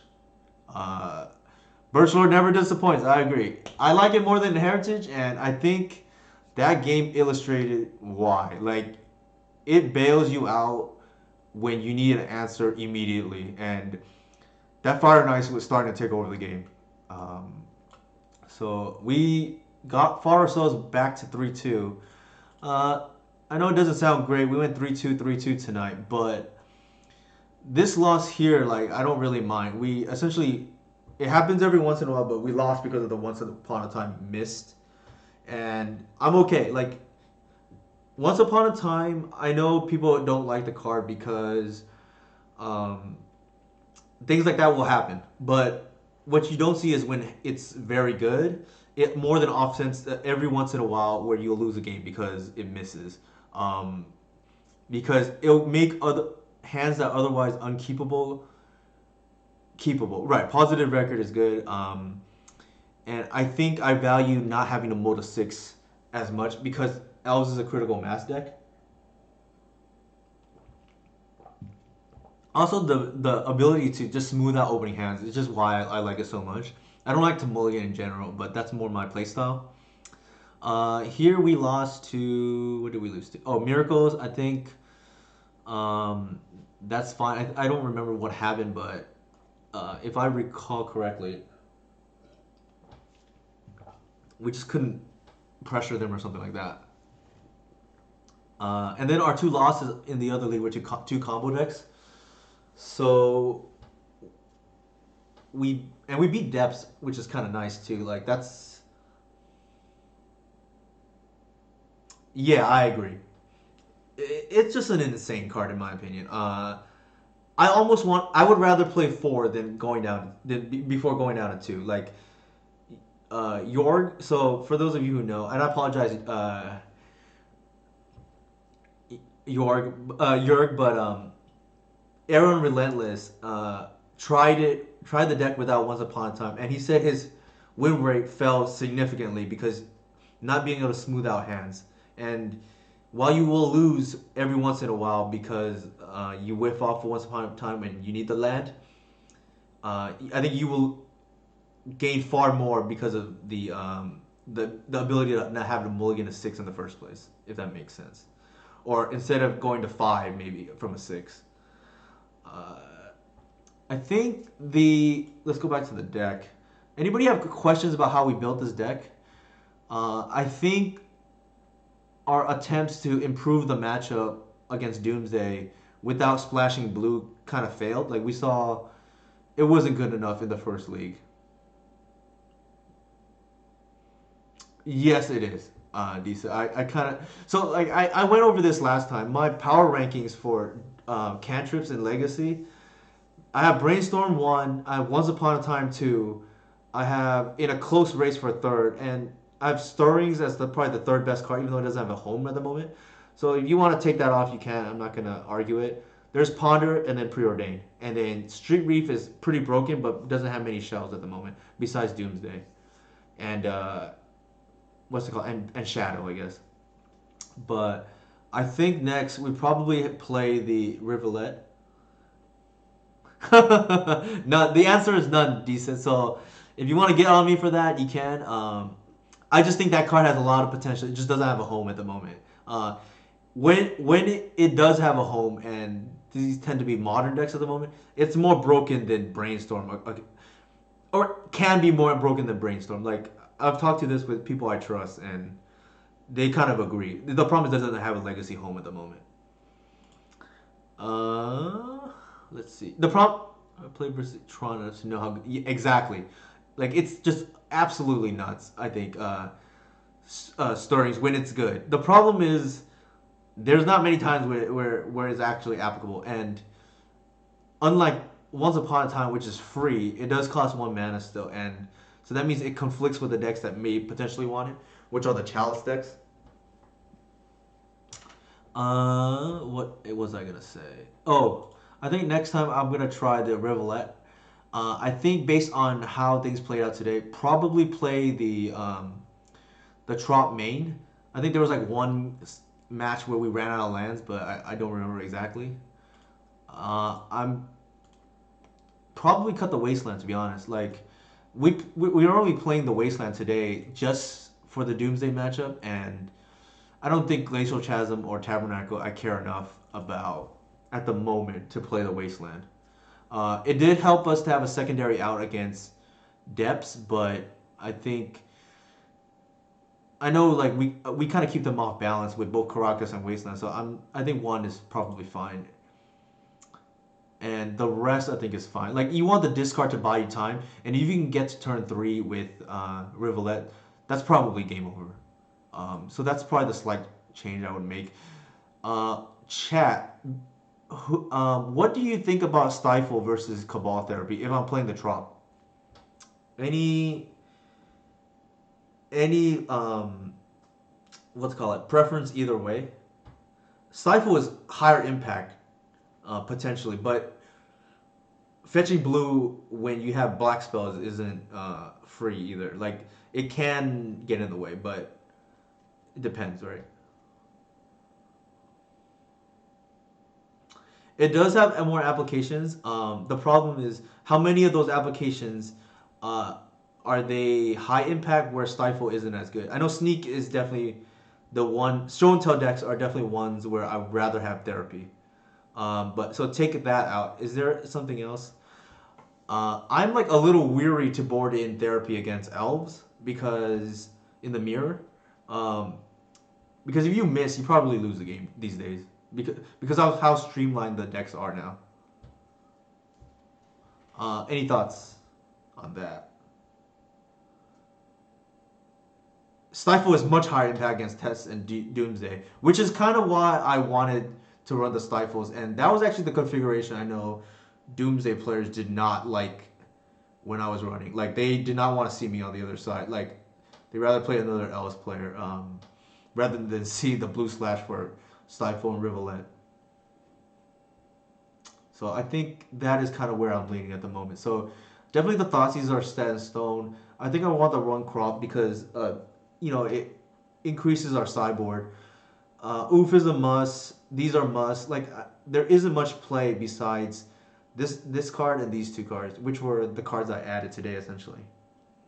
And then I would run the blue splash instead. The big difference these days is, and I would have to look back, but I think this is very close to the list I played in the first showcase this year. Good question, YB Stone. I think it depends. Like, if you want it for combo, I actually don't think it's worth it. And here I'll tell you why. I think it's too slow. By the time you get to that amount of mana, I mean, there's a chance you can get to 3-4 mana. I guess and you have a Green Sun. It may be worth it, but it's better in the fair matchup, in my opinion, because you would probably need 4 mana, and you can probably do other things if you had the what is it called? If you actually survive to that long, and I think with the current configuration, relying on 2 fetches is probably not gonna happen either. Yeah, I can see it being more dead than being live. Is the problem? Yeah, the thing about that is those Time Twister decks tend to go off early too, like the Karn decks. Um, I thought about it, but my guess is it's a little too slow. Like they know Elves has no defenses in the early game, and they're just trying to mow to the nuts. So I don't. I think it's good in theory, but I think in actuality it's probably not good because of how people mulligan. Like I see it all the time. But they see like a non-Force of Will player, a non-Chalice player on the other side, and they just aggressively mulligan.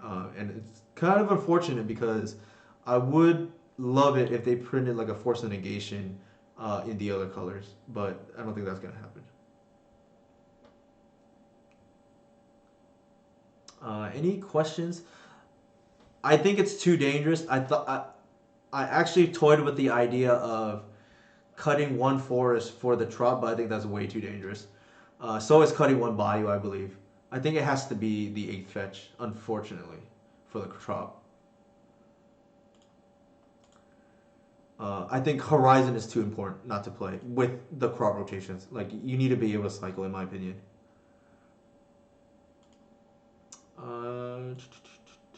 I think that's it. Any questions? Otherwise, I'm gonna go ahead and rate. Any preference for who to raid to? The second Bayou is important against Delvex where Decay functions. Agreed. That's why you can't cut the second. In case the first one like gets Wasteland or something, you definitely want the second Bayou. The second Forest is more debatable, but against a lot of times you just want to be able to safely deploy to the third turn too. So it's kind of rough. Like I think you want both. Good question. I will. Oh, not Mully. Freudian slip. I will raid over to, let's just say, Strifle, Chase Hansen. If we find a way to fit 3-4 Burst Lords in the deck, is cutting one Bayou possible? It is. The problem is, man, the deck list is so tight at the moment. Like, essentially, I built this deck to be the most versatile and anti-combo as possible. And I don't know where we can find room for more Birch Lords. Like, Birch Lord is one of my favorite cards in the deck, but it is like it's like Desus. You cannot cut Reclaimer in my opinion. I think you can go down to 3 Shepherds, but I think you still want it because of the Chalice decks and things like that. And just because they're a removal magnet, I don't think you can cut Ranger, and I don't think you can cut the Best Friends. So it's really how many crops versus how many Birch Lords. How many if you want to play Bog main and things like that. You get more sideboard slots by cutting the Once Upon a Times, but I think the deck that makes the deck worse. So I'd rather not do that. I'd rather not have as many slots that make the deck worse, in my opinion, than not play Once Upon a Time. And I think Reed Duke is on the same wavelength as me for that because I saw his list place 3 Once Upon a Time as well, and I think that's the sweet spot because you don't really want to draw the second. All right. So thanks everybody for showing up again, and let's check out how Chase is doing.